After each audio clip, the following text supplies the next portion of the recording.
If you know any of those graduates and you have a farm, they can give you the best advice. And we want to thank you for the great work you've done for Uganda. So as a reward, the government of Uganda made him the honorary consul of Israel, of Uganda to Israel, and he's based in Jerusalem. Thank you for coming, Mr. Yaron. And together with Madam Shovar Inba, she's been one of the best coordinators and trainers of our students. And that's a program which has tremendously improved the agriculture sector, but also helped very many young people to start their own business. Thank you for coming, our visitors, and we are glad you've come to follow proceedings of this house today. Thank you. We have another group. I would appreciate if I could get their details. A group of young engineers.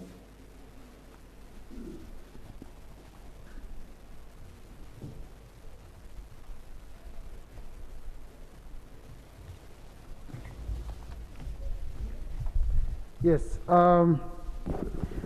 we also have 8 Ugandan pupils under the banner of Young Engineers Uganda who participated in the just concluded Pan-African robotic competition in Dakar, Senegal, where they emerged fourth at the continental level and first in East and Central Africa.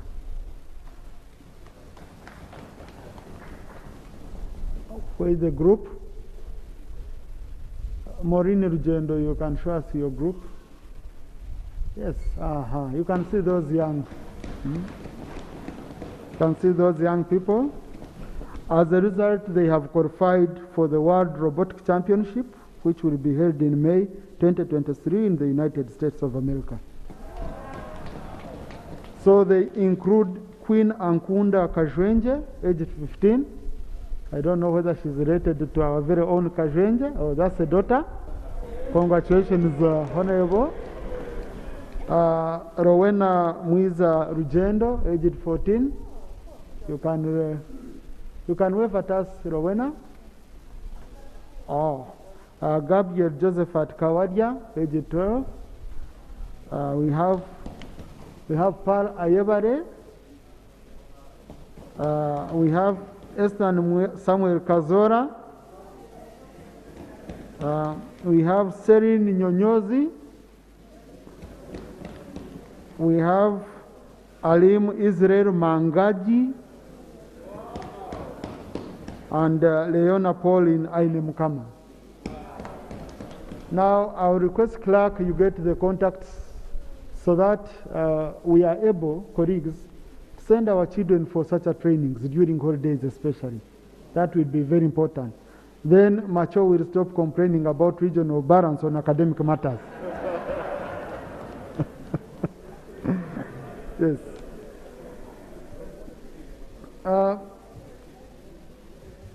Colleagues, during this recession, I managed to visit some of our missions abroad, and I also met some of our Ugandans in the diaspora, in Canada and United States of America. I was following proceedings here, even when I was away. But during these interfaces, our people in the diaspora raised very many issues, some of which I noted. And as you know, the diaspora contributes or brings in over $1.4 billion per annum here. So this is a constituency we have to start looking at seriously. I see we waste a lot of money going to look for investors of $2 million when we have our very own who bring in these billions of dollars. So we need to handle their issues.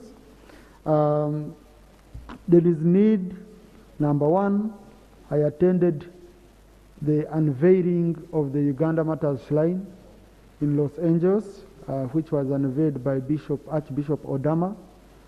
And the people were excited so much. So we feel that we should follow up on this and improve on our numbers resulting from faith-based tourism. Faith-based tourism is very, very important Now that we have a shrine in New York, we have other religious places to look at, it should be very, very important for us to start considering faith-based tourism as a very important income earner for the country. Then there is also the issue of Ugandans who would want to invest at home. They are not given information, because our first line of ambassadors should be our very own people who are staying in these countries. Not everyone will run to the embassy, not everyone, some of them are working for multinationals, are working for big companies, but they don't know about the investment climate in this country. So some of them, they do think that most of the investment opportunities here are reserved for foreigners and the incentives are for foreigners, and yet even locals have very important and very good incentives to invest here. So we need the Minister of Finance to see a way of sharing information. And some of this information, I got it in embassies. The ambassadors didn't know the incentives we have for local investors. So people are asking, can I register as a foreign investor in my country? And we said no. All these opportunities are also available for you. So we need the Minister of Finance to ensure that Uganda Investment Authority informs, and the Minister of Foreign Affairs, Honorable John Murimba, you're here. Kindly, we need our embassies to be given adequate information on incentives available to each and every Ugandan, both local and international. When I told them some of the incentives available, they couldn't believe it. They were like, no, then we should come and invest in our own country. So this one needs to be, and of course the issue of commercial attaches. The issue of commercial attaches, we need to give it serious attention if we are to benefit as a country. The other issue is in regard to renewal of passports and acquisition of national IDs. You find someone has to travel for 5 hours from California to go to Washington to take biometrics, then again you travel to go and pick that passport or ID. So in the end, acquiring a passport for a Ugandan who is in America, to acquire it in America, he ends up spending around $4,000 on top of time. So that's why you are hearing some people saying the Ugandan passport is the most expensive passport because of what we are doing. So we need the Minister of Internal Affairs and the Ministry of Foreign Affairs to come here and you update the House on the measures being taken to address this concern. We need a consulate, for example, in California, in Texas, and then you'll be able. You go to Canada, you find someone has to come from Vancouver, 5 hours flight to Ottawa. Ugandans are mainly in Toronto. You don't have there any service. They have to go to Ottawa. So we really need to invest in this, because the moment we invest, we shall make our people love our country, and they end up again putting more in our country. So these are very, very pressing issues for Ugandans in the diaspora. And I know colleagues who have been traveling, you have been facing the same questions. So it's high time we address them as a country.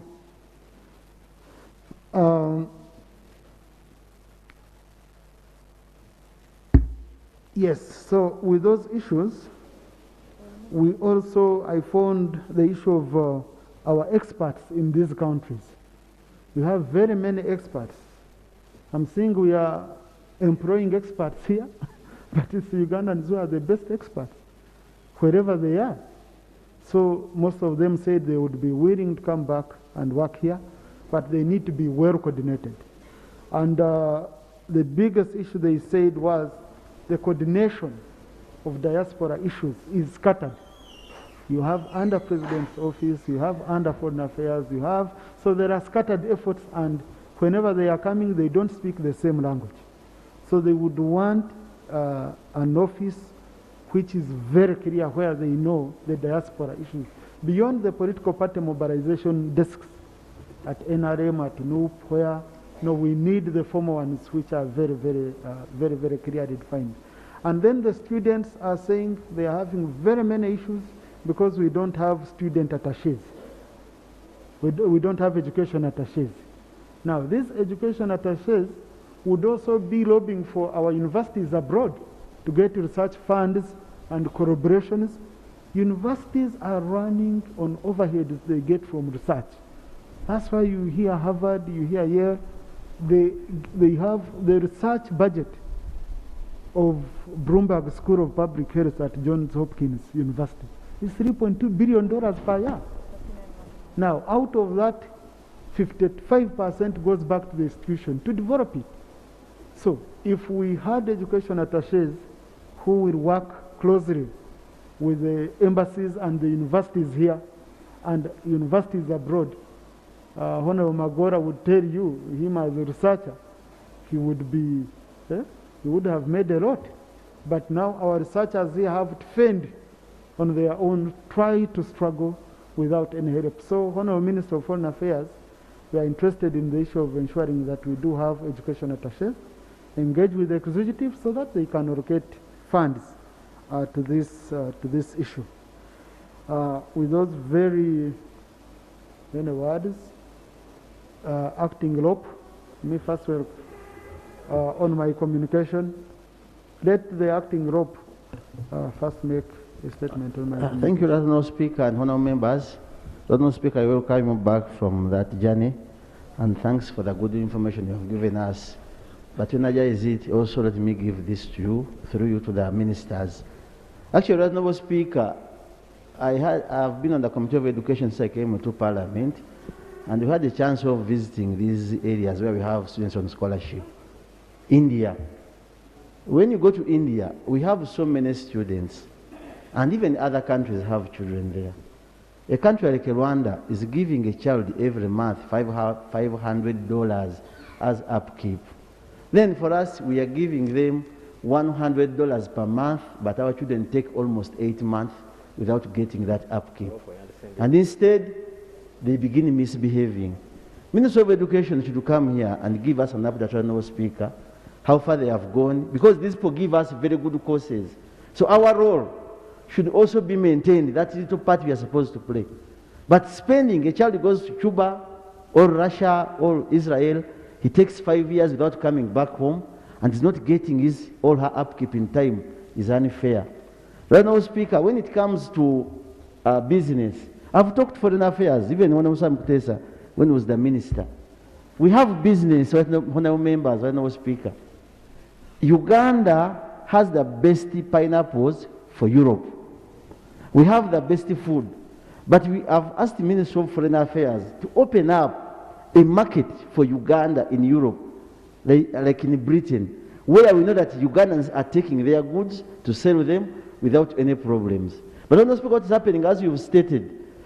Ugandans export matoke, export potatoes, export all name of those agricultural products. Those who get them at the other end sometimes say they are all spoiled. Losing money in that form. So I think Foreign Affairs should come out to meet these people who are dealing in the horticulture and sort out these problems so that we get money. Finally, when it comes to passports, I'm a bit happy with what is happening now, Mr. Speaker. We are applying online, and I'm happy with migration. These days, at least you can get a passport within 2 days, even 1 day, depending on your desire. Then how do we fail to give out passports, those who are outside the country, yet we are able to get them here? And these complaints have been rolling on until you have become a speaker and met the same problems. So while you are seated there, with all the advantages you got and the chances of visiting these people, push hard, as we shall also push, to see that these people carry their due diligence in meeting their obligations to avoid such imbalances. Thank you, no speaker. Thank you, Honorable. Chairperson, Committee on Foreign Affairs, please take up these issues, and at an appropriate time, I'll give you a chance to report to this House. Now, honorable colleagues, you know our procedure, and I would want us to do business and we complete it. Okay? So I wouldn't want us to be bogged down. You know the procedure of registering issues of national importance. Honorable Macho, just hold on a little. So I will only pick 5 questions, 5 issues which were registered. Those ones which I'm not going to pick, some of them I pushed them to tomorrow. But most of the issues which I received are issues of a policy nature. So I have guided you. If you have an issue which you know it's not related to a disaster, related to an emergency, kindly, you have Prime Minister's time, put it in form of a question. Kindly, you have questions for oral answer, ensure that it goes under that. So I need issues of an emergency nature only to be entertained as Honorable Siranyi, you had.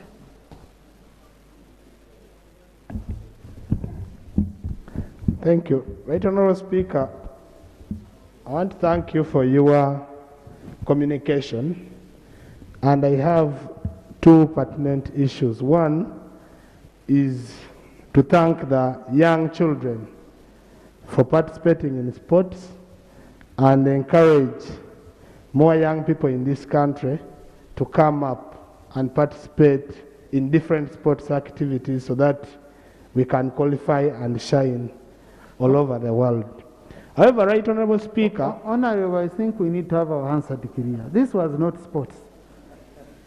Yeah? Right Honorable Speaker... It was robotic development. Yes. So now... Okay, I beg your pardon, Right Honorable Speaker. Right Honorable Speaker, my second issue is that just last week, Right Honorable Speaker, in Parliament here, we agreed that whenever we are having a parliamentary session, we are going to have 30% of the ministers attend the parliamentary session. Right Honorable Speaker, last week on Thursday, it is not even 2 weeks, Right Honorable Speaker, not even a week, not even 4 days. Today, Right Honorable Speaker, still we don't hit the number. You have been addressing the Minister of Foreign Affairs. Right Honorable Speaker, you are addressing an empty chair. Would it be procedural right for this Parliament to come up with a final decision so that we have ministers here whenever we sit as Parliament, that ministers are permanently available to provide us with the questions that we need to be answered as members of Parliament? Thank you, Honorable Siranyi. For clarification, the Minister of State for Foreign Affairs, John Mrimba, is here. So on issues of foreign affairs, I wasn't addressing an empty seat. That one needs to be clarified. But I've seen Honorable John trying to redistribute the ministers so that the bench looks full. The Right Honorable Prime Minister has come. Maybe now that she's in the house, people are going to welcome Right Honorable Prime Minister.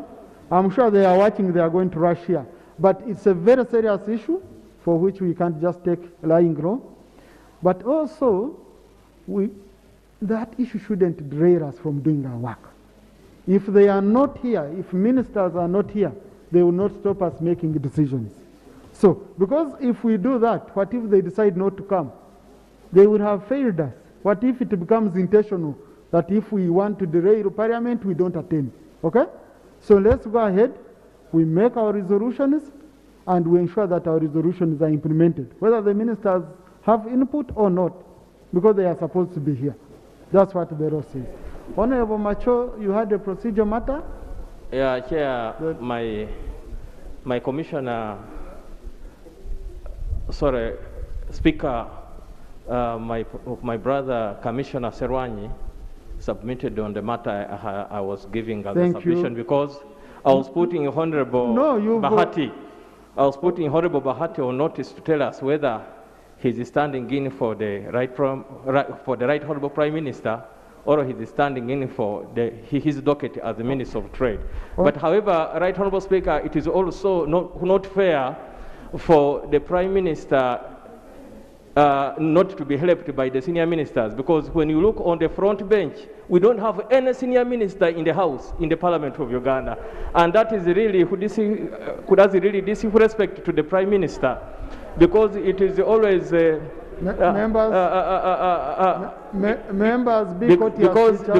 because it is always in order for cabinet ministers to be in the House when the Prime Minister is there. Right Honourable Prime Minister, you want you're hearing members' concerns? The issue of ministers and senior ministers not being here. Right Honorable Speaker and Honorable colleagues, let me welcome you back. Thank you, Right Honorable Prime Minister. From the recess. Honorable colleagues, the ministers are all on notice, and they are aware that Parliament is sitting at this time.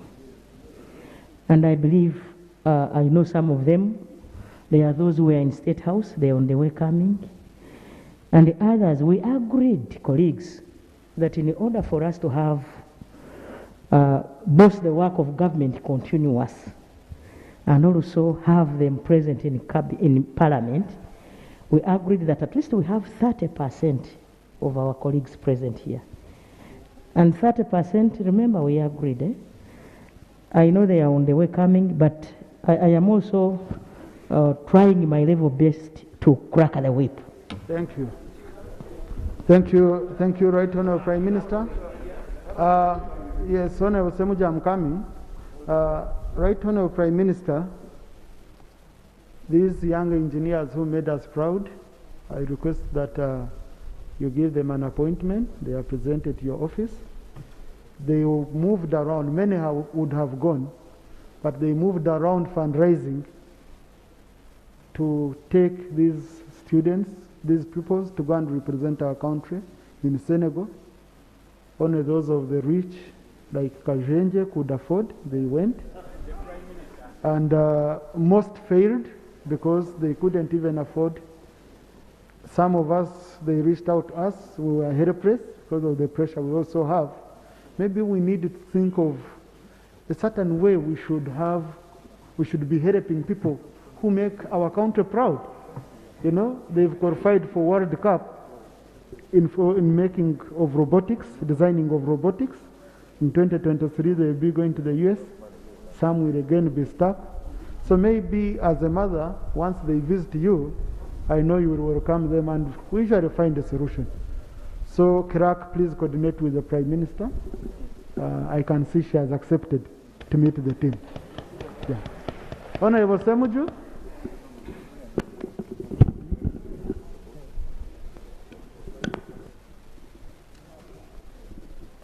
Thank you very much, Right Honorable Speaker.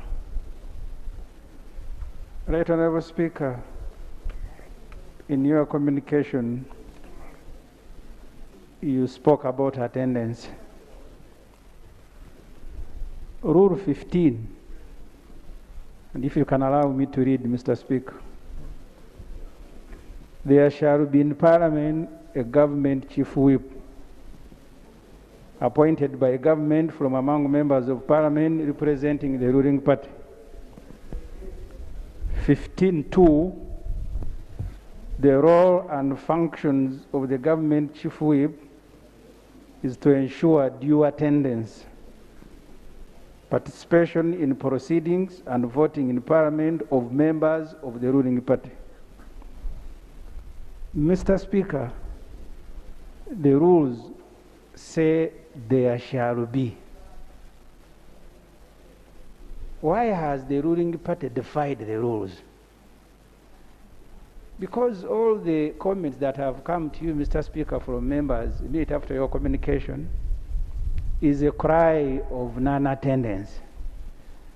And we are now asking the wrong people to answer for an existing office in the structure of Parliament. So the procedural issue I am raising, Mr. Speaker, is whether it will not even be important to suspend the proceedings of this Parliament until rules of Parliament are complied with. Thank you.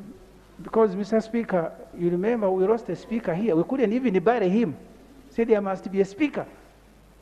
So as his body was being processed, we are here also positioning ourselves for an election. The rules say there shall be. Mr. Speaker, can't we suspend proceedings of Parliament until this particular rule is complied with? Thank you, Honorable Semuju.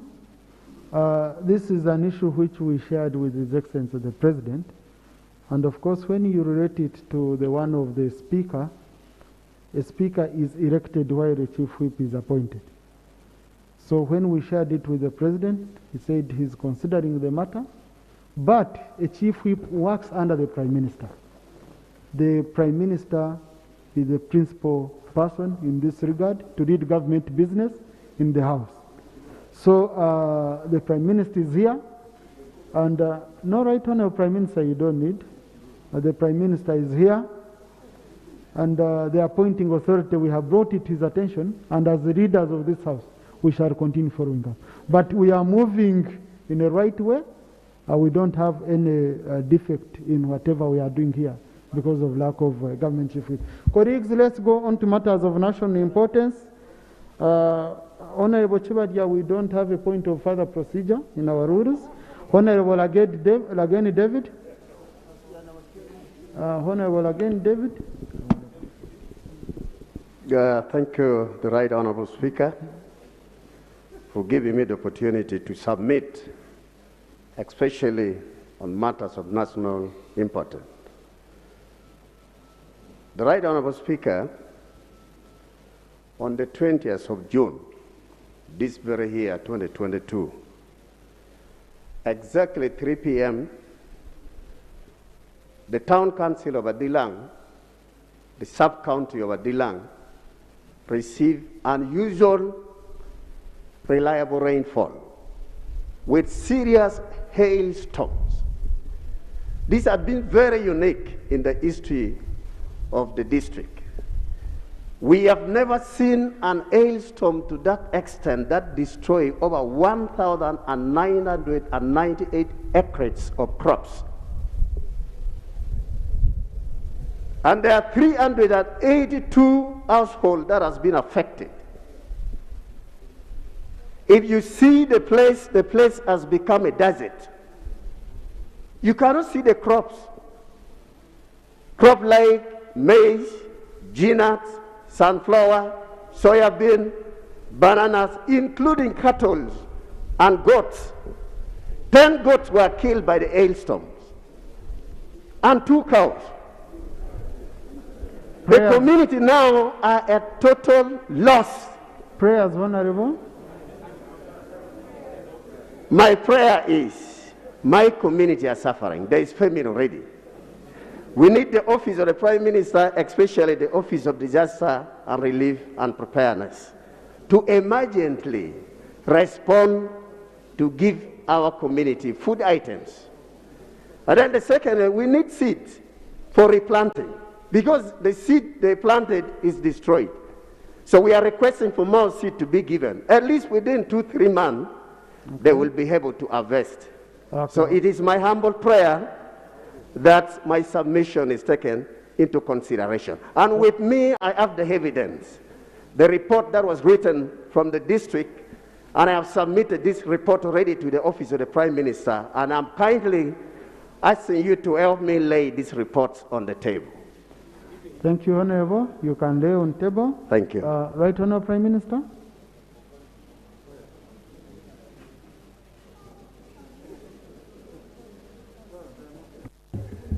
Honorable Speaker, I have taken note of my brother, and we are going to follow up and make sure that those people are served. Thank you, Right Honorable Prime Minister. Honorable, you can read the title of the report. Thank you, the Right Honorable Speaker. The title of the report is Report on the Destruction Caused by Hailstorm in Adilang Sub-County and Adilang Town Council. Thank you. And with my letter also written to the Office of the Prime Minister. Thank you. Thank you. So what are you doing? You lay on table. Allowed me lay this report. Go on. I beg to lay this report Go on your table. Honorable, Thank go you. on, Honorable Member. I know members are saying, my brother here, that it has gone to the Prime Minister and all that. Why? You see, the issue is, colleagues, sometimes we give you opportunities because your communities need to know that you followed up this issue. That's number one. Number two, the delays. Honorable Anton Akor? The delays also force members to come here and lay these issues here. So that's why when they reach out to me, I feel it's important to allow a member to raise such an issue. Honorable Antonakot. Right Honorable Speaker, the issue of disaster has been brought several times on the floor of Parliament. And members always go to the office of the Prime Minister. You write to the office of disaster preparedness as if it is the office of disaster now, because they don't act. And the answer you will get on the floor of Parliament here, they will tell you, we will act on it. But you will never see any action at all. And that's why sometimes members come here. A case in point now, I wish to bring to your attention.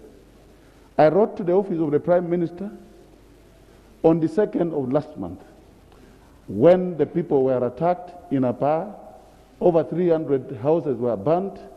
They promised me they are going to send the items and all that. Up to now, nothing has happened at all. So it has become a habit of just a matter of, bringing it to the attention of the answer that we promised to act. So, Honorable, you're the one who wrote? Yes, I wrote a letter. So now, let me guide you. Honorable, you can take your seat, I guide you. Sometimes we also cause ourselves problems. The office of the Prime Minister, and they've presented it here like 10 times, over 10 times, the procedure. When a disaster happens, ensure that the district disaster committee goes on ground, makes an assessment, writes a report, the CAO writes a report. You can be copied in as a member, you come, you follow up here, but you don't write for yourself as a member. Because those items will be taken to the CAO. So that's why I was asking, is it you who wrote or the CAO? Right, Honorable Speaker, in this case, the CAO wrote a letter, the Speaker wrote a letter, I also wrote a backup letter. Okay. To make it more serious, but no action was taken. Thank you. So, Honorable Prime Minister, you've had the concern of, wait a bit, LOP. Today, Sewungo is the acting LOP, I have been informed. Right, Honorable Speaker, and the honorable members, I think we thank the Speaker always for giving us this opportunity of matters of national importance. And what I know, and based on my truth, is that when you go to the Speaker, he rings the ministry. After ringing the ministry, that's why the minister must come here. Now, these two areas are distinct. You went to the Prime Minister because you got a disaster. But after 2 weeks, there's no response. The matter on this floor should be different from what we are hearing. If someone is laying a document he took to the Prime Minister 2 weeks ago, the Prime Minister comes on the floor and says, I'm going to work on it, but he's not aware of the records of that document, meaning there is somewhere where the communication is not taking place. So I would pray that, Honorable Speaker, that as you do, by giving us matter of national importance, it must be something that has happened, and you need the urgent attention. But once you go to the Prime Minister's office, and you take your documents there, then you can't bring it here after 3 weeks as another matter of national importance. But Sewungu, you're taking away my job. Huh? No, I'm seeking for your guidance, Mr. Speaker. Mr. Speaker, I'm seeking for your guidance.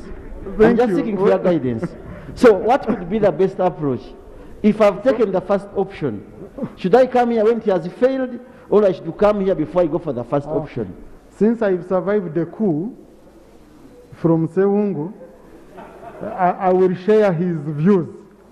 You follow his guidance, colleagues. Otherwise, I've just survived the coup. You are taken over. Honorable Narima Betty.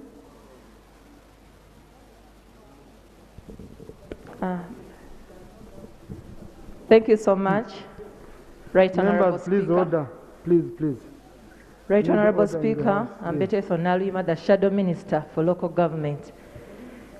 Right Honorable Minister, Right Honorable Speaker, I beg your pardon, on 7th July 2022, the Permanent Secretary and Secretary to the Treasury wrote a letter to the Permanent Secretary of Local Government. And on 8th July, we had a response from the Uganda Local Government Association over the contents of the letter that was cancelling the appointment of 110 accounting officers of local governments in Uganda. Right, Honorable Speaker, there are several issues that are that form part of the contents of both letters, which after this submission I'll beg to lay. Right, Honorable Speaker, I raise on the matter of national importance and that concerns service delivery in all our different local governments and the districts that could even cause several issues and to the populace of this country entirely failing out as far as issues concerning local governments are. So I beg this House, Right Honorable Speaker, this House takes concern and inquires and asks the Minister both of Finance and of Local Government to study the details of the issues and the circumstances surrounding the cause of cancelling letters of appointments of over 110 officers in this country. And these are officers concerned with local government service delivery, which concern all of us. So through your chair. Honorable, you don't access a microphone before you're given a chance, please. Continue. Prayers? My prayers are that this House, through you, asks the Minister of Finance, together with the Minister of Local Government, to come and explain in detail, having studied these two letters, the circumstances concerning and surrounding local governments that can lead to cancellation of the accounting officers. Thank you. I beg to Thank move you. Right, and Honourable to lay Speaker. some information. Honorable Chen, you have... Thank you. Wait a bit, colleagues, please. Honorable, you sit. Yes. I beg I lay these letters, the one from Uganda Local Government Association and the one from the PSST to local government. I beg to lay, if you allow. Well, these are government documents, Honorable Member. You don't need to lay. Usually we do it for unique documents, which you know everyone does not access, and therefore you want them to be in the public. But these were newspapers and all that. Honorable Chen, number one, you access the microphone before I gave you permission. Thank you very and you're thanking me for catching you live. Okay, go on. Is it? Thank you very much, Right Honourable Speaker. Right Honourable Speaker, I want to thank my colleague also for raising issues, pertinent issues in relation to cows. Right Honourable Speaker, cows are on the center stage of implementing government programs. As I talk now, Right Honourable Speaker, one of our cows on Friday night was murdered brutally like a chicken. Right Honourable Speaker, as we talk now, cows has been in fears because many of these local government, the cows and the district chairpersons are in loggerheads. Right Honourable Speaker, at the moment, with the cancellation of all these cows appointment, I wonder now how the government programs is going to run. Because as we talk now, the new appointees are going to come in. But of course, you know, somebody who had been there before, the cancellation should have come way back so that it gives time to these people to also prepare an handover. Right Honourable Speaker, as we complain about these cows, since we love them and they are implementers of all the government projects in the districts, I would want, as a prayer, Right Honourable Speaker. Colleagues listen to each other, okay? I would want the Right Honourable... Wait. A colleague might not be saying what you're interested in or what, but a chance will come when you also need to be heard. So it's important to listen to one another. Huh? Thank you very much, Right Honourable Speaker. Right Honourable Speaker, what I was driving at is that. But conclude also. Yes, I'm concluding now. Right Honorable Speaker, what I'm driving at, in reference to what happened on Friday night to Kao Buko Charles Robert Ogwang, I want to know from government whether these cows are going to have some protection, because in most of these districts, actually, there are disagreements with the cows, between cows and political leaders. So the issue is the protection. Now, we need protection for these cows. On that matter, that same matter, Honorable Judith Adieka had come to my office and I told her tomorrow, but you can raise your issue to goes together, okay? We handle it together. Yeah. Honorable Komakech, wait. Thank you so much, Right Honorable Speaker, for giving me this opportunity to say something in relation to what Honorable Ochen Peter of Kwale South has raised. Right Honorable Speaker, in the morning of 8th of July, 2022, the acting chief administrative officer of Bukwo district, Robert Charles Ogwang, who is a born of Kwale district, was murdered in cold blood by unknown assailants at Kirowa cell in Matuga while on his way to Lira, Right Honorable. His official government vehicle that he was traveling in, registration number UG 0865Z, was further riddled with bullets and later set ablaze. Right Honorable, I'm the chairperson of Lango Parliamentary Group.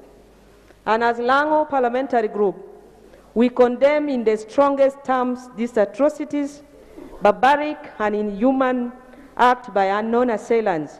We also note that at the time the disease worked at Bukwo, a district local government, there have been documented reports of conflicts between several district leaders in which a number of allegations were made against him. Right Honorable, the late previously worked in Oyam and Apache districts, and no allegations of such nature were raised. We therefore find them highly suspicious and deeply questionable, Right Honorable. We thank the Uganda Police Force for the investigation so far stated in the matter by confirming that the murder was not robbery, but an act that was premeditated, it was pre-planned and targeted.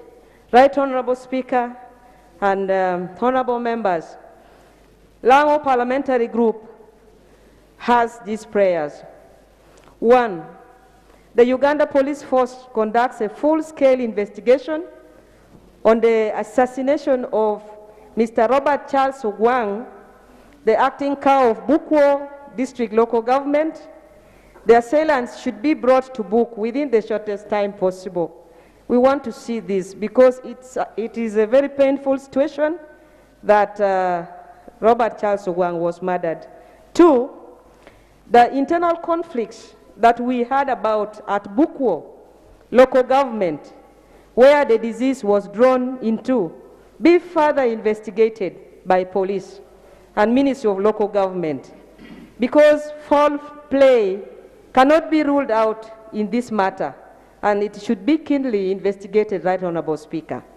Then 3, Lango Parliamentary Group demands an update by the Minister of Internal Affairs and Local Government on this matter. And lastly, Right Honorable, the late Cow, Robert Charles Ogwang, be accorded a decent burial in their ancestral home in Ayer Sub-County, Kwale District, Lango Sub-Region on Saturday, on 16th Saturday, July 2022. May his soul rest in eternal peace. Amen. I thank you, Right Honorable. Colleagues, we all share the pain of the family of the cow, and of course our colleagues from Lango.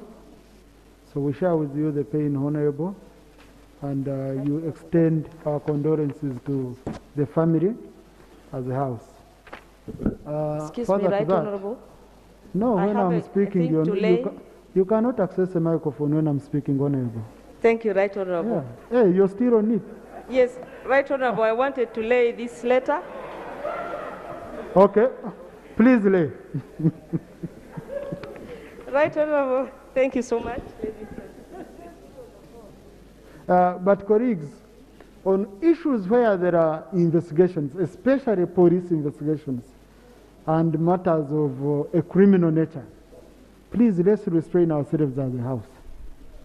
That thing of updates to the house, to the groups and what, these are investigations. What we should demand is that thorough investigations are done, and once they are completed, okay, and the police feels now the information can be made public without compromising the case in any manner, then we can be updated. But as Lango MPs, you can at an individual level continue engaging and working with the police closely, especially if you hear any clues. I felt that one we need to put it on record. Whenever you can lay the documents, what documents do you want to lay? Thank you, Right Honorable. This is a copy of the letter written by the chairman of Bukwall District Local Government on the deceased.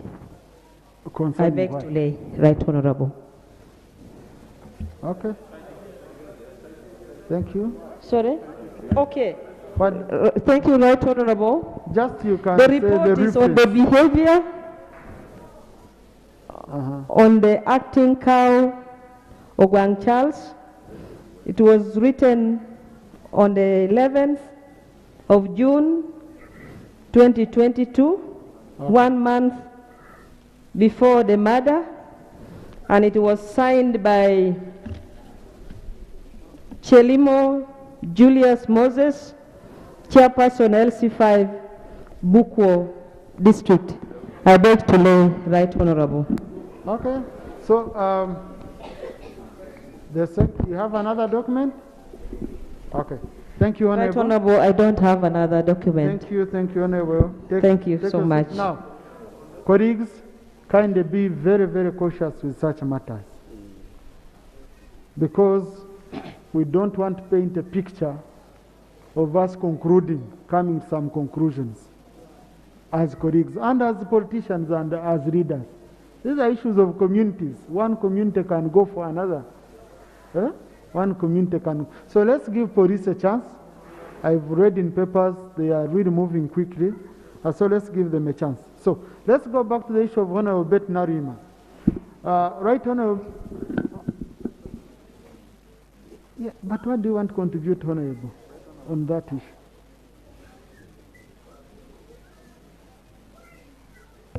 Right, Honorable, you know the issues were getting confused.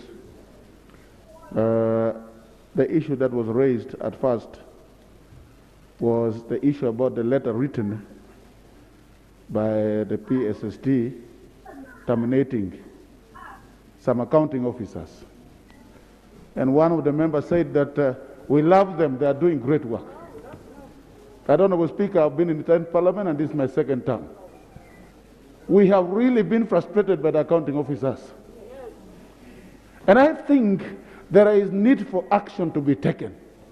And there must be somebody who can decide to do that. And if we don't do that, we are not going to get the service delivery we need in this country. But at the same time, it is important to listen and find out where there were delays to meet the Public Finance Management Act requirements. For example, if the problem was a system in place, because I interacted with the Minister of Finance, I called, I was concerned. One of the ministers told me their system was failing and some accounting officers were not it was not possible for them to meet the deadline. Yes. So it has to be reviewed case by case. We should not generalize and say all of them, they are innocent. At the same time, we should not say that they are all hardworking. I think there is need to analyze this case by case and come to a conclusion. And I don't agree with the decision that all of them should be maybe recruited back, or all of them should go back. We need to make sure that analysis is done, and we make sure that we handle these cases case by case basis. That is my concern. Colleagues, these are straightforward matters. And the member raised issues, and they were very straightforward. Me, the biggest concern, in fact, I'm happy we have someone who can crack the whip. I'm happy for the first time we have someone who can crack the whip. But how does he do it? Like how Honorable Anthony Nakor has brought it. Now, my concern was to see how government was engaging government. I saw the Minister of Local Government in newspapers protesting over the same. And they have responded protesting the manner. So meaning communication between the government agencies is a problem. They should, I think, what should have been done, finance should have met local government, and they say we are having a challenge in your ministry. Okay? Then they agree and say, oh, these ones are incompetent, oh, these ones are, and then you handle the issue. So since the member has requested that Minister of Finance and Minister of Local Government come and both present here, I think it is prudent to give it to the Prime Minister, who will call these two ministries and ensure that she rearranges them. Right now, Prime Minister, you wanted to make a comment on that issue? No, Honorable, wait, let's listen to the Prime Minister, because time is not our best ally. Right, Honorable Speaker, today we had a meeting concerning the same. The issue is, you are aware, colleagues, that we have a law in place that informs the accounting officers to produce budgets on time, and that some of these accounting officers did not abide by the law, and that the PSST had to crack a whip.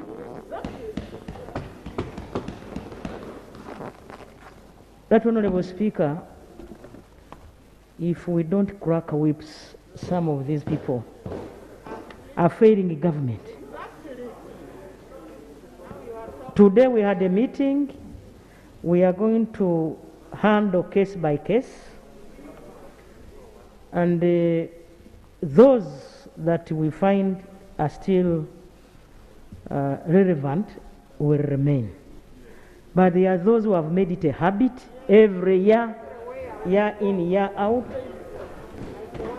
That, Honorable Speaker, allow us to do our work. Please. So I also felt like I wanted to talk about the late cow. I want to grieve, like other colleagues, for the loss of our brother, the late Ogwang, acting cow of Buku. Police has made some arrests, as you are aware, and they are doing investigations. And I believe we shall get the culprits this time around. Fortunately, there are some mistakes, tactical, they made. And they are clues. I got some clues that at least there is some light at the end of the tunnel. So I request that we allow police to do their work. Thank you.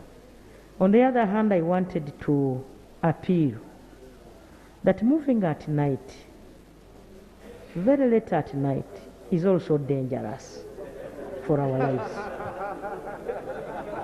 Is the country insecure? Right, Honorable. No, colleagues, please. The country is insecure. Right, Honorable, thank you. Especially on the issue of accounting officers. We are allowing you to do your work, but your ministers are inviting us into the party, into your boardrooms. So if ministers have issues, tell them to always have a meeting point, and you resolve those issues without exchanging in the media. Then we shall make our work easy. So, Right Honorable, when do you think you will update this House on this matter? Because you have said you're going to handle case by case basis. We would need an update. on how you've handled the matter. Right Honorable Speaker, next Tuesday we shall have gone through all of this and I will report to this House. Thank you, Right Honorable. Honorable Faith Nakut.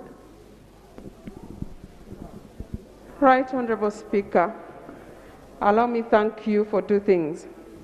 One, for clarifying on issues that qualify to be matters of national importance.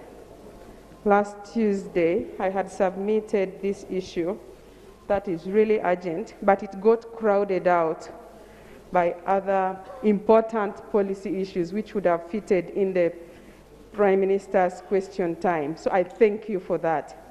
I also wish to thank you for sending us for recess.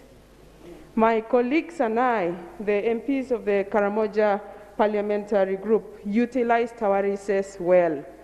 We went to mobilize our people for peace and also for the Parish Development Model. Unfortunately, in our movement throughout the region in Karamoja, we found out that our people were starving and literally dying. I visited some villages, Naguliangolol village, where I found a burial of a family of 3. They had all died to starvation. As of last week, by Friday, documented deaths in Napak that had been verified were 46. In Kabong, there were 189. In Moroto, there were 45. In Kotido, they exceeded 300. Yes, we acknowledge there have been responses by the Office of the Prime Minister. On the 7th of June, food was distributed in Karamoja, each district settling for 150 tons of maize flour and beans, and was targeting the most vulnerable. Unfortunately, the quantities supplied were not reasonable to feed a family for a week. Each family took a kilogram of beans and about 3 of posho, which you consume for a meal or 2 and get back to your level. Now, as we speak, there are thousands of people. The food security report puts people at risk at a number of 518,000. People waiting to die if no action is taken. That's why I raised this matter now. I should have raised it on the 5th. My prayers are these: that the Parliament ask the Office of the Prime Minister to find food from whichever source so that Ugandans... Honorable Panado, you can be seated. We shall, if it's rated the same, we shall give you some. I will give you information. Yeah. Honorable Prime Minister, you're going to answer. So let them... I'll give you a chance. No, Honorable Panado, please take your seat. Thank you, Right Honorable. That the Office of the Prime Minister provides food. My colleagues and I believe that Uganda can manage to feed starving Ugandans. There are issues of procedures, of meetings, of discussions. Those can wait. Others can be handled as food is being transported home. The urgency is real. So any delay means lives lost. And it is a shame for a country like ours to have people die of lack of food. My other prayer is for the Committee of Presidential Affairs to come and visit. Let's go to Karamoja and we see for ourselves, to rule out politics, as I had seen it in the media, that some ministers were saying we were politicking. Please visit, Right Honorable. Send the committee so that they see for themselves, they witness some burials of people starving to death. I thank you, Right Honorable. Thank you. Honorable Panada, I saw you. Yes. Thank you, Right Honorable Speaker. It was good additional information. You see, my district where I come from, Iganga Municipality, we are housing very many Kalimajongs from Amdad, from Moroto, from where, and the majority of them, in fact, they constitute 30% of my voters. Right, Honorable Speaker, as we talk now, the majority of them who had even gone back to check on their cows, they are dying of starvation. Some are even dying in Iganga. I've utilized all of my little money which I had to buy them food, yet the government is doing nothing, and yet it is the same government which ate their cows. Because you ate their cows, they are no longer earning a living. The little they had, they are totally starving. So, Right Honorable Speaker, me, I have even got some pictures of some of my voters who are starving. Right Honorable Prime Minister, I beg to submit these pictures so that you can look at them and you develop a motherly heart for these people who are dying of starvation. Because they are real voters who vote Kaguta Museveni. They keep on putting on yellow 24/7. In fact, they put on yellow more than most of you. But they are dying of starvation. So I request Right Honorable Speaker to tell the Prime Minister to force development in that side of Uganda, and maybe they give them food, including my voters who are starving, who are dying of starvation, especially the Kalimajong who Thank you, Honorable Panado. I beg to dispute these pictures and lay on table. But Honorable Panado, now, anyway, clerk, receive the document. Thank you. Right Honorable Prime Minister, because Right Honorable Prime Minister. Right Honorable. Please, Right Honorable Prime Minister, just a minute. Honorable Panado, I need peace in the House. Honorable Panado, don't distribute documents in the House. These are days of COVID. Might be distributing COVID. Please, just keep your documents. You can share with colleagues. You access their pigeonholes. Thank you, Honorable Panado. Thank you so much, Right Honorable Speaker. Right Honorable colleagues, Cabinet sitting yesterday noted the concerns of our brothers and sisters in Karamoja and came up with the following proposals. One, that the Minister of Finance comes up with a budget, 135 billion, to provide food for our brothers and sisters in Karamoja for at least 3 months, including seeds and seedlings for them to plant so that they can survive. Colleagues. And two, listen, colleagues. They directed the Prime Minister's office to provide immediately food, and I want to assure you, colleagues, that some food has gone. Over 200 metric tons of food has now left the Prime Minister's stores to Karamoja as I talk today. And three, we want the Minister for Karamoja, my sister is here, she's going to add on what I've told you.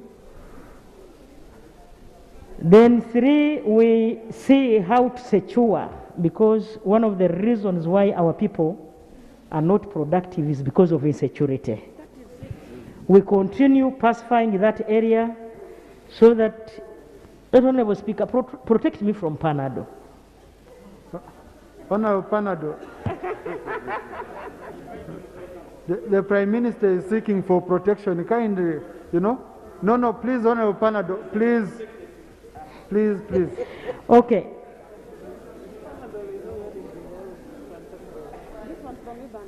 Right Honorable Speaker and Honorable colleagues, our people in Karamoja are our fellow Ugandans. Like I told you last Thursday, that we shall do everything within our powers to make sure that we don't lose any lives anymore. Then lastly, I want to inform my brother that government of Uganda, NRM government, has never taken even one head of cattle from Karamoja. It has never. If anything, it is the government of Uganda that is protecting our people from losing their animals. So is it in order for the young man Thank you.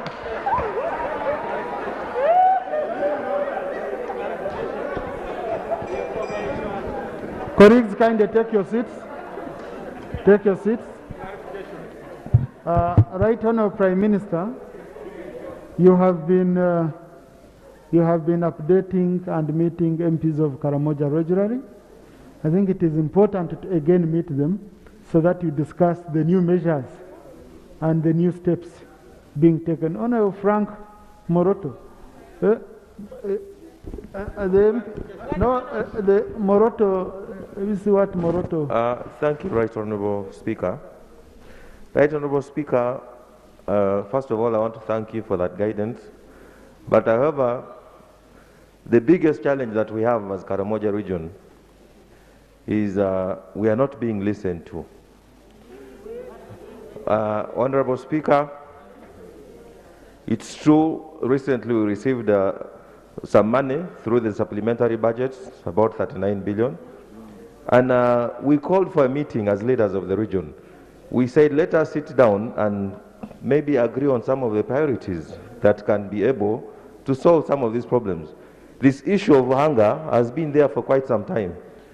So the biggest problem I see, and as part of the leadership of Karamoja, is lack of participation or agreement between the government and some of the leaders. They need to listen to us and they need to take advice from us. Because what we are doing by taking relief is not sustainable. It is not sustainable. It is about time that we should come up with solutions that will solve this problem. Government is losing a lot of money in purchasing this food.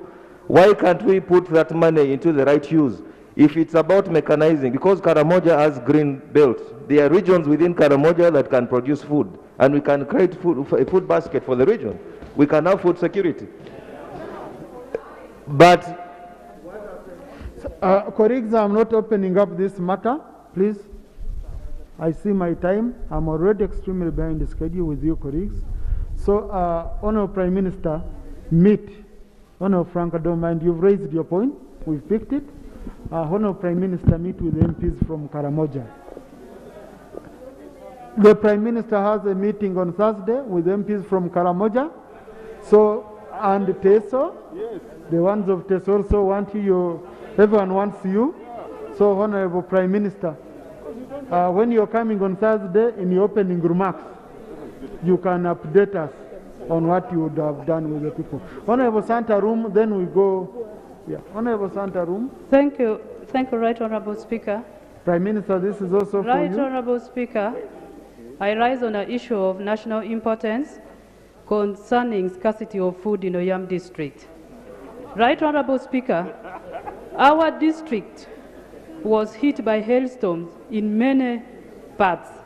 I want to thank the government that it responded to some of the areas like Minakulu sub-county, but others were not responded to.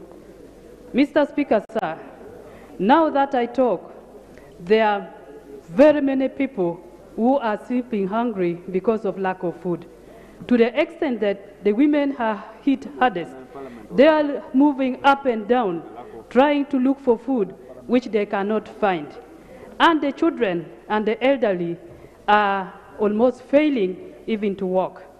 Mr. Speaker, recently we had a strike in one of our schools arising because of scarcity of food.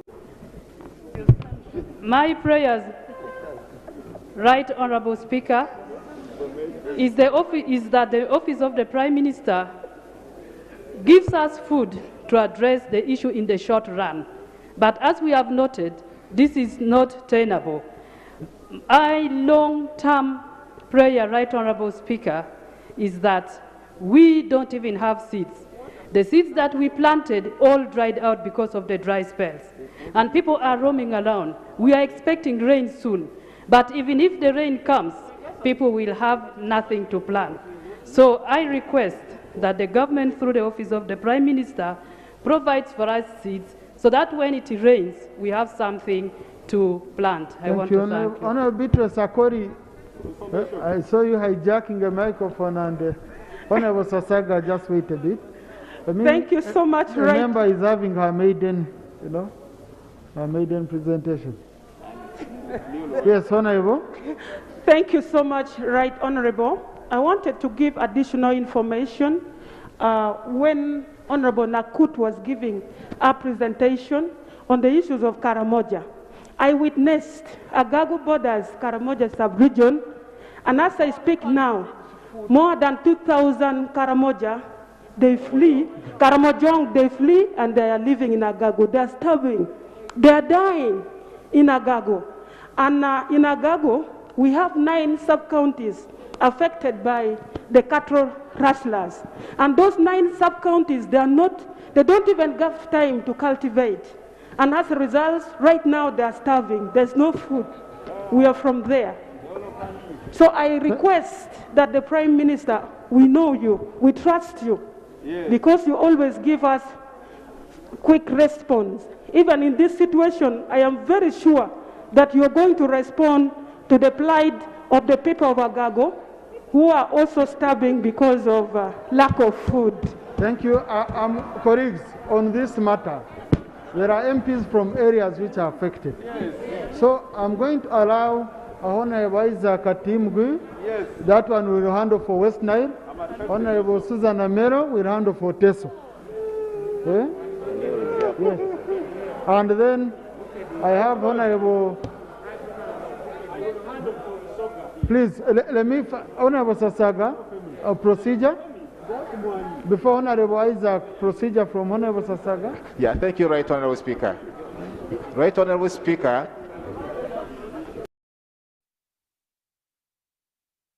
Because this is a very critical issue, the whole country. Right Honorable Speaker, thank you. Right Honorable Speaker, the issue of famine. Right Honorable Speaker, the issue of famine cuts across the whole country.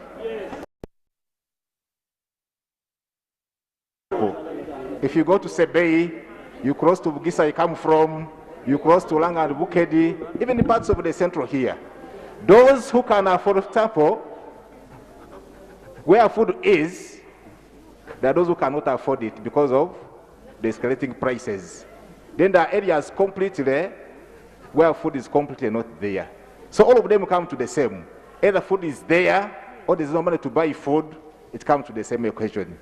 Procedural, I was thinking, Right Honorable Speaker, that since it is a cat-crossing issue, if we started speaking about famine now across Uganda, we shall speak until the cows come back home. Yes. Maybe the Prime Minister could come up next week comprehensively, tell this House how are they addressing it as government, the issue of famine in this country and escalating prices. Thank you so much. Thank you. Thank you, Honorable.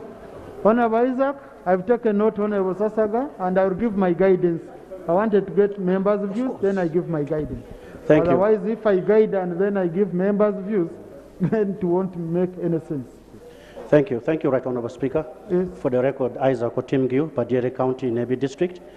Right Honorable Speaker, I thank Honorable Nakut Faith for bringing this matter in light to the House, because this is actually, like my colleague just concluded, it's a national issue now. I just came back last week from Nebi as I was moving around on a PDM sensitization. And every sub-county is exactly the same problem of hunger, and no food. They are crying for seeds and everything, but there is no food. So I think that when the cabinet sits, they should not only discuss issues of one region. It is now a national problem. They all need to come with a comprehensive issue on hunger, because otherwise our population is suffering, and we expect the government to give a national response. Let them send people throughout the region of this country so they can gather information. The COW sent a letter to the Prime Minister's office last month regarding the famine situation in Greater Nebi region. That one as well, we have not yet received the response. I hope the Prime Minister will respond to that. Thank you very much. Thank you. Honorable Susan Amero. Thank you very much, Right Honorable Speaker. Right Honorable Speaker, like my colleagues have just said, I think the whole issue is that government should come out clearly on how they are going to intervene on the situation. Right Honorable Speaker, it is not that Karamojong are lazy or people are not planting crops. we are strongly faced by the issue of the climate change. And all along we have been discussing on issues of water for production, but we are investing a lot of money on things that don't benefit the people. Right, Honorable Speaker, I think at this time we should be thinking about how we can do irrigation so that people are in production. Otherwise, it is not only Karamoja that has a food shortage. Teso is also hit badly. As we talk, we have done everything, but the rains are not there, so we can't harvest anything. So, Right Honorable Speaker, the food we are being given, last week the Minister of Teso was telling us he's bringing 20 tons of posho. What does that do? That's not even a meal in Teso. So, Mr. Speaker, sir, I am just begging that let the Prime Minister sit down and look for money for every part of this country. We are constrained, there's no food and people are starving. But people cannot just keep talking about one area. Thank you very much, Right Honorable Speaker. Right Honorable Prime Minister. Right Honorable Prime Minister, since you've already met as Cabinet and you've already agreed, Honorable Boss, am I safe? I've never seen him attentive like this and standing next to me. So, yes, Right Honorable Minister, Prime Minister, since you met on Monday, like you've said, and you've agreed on measures, please, on Thursday, bring a comprehensive statement with measures being taken to address the famine situation in the country. Now, depending on that statement, we shall determine whether we should even give it to the Committee on Presidential Affairs to go ahead and beef it up, and we make our recommendations as a House. So I believe Thursday would be good, since you've already met as Cabinet. Thank you, Right Honorable Prime Minister. Honorable Muwadankunyinji.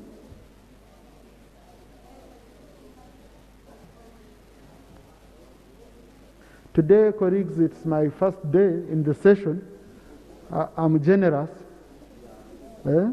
I've become generous. So please, tomorrow, don't think tomorrow will be like this. Honorable Muwada.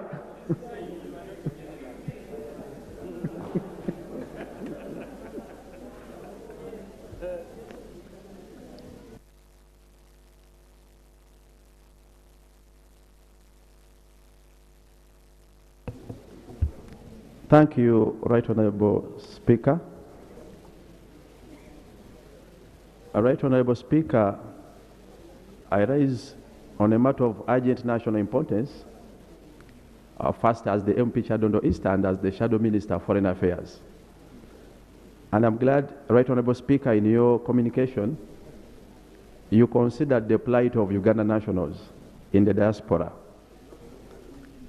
Now I rise on the matter concerning the safety of Ugandan nationals caught up by the civil uprising and the uncertainties in the Democratic Socialist Republic of Sri Lanka. Right Honorable Speaker, for weeks now, international media has been reporting a civilian uprising in the Democratic Socialist Republic of Sri Lanka against the ruling government, and an eventual pronouncement by the government there of a pending resignation. Part of the concerns being reported, the resigning government is raising concerns of uncertain escalating, a possibility of escalating instabilities that will be created by a vacuum in government. And Right Honorable Speaker, I've received calls from a number of Ugandan nationals living in Sri Lanka. We have students, we have businessmen, we have business persons, we have tourists, and some were travelers being stranded because of some uncertainties and cancelled flights.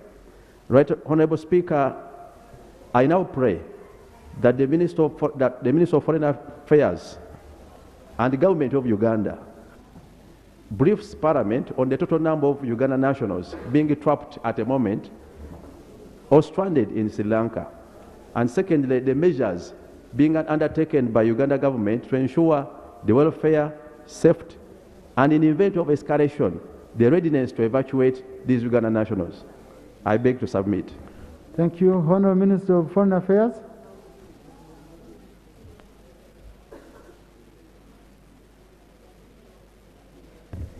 Thank you, Right Honorable Speaker.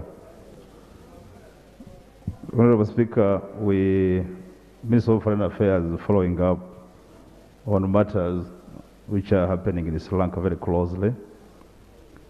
We have already asked our embassy in New Delhi, which is accredited to Sri Lanka, to issue a travel advisory. That's number one. But number two, to request all Ugandans who are in Sri Lanka to contact our embassy and also contact the consular post that we have in Sri Lanka, because we have our mission in New Delhi where Sri Lanka is accredited. We don't have a mission in Sri Lanka, but we have a consular post. Right Honorable Speaker, you will note that as government of Uganda as of now, we have not officially gotten any complaint from any Ugandan out there. However, because of the developments which are taking shape in that country, we are concerned and we have issued directives to our mission to issue travel advisory, but also to give warning to our Ugandans in that country not to associate themselves with people who are in the civil strife in that country. And when we get the record of our... Honorable, you don't have to insist. When you request a member... I don't know what kind of clarity you are seeking for, because it's a question which was asked, and I'm now giving response. Go on, Honorable Minister. Right Honorable Speaker, at the earliest we get response from our mission in New Delhi regarding the accurate numbers. We don't know the accurate numbers because you recall, Right Honorable Speaker, that Ugandans who travel abroad, they travel in many different ways. Others go unofficially, others, like Kid State, were on transit. So at the earliest we get the correct position of anybody who is distressed or those who are stranded, we shall be reporting. But that's what we are doing in the medium term. Thank you, Honorable Minister. Honorable Wasilivia. Thank you very much, Right Honorable Speaker. For record purpose, I'm called Awaz Sylvia Vicky, woman MP in Nablatuk District. Right Honorable Speaker, thank you for giving me an opportunity to raise the issue of national importance on the issues that Nablatuk is undertaking. There is a disarmament going on in my district and in Karamoja at large. The people of Nablatuk were taken under cordon and search, and they have disappeared from the district. Since the 14th of June, over 400 people have disappeared. I don't know where they are. My appeal is that let the government return those people back so that we screen them. And we take them to court. Because since they were taken on the 14th of June, they have never appeared to court. I went looking for them after Mita on the 20th. I found there were 79 suspects there under remand, and most of them are below 18 years. I am requesting that let the government screen these people properly and take those children under 18 years to remand home, and also the rest be produced in court. Thank you very much. Right Honourable Prime Minister.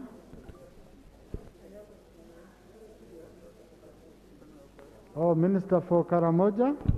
You see, Right Honourable Prime Minister, me when I call on you, you can call on any of your ministers. Thank you, Right Honourable Speaker. The matter that Honourable Awas is raising, you know, we, as security embarked on disarmament of Karamoja. And according to the division commander, they have the list of people who are armed. And when they do, when they realize that somebody is in a certain area, they do cordon and such.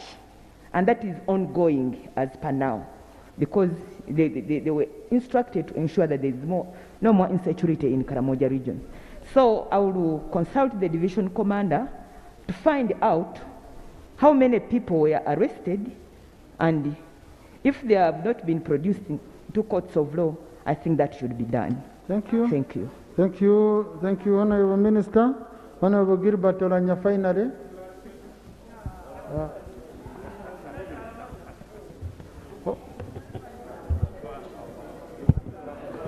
Thank you, Right Honourable Speaker.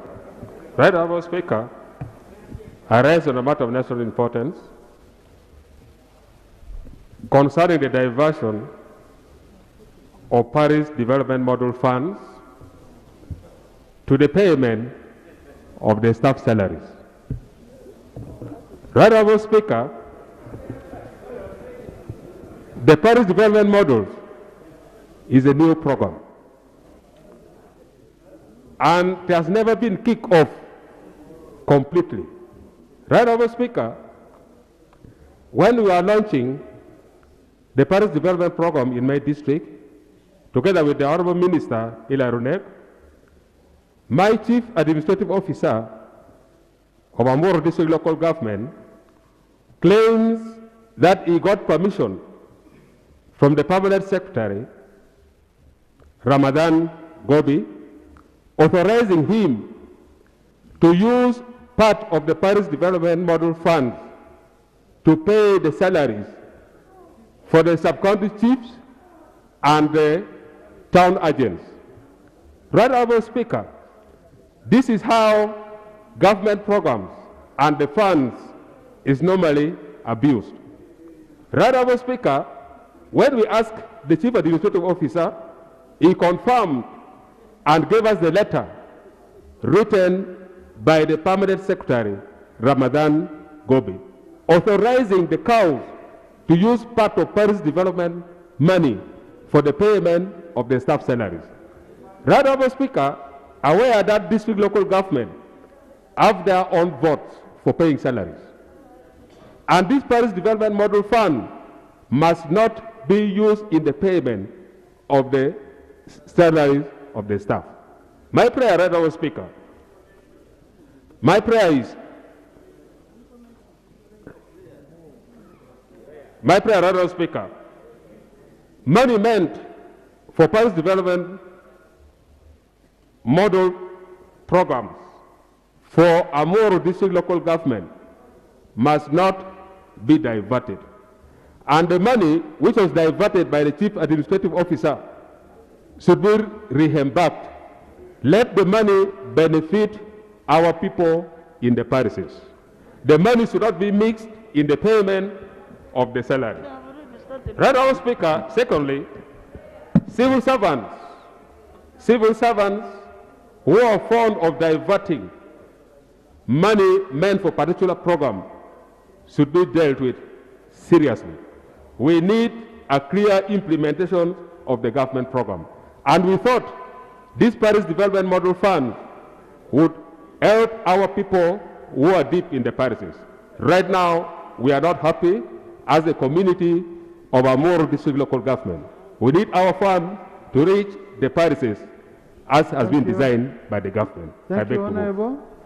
This issue, Prime Minister, before you come, Honorable Chibadia had come to me over the same.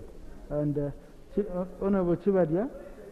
Thank you, Right Honourable Speaker. Right Honourable Speaker, in the same spirit, my district, Kamuli district, where the Right Honourable Rebecca Litwala Kadaga comes from as the woman MP. Right Honourable, as we were closing the financial 17 million shillings had been put per parish. Recently, last week, Right Honourable, there was a meeting and the district administrator and some officials from the district came and addressed all the committees that were responsible for parish development model. They communicated and told them each parish now has 9 million shillings from 17. And they told them, Katak is saying 7. They told them, don't plan for 17, go and plan for 9. They even told them that your MPs have this information, so you meet them and they address you and they give you the details. Yet we don't have any information as to how the 17 million changed to 9 or 7. Thank you, Right Honourable. Right Honourable Prime Minister, you've heard it all, and it seems it's a problem in many places. You might find some go to 0. Right Honourable Speaker, Right Honourable Speaker and colleagues, allow me to thank my brother Gilbert for supporting government program, especially PDM.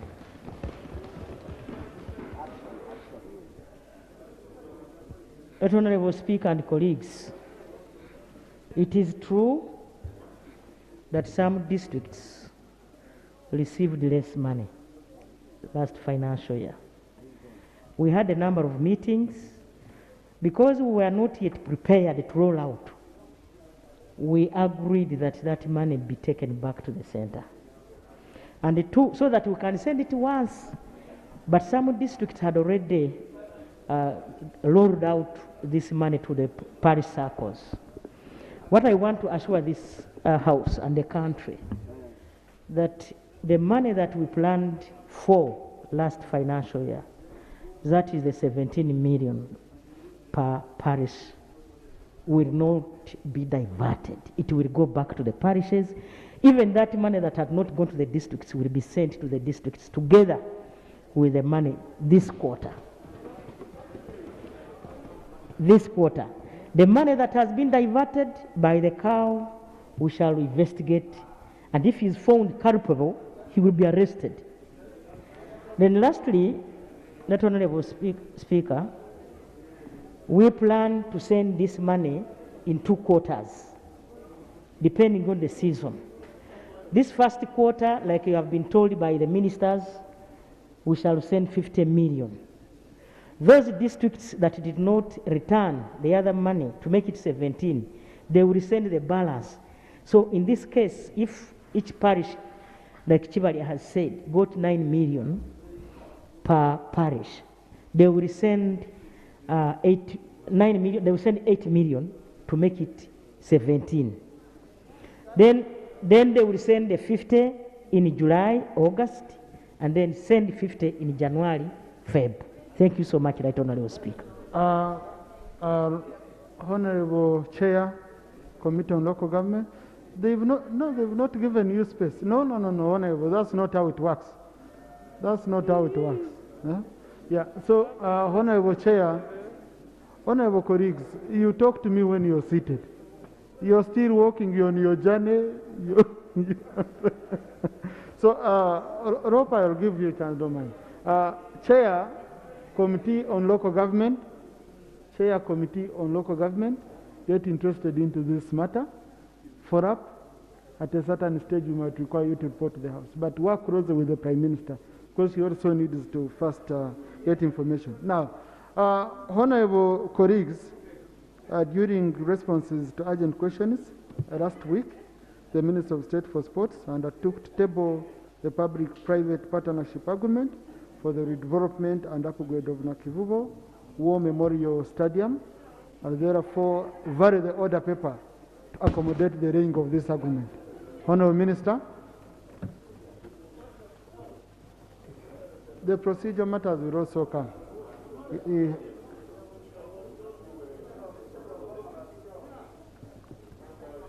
Right Honourable Speaker, I had first of all raised on a point of procedure. Oh, no, the one I granted. Don't ever you're laying the document on the floor. That one I will give you a chance. Thank you. Right Honourable Speaker, last week on Thursday, Parliament directed the Ministry of Education and Sports to lay on table the public-private partnership agreement signed for Nakivubo War Memorial Stadium. I now beg to lay, 1, the public-private partnership for the construction of a perimeter wall and lock-up shops around Nachivubu War Memorial Stadium between the trustees of Nachivubu War Memorial Stadium and Enterprises Uganda Limited.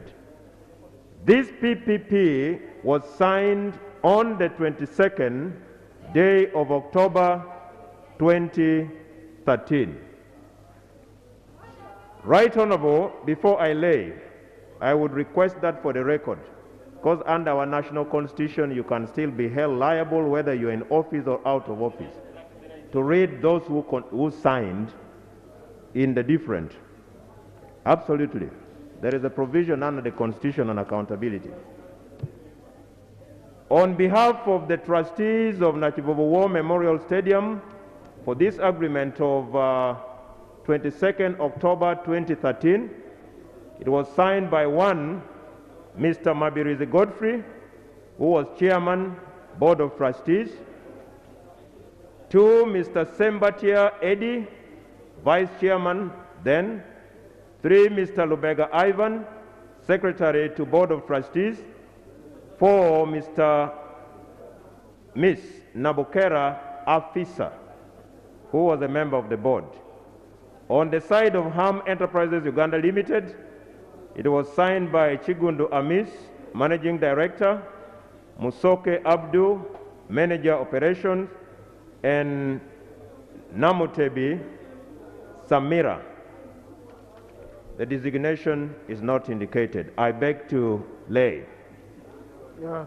The second document is addendum number 1 to the public-private partnership agreement for the redevelopment and upgrading of the Nachivubu War Memorial Stadium between the trustees of Nachivubu War Memorial Stadium and Uganda Limited. This particular PPP was signed on the 10th day of May 2017. The parties that appended their signatures include Mr. Charles Ego Engwao, Vice Chairman, Board of Trustees, Mr. Masembe Ahmed Bogere, Board Member, Ms. Nabukera Afisa, Board Member, Mr. Boniface Oriem, Board Member, Mr. Dennis Sembatia Lutaya, Board Member, Ajat Minsa Kabanda, Board Member, Ms. Farida Mayanja Mpima, Board Member, Mr. Katerega Fred, Board Member. And on behalf of Enterprises, Mr. Amis Chigundu, Managing Director, and Mr. Kagwa Edward as a witness. I beg to lay. Thank you. The last one is addendum number 2 to the public-private partnership agreement for the redevelopment and upgrade of the Nachivubu War Memorial Stadium between the trustees of Nachivubu War Memorial Stadium and Enterprises Uganda Limited. This addendum number 2 was signed on the 15th day of March 2019, and the parties that appended their signatures thereto include Ajat Minsa Kabanda, Vice Chairperson and Chairperson Management Committee, Accounting Officer, Nabukera Asifa, Board Member, Masembe Ahmed Bogere, Board Member, Mr. Boniface Oriem, Board Member, and on behalf of Ham Enterprises Uganda Limited, Mr. Amis Chigundu, CEO, and Mr. Kagwa Edward, General Manager, Enterprises Uganda Limited. I beg to lay. Right Honorable, that marks the end of the 3 documents. Thank you. Thank you, Honorable Minister. I'll refer these documents to the Committee on Education and Sports so that it can aid you in doing your oversight role on this same matter, which I know you are handling. Do you need to make any comment on this, Rob? Thank you, Honourable Speaker. Honourable Speaker, I seek for your indulgence. Sometimes we are seeking for clarification where it is going to be very useful, but the front bench is fighting it. First of all, Honourable Speaker, I sought for indulgence from the Speaker. any expenditure, any environment of money without the authority of the PSST is an audit query. So that's what I was seeking from the Prime Minister, that in case any accounting officer or in the district use the money meant for parish model without the authority of the PSST, he was acting at bias. Right now, Speaker. Secondly, the issue of Nachivubo, I want to thank the Minister of Education, and he has made a good disclaimer by writing all those who signed. But the main issue is that there is a bill they're supposed to table to Parliament that gives government its interest in the transaction. What is that right now, Speaker? The Nachivubo Memoriam Act. Because the investor took an agreement with the government. He developed the place, he's already making business. But the playground or the stadium is not taking course. But it's only that bill, and it was read by the President under the State of National. But Honorable Member, I have guided, okay, that the documents are referred to the Committee for Education and Sports to aid them in their oversight role. And that's what you're talking about. That's the oversight. I want to thank you, Mr. Speaker. And as a member, I'm very sure you're going to do a thorough job on that. Yeah, but I want to thank you, Mr. Speaker, on that. Yeah. Whether it goes to the committee, I sit in that committee, but there are latches in not bringing the bill to Parliament. But the President read that bill among the bills supposed to be processed some 4 years back. So the ministry, and we have read this matter in the committee several times, let him also give assurance to this House that the bill is coming to Parliament. Because whether you take all these agreements without bringing the bill to Parliament, that is one that is going to show us the interests of government against the investor. Honorable, I expect that in your committee report, and I hope you will include it. Next item. Item number 3 on the order paper, laying of papers, the report of the inaugural Commonwealth Parliamentarians with Disabilities African Regional Conference from 14th to 18th of October 2021 in Nairobi. Honorable Lola Kanusu.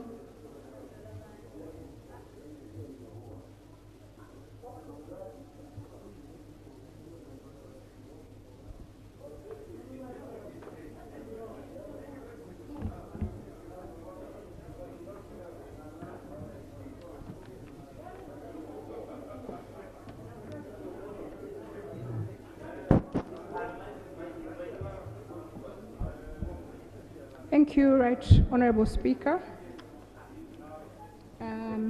With your indulgence, I'd like to read the objectives. There are just a few objectives of the conference and a few recommendations so that members can get a glimpse of what this was about. Honorable, you have your 5 minutes. You know what you want to use it for. Thank you.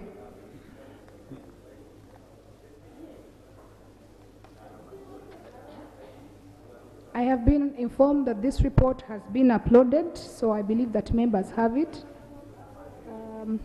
I just want to read the objectives on page 3. This is the report of the inaugural Commonwealth Parliamentarians with Disabilities, referred to as CPWD, African Region Conference, 14th to 18th October 2021, held in Nairobi, Kenya. The objectives of the conference were to bring together members from African region to discuss and understand the strategic plan of the CPWD network and identify disability champions from each of the participating branches, to share information and experiences in national implementation of the rights of persons with disabilities, to identify challenges faced by persons with disabilities, understand the role of CPWD in mitigating the challenges, and adopt resolutions to help mainstream considerations of persons with disabilities in CPA activities. Right Honorable Speaker, I will read a few of the resolutions which are on page 28 for those of you that have the report.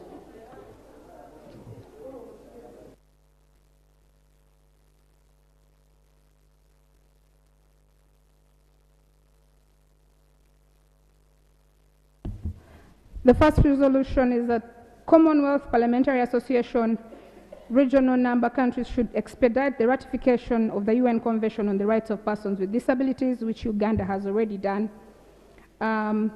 Parliaments in Africa should prioritize enactment and adoption of progressive legislations and policy frameworks suitable for addressing economic, social, cultural, and political civil rights for persons with disabilities. Governments should focus on the provision of social amenities and recreational facilities that are accessible to persons with disabilities to enhance their participation in development activities. Governments should enhance participation in education and improve social welfare of persons with disabilities. They are in need for early identification, assessment, intervention, and school placement of children with disabilities in an appropriate education setting. Persons with disabilities should be treated as right holders. Institutions will be duty-bound by law to ensure that persons with disabilities are facilitated to realize their rights to physical access, transport, communication, education, healthcare, employment, and access to justice. Legislative interventions and affirmative action strategies should be prioritized, that disability mainstreaming committees should be established in ministries, departments, and agencies to facilitate measures for attitude change, monitoring and evaluation of programs, increased employment opportunities, and retention and promotion of persons with disabilities in their places of work. State parties should define their legislation, the principle of reasonable accommodation in all areas in line with Article. Parliament should ensure that national, subnational, and program budgets are disability focused by entrenching financing on disability concerns through a program-based approach within all sectors. Government should also ring-fence disability financing while institutionalize the mainstream processes of disability issues. Public and private sector actors should strengthen efforts to ensure that health policies and programs, including sexual and reproductive rights, are fully accessible to persons with disabilities, especially women with disabilities. African governments should pursue tax policies that are adaptive. African governments should pursue tax policies that are adaptive to expanding access to assistive devices, and here we mean wheelchairs, crutches, white canes, hearing aids, etc., etc., as well as provide tax rebates on their earnings to stimulate investment and improve livelihoods. Lastly, Right Honourable Speaker, I'll not go through all the recommendations.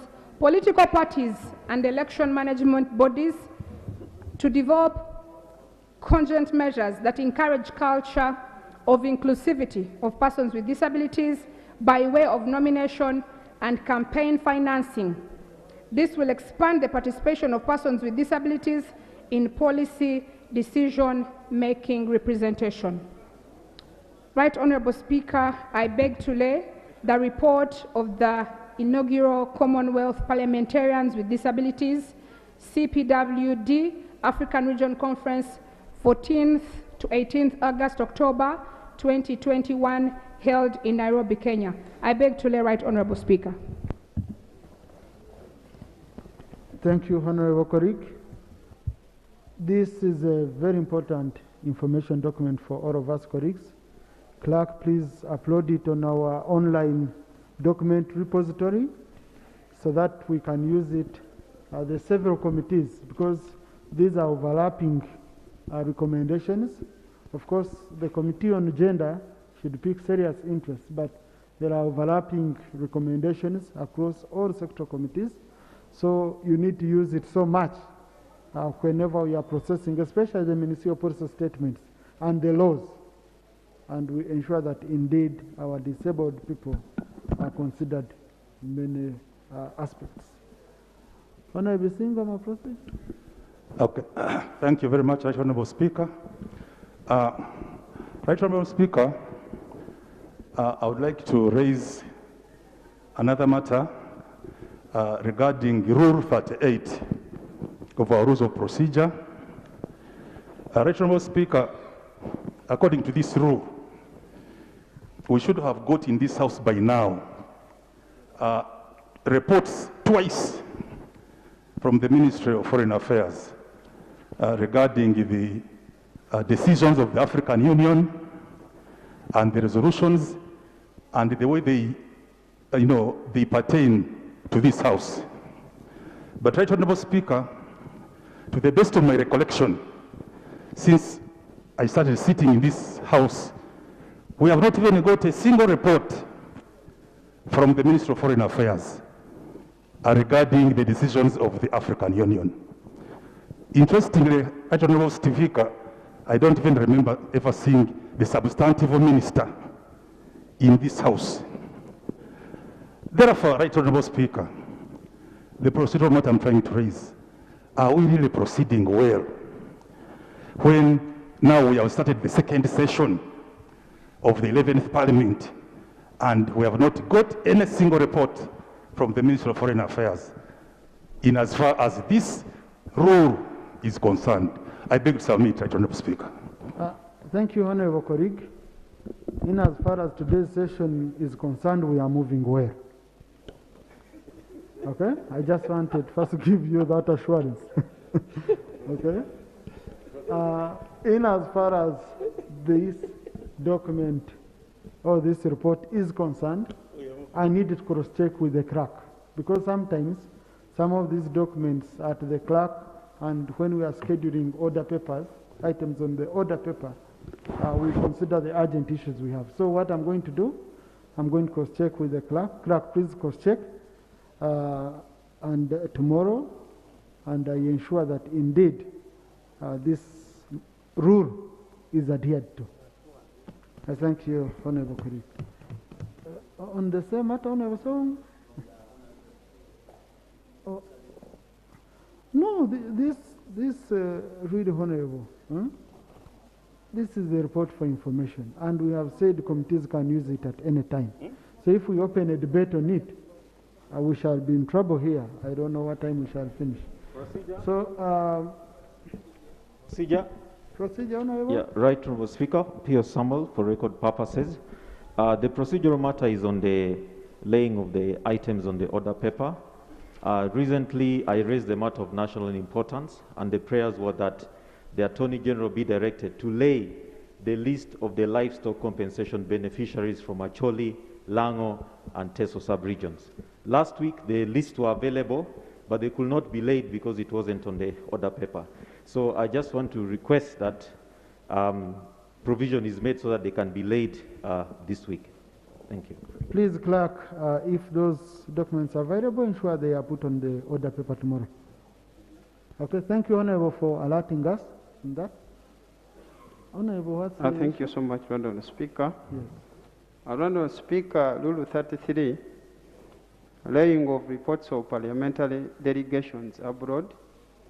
Sub-Rule 3, the Speaker shall appoint time not exceeding 45 minutes for debate. Right Honourable Speaker, under this rule, I have noticed that time has not been allocated by you to allow the House to debate on the members' report which have been justly laid. I seek your guidance, Right Honourable Speaker. Thank you, Honourable. I'm a custodian of these rules. And as a custodian of these rules, I'm very cautious when I'm making the order paper and all the issues. Now, when I tell you that this document, whatever you debate, it's just for information purposes for these reports, okay? This is something I've sent to all committees and all members. You look at them. And the MPs with disabilities, they can even pick out very salient issues which can come in form of action points and resolutions of this House, because we've not ratified anything, okay? So sometimes you debate, but you debate and you end up what? I usually focus on the outcome. So that's why I guided that way, Honorable Member. The debate can even go on beyond the table here. So let's go next item, Honorable colleague. Item number 4 on the order paper, 4.1, statement by Minister on the supply of petroleum products. Honorable Minister of Energy.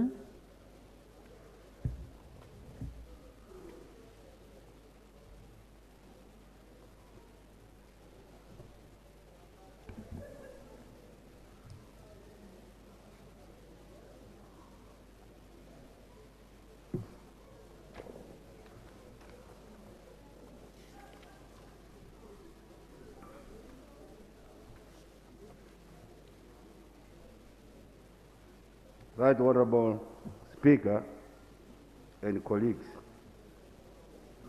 Uganda currently is a net importer of petroleum products and operates a liberalized market since 1994, where prices are determined by forces of demand and supply.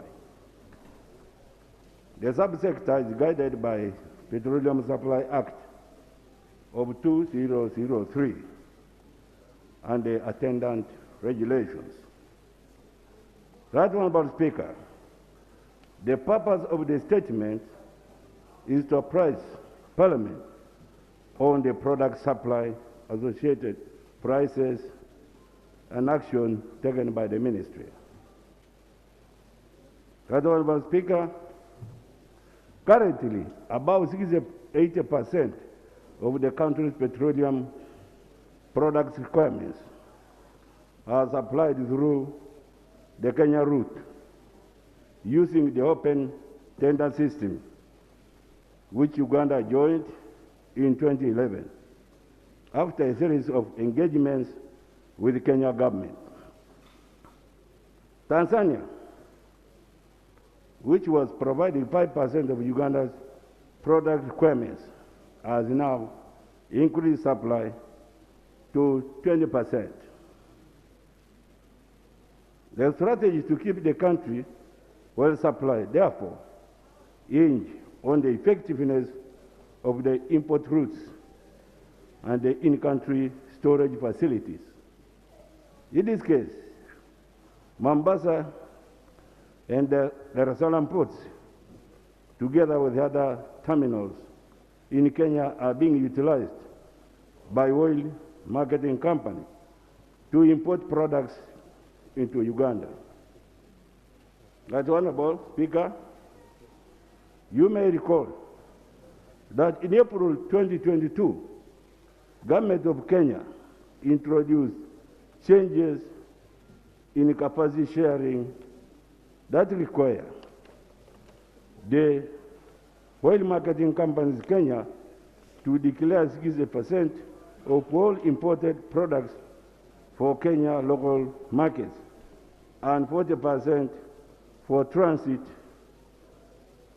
In this regard,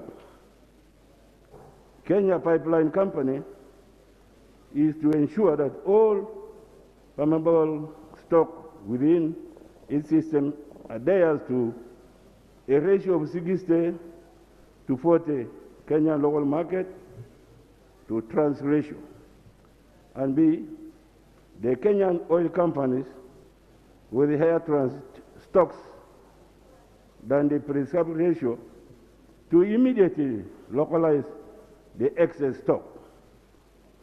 This directly affected the companies doing businesses in Uganda with investments in Kenya.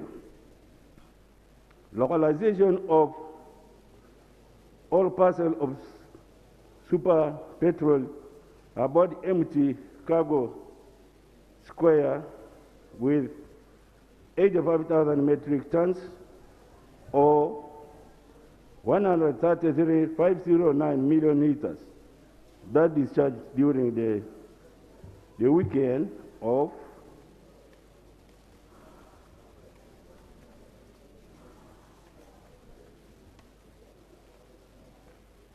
that is April 2022, and subsequently dedicated to the Kenyan local market, leaving the Ugandan market with no supply. Localization of the whole parcel of diesel about MTA Elka Athena that discharged on 12th May 2022 with 86 metric tons or 194.78 million liters was also dedicated. The above decisions affected security of supply of petroleum products in Uganda, although the country has not reached stockout levels. The actions taken by the ministry. Right Honorable Speaker, colleagues, my ministry analyzed the implications of the changes in supply through Kenya and did the following. Engaged Kenyan Ministry of Petroleum and Mining in partial and fiscal meetings on 4th and 17th May 2022, respectively, to discuss the implication of their decisions on the supply to Uganda. Held regular meetings with Ugandan oil marketing companies regarding the country's security of supply of petroleum products under the circumstances, while requiring them to ensure acceptance prices. Engaged Tanzanian authorities in a meeting held on 28th to 30th June 2022 to have Uganda's oil marketing companies actively improve supply through Central Corridor aimed at improving security of supply. The outcomes of these meetings, therefore, Right Honorable, some of the outcomes of the above engagements are the adjustment of Kenya's sharing ratio of Kenya local to transit ratio of 60, which was standing at 60 to 40, has now risen to 55. Theirs has reduced to 55 instead of retaining 60, and now it has risen by 45. Uganda oil marketing companies, their loadings out of Tanzania rose from 5% to 20%, and this has kept the country well supplied. Tanzanians road toll reduced. Tanzania used to charge about $16. $16. That's the road toll. But they have reduced it to $10 per kilometer, with effect from 1st July 2022. We expect that the positive effects of the above measures will be seen in the coming days.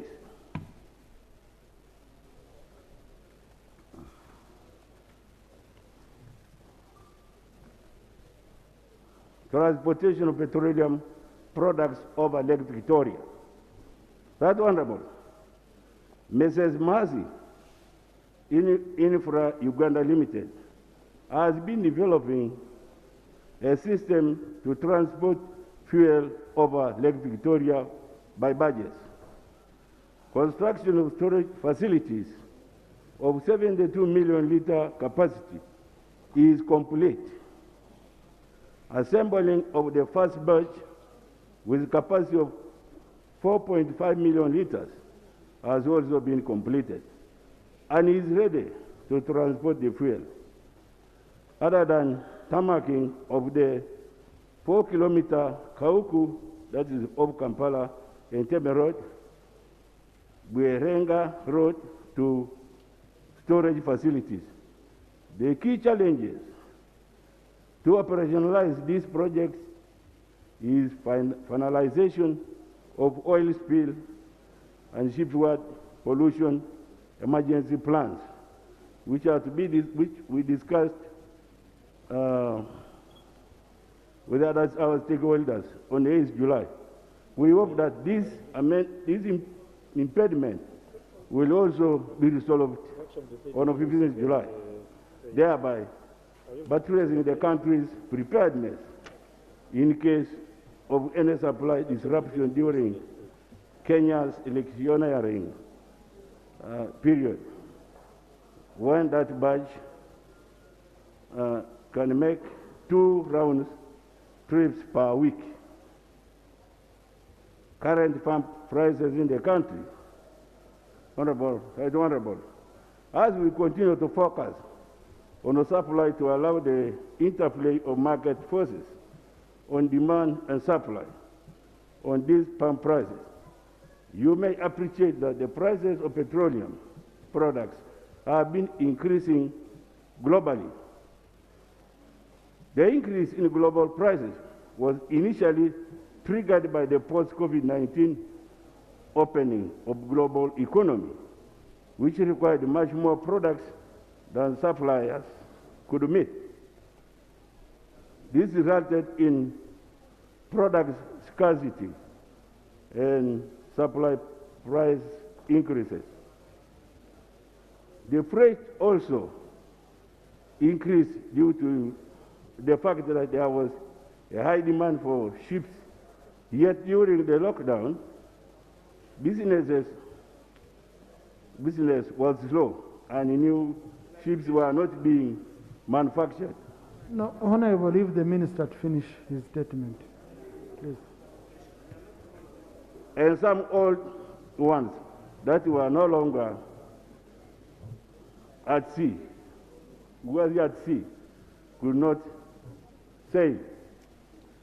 This has resulted in high freight costs.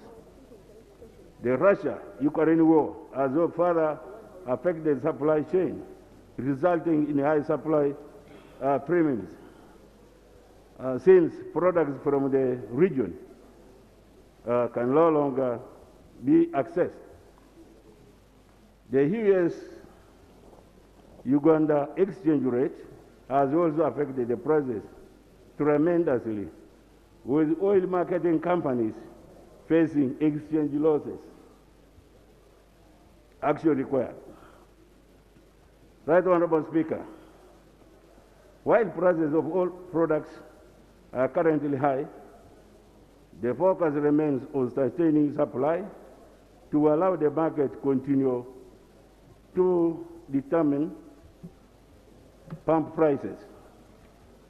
The ministry commits to what?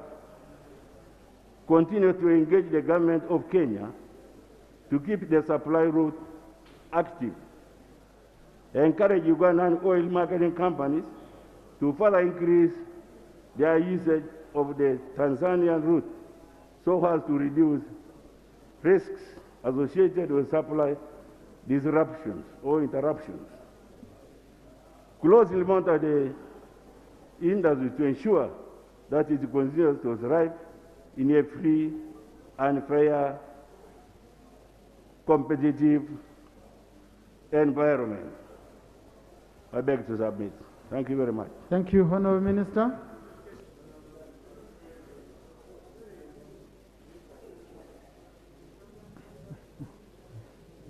Members, I will allow a debate of 5 minutes on this matter, and then we move. Honourable Irene Muroni.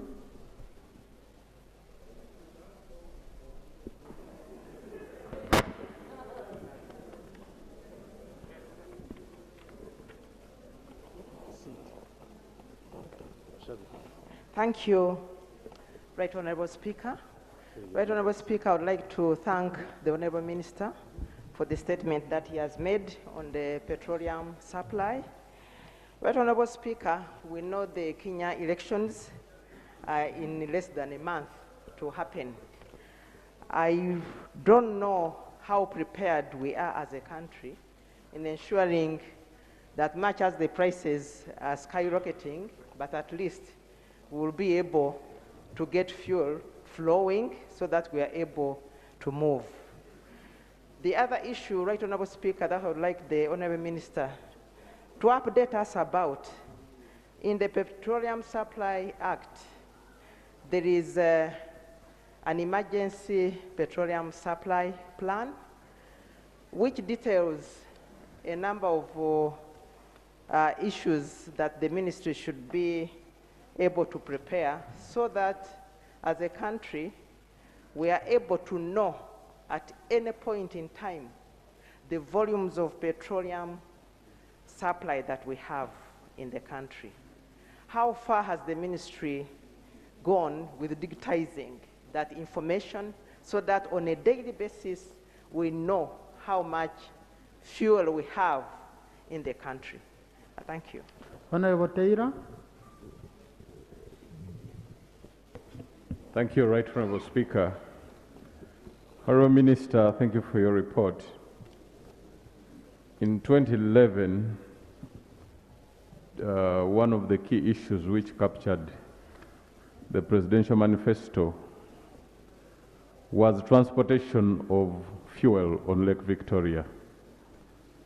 In your report today, you still mention about the transportation of fuel on Lake Victoria 12 years down the road.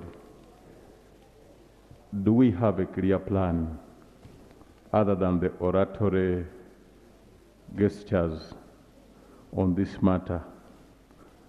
Right Honourable Speaker, we have debated here about prices of commodities, prices of food. Fuel is a very big aspect. And the minister doesn't seem to appreciate the reality on ground by directly addressing this issue. The report fell short of exactly showing us what is going to be the way forward in the shortest future. I seek guidance on that matter, Right Honourable Speaker.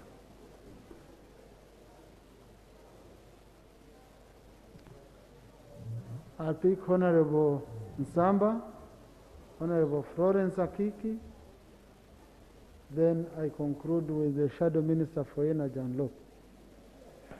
Yes. We have other items where you will contribute, colleagues. We still have things where you will contribute. And if you can see, I'm trying to pick those who haven't spoken since we began the session. So, thank you very much, Right Honourable Speaker. Right Honourable Speaker, as we speak, the government of Sri Lanka fell just because of fuel crisis. Right Honourable Speaker, the reluctance that the minister showed here about the fuel crisis, Right Honourable Speaker, looks like the minister did not appreciate how big this problem is. Right Honourable Speaker, the fuel dealers, the demand for fuel will remain the same.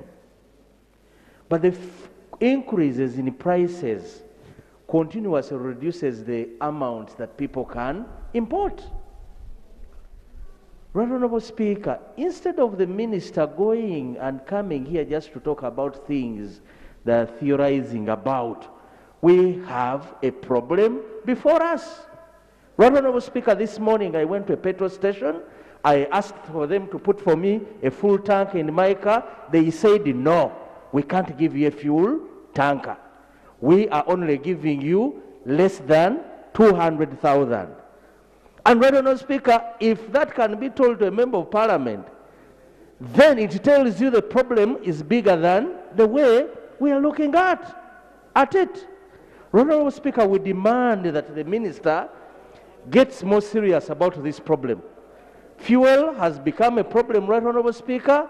The International Energy Agency is calling upon governments to advise their people to drive slowly, to reduce to work half days, to work from home. There are so many advices. We are asking our government to advise Ugandans on what is going on, because it is a global crisis. Many governments today are failing to get the quantities of fuel they needed. The minister must confirm to us that in Uganda we are safe. What he's saying, he has no evidence at all. We needed to hear about our fuel reserves. What is in our reserves? How much can we go in case of what is going on, Right Honourable Speaker. Thank you, Honourable. Thank you very much. Clerk, I'm doing 2 minutes. Colleagues, we are lucky in this house. We have a fuel dealer in Honourable Singoma. He might give us useful information before I pick Honourable Kiki Florence. Let's tap into the resources we have around. Thank you, Right Honourable Speaker, for recognizing me. I thank you. Right Honourable Speaker, yes, it is true. I have some useful information for honourable members. You see, Right Honourable Speaker, we have the East African Common Market Protocol. And according to this protocol, the East African region is supposed to be one single market. But this is not the case, Right Honourable Speaker, as far as fuel is concerned. The fuel business, especially the importation into the region, is controlled exclusively by companies which are either Kenyan registered or Tanzanian registered. There is no way how the Ugandan registered companies, because we happen to be fuel importers ourselves, but there is no way how you can participate in the tendering process. All of this process is targets and is, participated in by the Kenyan or Tanzanian companies. That's why it is easy for the Kenyan government to localize entire consignments of ships. What is the problem, Honourable? Why now the problem is that's why we needed to take on our people in the Ministry of Energy. They need to engage their counterparts in these countries to open up the process to allow even our companies here participate in the tendering process, which is monthly. That one would ease, and even these shortages would be, reduced or even wiped out altogether. But that's not the case, Right Honourable Speaker, as we talk at the moment. I beg to submit. Thank you. That's very useful information. Honourable Minister, we shall need to know what are you doing to ensure that our companies are allowed to participate in the tendering process? Because I saw the letter from Kenya. Now Kenya just writes to their companies and it says, if you don't domesticate these volumes, okay, then you are going to withdraw your license of operating in Kenya. Now we would be able also to say the same for our country. And the only reason, because fuel passes through Kenya, but we have fuel which passes through here to other countries. So, Honourable Minister, we need clear on that. Don't we have capacity to participate in the auction? Yet we have a private sector that has grown. Honourable Florence Akiki? Thank you. Honourable, switch on to be on record. Dr. Sime Florence, Woman MP Masindi, welcome back from the first session. The issue I'm raising is the preparedness we have for fuel or petroleum products. We have over again talked about the tanks in Jinja. The first session we talked of them being empty. The minister has not told us whether those tanks are still empty or they are full, or they are still being rented, because the last time with the information we got was they are being rented. They are not owned by government. Can the minister tell us what is the use of those fuel tanks in Jinja? What are they? Are we filling them now that the elections for Kenya are coming on 9th? Secondly, as you are aware, the prices cannot be controlled, and buses, a number of bus operators have now closed shop. That means we are going to have more problems of unemployment. So the issue of fuel product cannot be underemphasized. And I'm aware that some of these conditions are beyond us, but I think we need to prepare ourselves. The minister has to come up with a proper plan, especially on the use. Most of us have got vehicles which are consuming fuel as if they are taking water. So we need, I think, guidance on our consumption. You find a home having 3 cars. We need to be guided. The Ugandans have to be guided. Can we primo cars and park some of these cars and then we use them at a particular time T? Thank you. I beg to submit. Thank you, Honorable. Kanungu? Okay. Shadow Minister for Energy. Honorable, tell me, what's the issue? Right Honorable Speaker. It seems you're boiling with the point. The crisis of fuel is all over the country. Unfortunately, the dealers have started hoarding fuel. I left Soroti yesterday at about 5 o'clock, and there was no fuel in Soroti. But I was informed that they are only hoarding the fuel. I think it is important that the minister talked from here, but he was not talking like the minister that have been knowing. I think some of us are comfortable with the status quo. We would want the minister to tell us, what are we doing as government? One, immediate, the mid-term and long-term. In your report, that does not come out. Mr. Speaker, Right Honourable Speaker, when I reached Tororo from Soroti, I found that in Tororo, fuel was 6,900. 6,900. And Tororo is near Kenya. When you reach Jinja, it is different. I also want to request that I think government needs to come out to check the dealers of fuel. How come that we can have in Kampala, fuel is 7,000. In Mbale, fuel is 5,500. In Soroti, fuel is 6,000. In Kalangala, different price. Honorable Shadow Minister for Energy. Oh, Christine, I thought you were the Shadow Minister for Energy.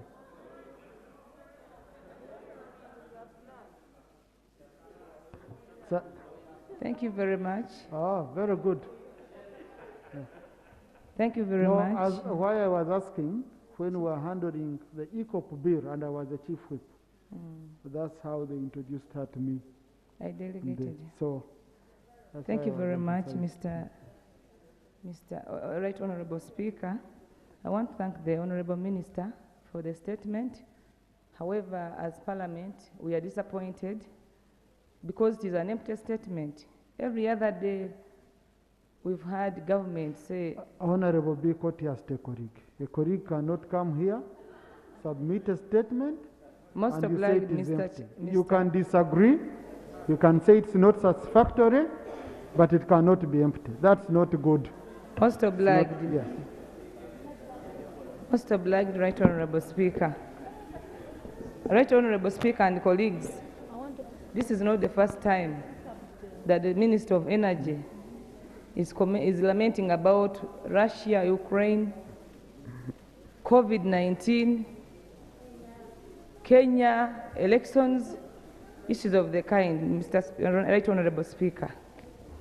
Right Honourable Speaker, as colleagues have said it, if you go back to our constituents, or if you go back outside there, most cars packed. I remember when we were passing the excise amendment bill, we did emphasize that most businesses, people are on a standstill.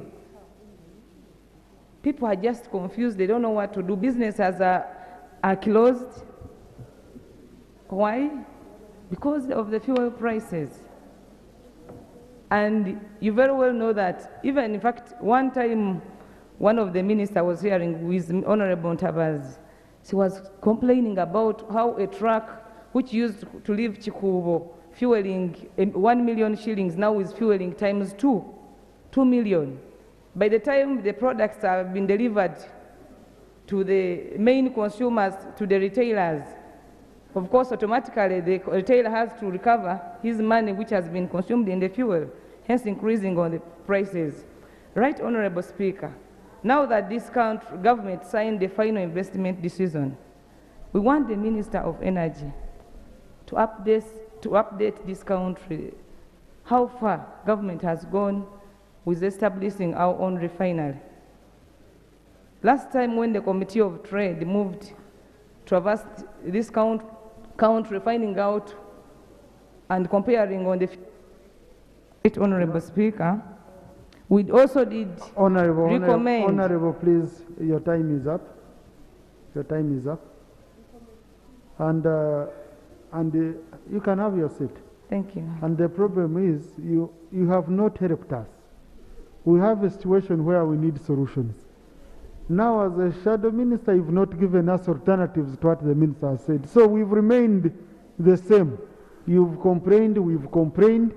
Now it's only the minister who has given solutions, which we are poking holes into. So I'm looking for way forward alternative solutions. Minister has said they are working on a badge which is going to bring in fuel. And we say, no, this badge won't help. Therefore, what you do, maybe you try to bring fuel by train or by what? That's what it will help us so much if we. Honorable Guzuri, Rope, you're going to conclude, and the minister will. Thank you, Mr. Speaker. I'm glad you've reconsidered that we give ideas on how this problem must be dealt with. It's a crisis which, if we do not pay attention to, can actually escalate into something bigger. I've read through the minister's proposals.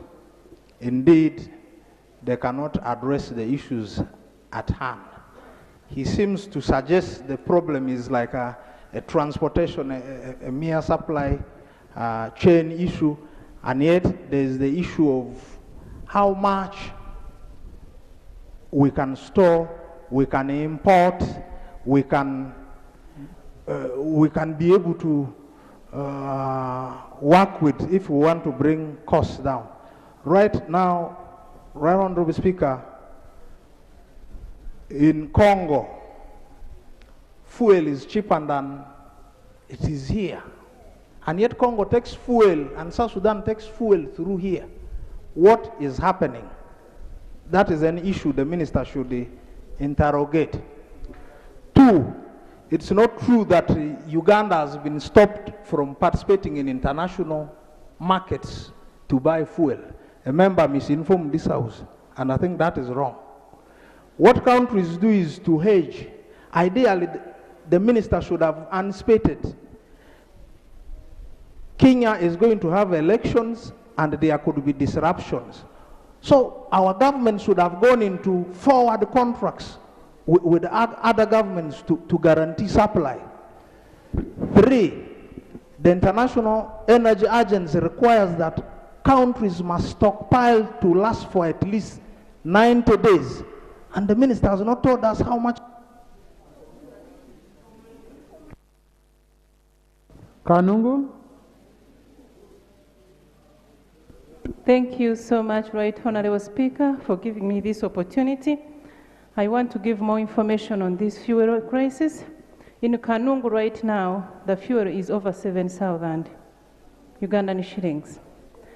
I'm one of lucky people who got to fill my tank today at Shell. My tank could cost... Did you do full tank? Yes, I did. I did full tank at 530,000. You're right, Honorable Speaker. Going to Kanungu, I use 1.5 tanks.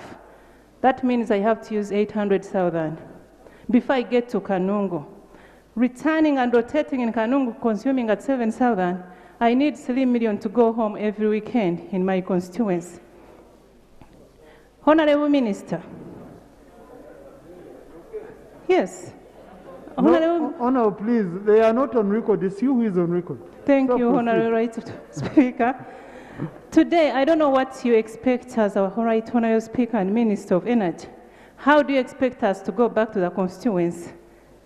And where do you expect us to get the difference than you pay us and voters accuse us of getting a lot of money in this parliament, Your Right Honorable Speaker? Even our own people cannot afford buying fuel today to run around. And in Kanungu, to add on top of that, Your Right Honorable Speaker, My people of Kanunga are dying of hunger because we were attacked by wild animals from National Park, Queen Elizabeth National Park, like Chi Sub-County and Nyanga Sub-County. I urge you, Right Honourable Speaker, to say something to Prime Minister to provide food to Kanungu people before they die. More information, Right Honourable Speaker. Thank you for the information. Thank you.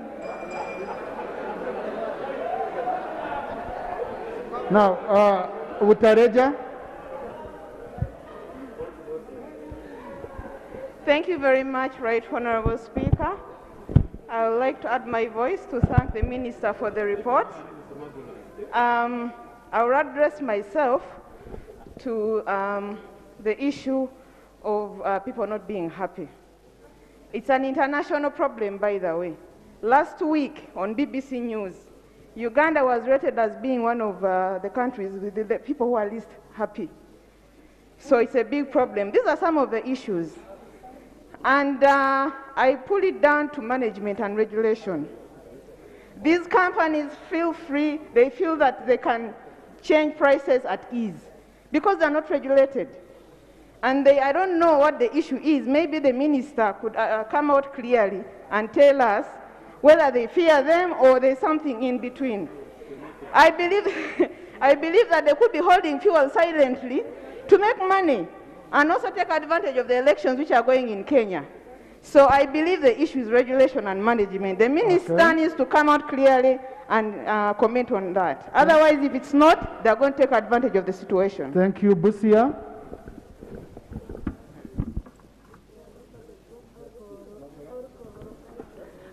Thank you so much, Mr. Speaker. For the issue of fuel, I'm going to add on what my friend has said, Honorable Nevanda. Actually, last time I was in Nairobi, but all the stations, petrol stations, had the same amount. The prices were the same. But we find in Uganda, you find the Shell having different price, Mogas having different price. My prayer, or the solution, if the government, or if the minister, they sit down and they set the same price. If it is 8,000, let it be 8,000. If it's 7,000, let it be 7,000. I'm just assuming. But you find here 5,000, here 6,000. A member, sorry, honorable member, a member is giving her view. Yes, so, yeah, that's her view. Go on, you're protected, honorable. Thank you for protection. So that's what I wanted them to set the same price so that we may be assured of the fuel price in Uganda. Then what I can add, like since last year, we have been lamenting on the same issue, fuel crisis, even this year, but there's no affirmative action. As we members of parliament, we need affirmative actions, and we explain to our voters, because I come from the border, whenever I go back, that's the same question they ask me. Actually, we cross to Kenya to look for fuel, and we come back in Uganda. So we are coming to election period in Kenya. How are we going to be helped? So, Honorable Minister, please, we need your help. Christine? Thank you, Right Honourable Speaker, for giving me this opportunity. Thank you, Honourable Minister, for sharing. Right Honourable Minister, members have talked about the time frame. And we want the short term, the medium, and the long term.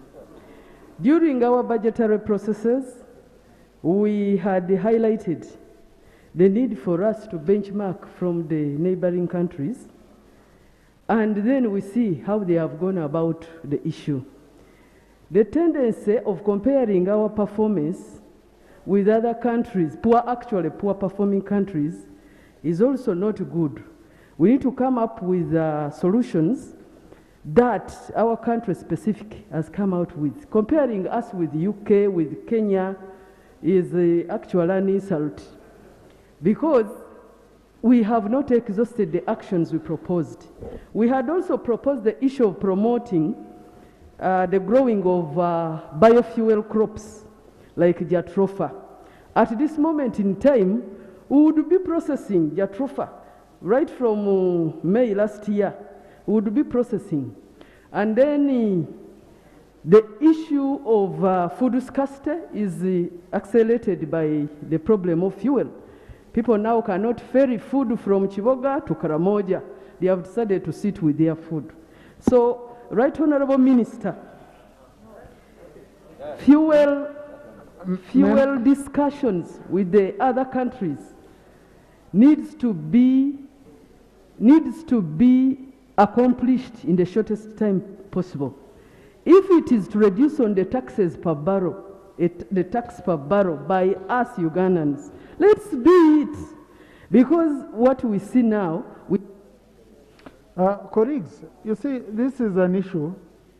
I think each and every government is getting a bashing from their parliament. I was in Canada, a liter had jumped from 0.25 cents, US cents, no Canada cents, to 0.85, times 3. A liter of fuel, everywhere, everywhere.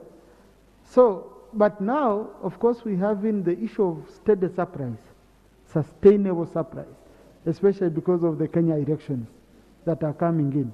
So sometimes this is the time I don't envy being in the minister's position because he's between a stone and a hard place, because it's all over the region. So I really want us, when we are also pushing the minister, to be reasonable, to know that we face reality, because we are coming from these all other countries. The situation is really bad. Should they sit down as a region, as leaders in the region? Should we tell Honorable Nsamba also now, even at the PAP, this should be one of the issues you should be raising. We as Africa, how are we protecting ourselves? The resources coming out of Africa. Karangara. Honorable, I know you have a procedural matter, but sometimes these are issues where members freely express themselves. And I don't want to bog them down with procedure and all that. It's a chance for them to, you know, some of you, you're senior legislators. So you allow colleagues also to speak freely on some of these matters. Karangara? Thank you, Mr. Speaker. Nachumuli Helen. Just like you guided, Mr. Speaker, the minister should therefore go back and make a revision and make a correct report. Yes, in line with that, I would also want to draw from Kalangala, Mr. Speaker. Kalangala is a fishing community, just like many other islands.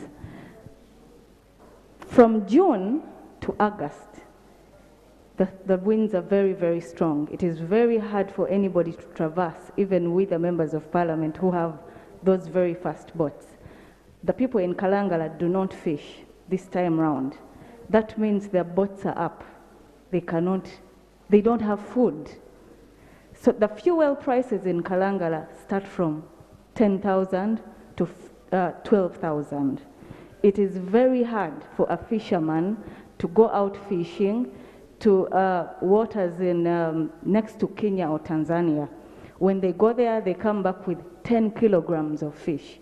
In the normal days, it's been around how much, Honorable? A kilo, no, a liter of fuel. Fuel, it was 4,500 to 5,000. And now it is 10,000 to 12,000. And yes, and also, Mr. Speaker, the prices of fish have lowered. You can imagine, the price of fuel is high and the price of fish is low. Before, it was 15,000 a kilogram, minimum. But as we speak now, it is at 9,000, 7,000 to 9,000, compared to the prices of the fuel. So I think it is so unfair to the people of Kalangala as we speak. And as we speak also, they do not have food. This also goes to the... So Honourable Minister... Mr. Speaker, thank you. Yes, Honourable Minister, we have a special case why I picked Karangara. It is the islands. I was just looking at a special case of people on the islands. We want to know the interventions for, if there are any special interventions for the people on the islands. Okay? Especially in terms of fuel. So allow Honourable Seku, and I conclude with Honourable Sewungu. And then, colleagues, there are other statements where I know you will be the same people standing up. Yes, I'm not importing any new people in this parliament. Thank It you. will be you standing up to contribute. Thank you very much, And I'll give Honourable you chance. Speaker. The issue of the fuel situation in the country is appalling, Right Honourable Speaker. And I won't take long because I will follow the guidance that you gave on the issue of the food security. Because the issue is cross-cutting throughout the country. We are talking about pump prices, but you go to the communities where most of our people stay. They are buying fuel from cups, from bottles, and the prices can be even as high as 15 to 20,000 shillings.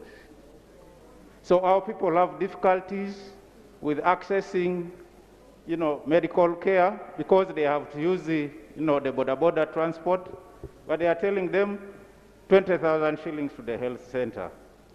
Our people are suffering.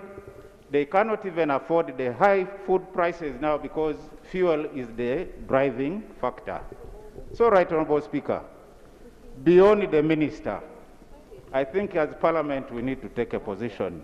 And I would like to say, perhaps, like you guided with the issue of food, of the lack of food, perhaps, if it pleases Right Honourable Speaker, the minister ought to go back to cabinet. They review the issue. Please. Thank you, Honorable, for giving me way. I just wanted to understand, give some information. When you look at this issue of the fuel, it's a global problem. It's not an issue that is related to tax incentives. It's not an issue that is related to transportation. The issue is demand and supply. Just like we have inflation for food, where a lot of money chasing after very few food items. It's the same case with fuel. When Russia's fuel was banned in the international market, and yet Russia is the third largest producer of fuel, this impacted on the supply. And that's why it is a global thing. I've heard members of parliament talking about the oily reserves. Those oily reserves were established by those governments when government was allowed to do business. But you remember many of these things were privatized. And most of these, yes, many of these are given to individuals.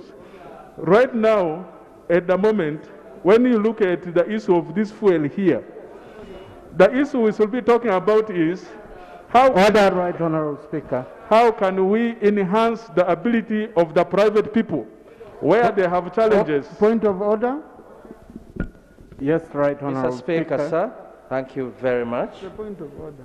Right Honourable Speaker, we have in this country a national oil company that trades in fuel.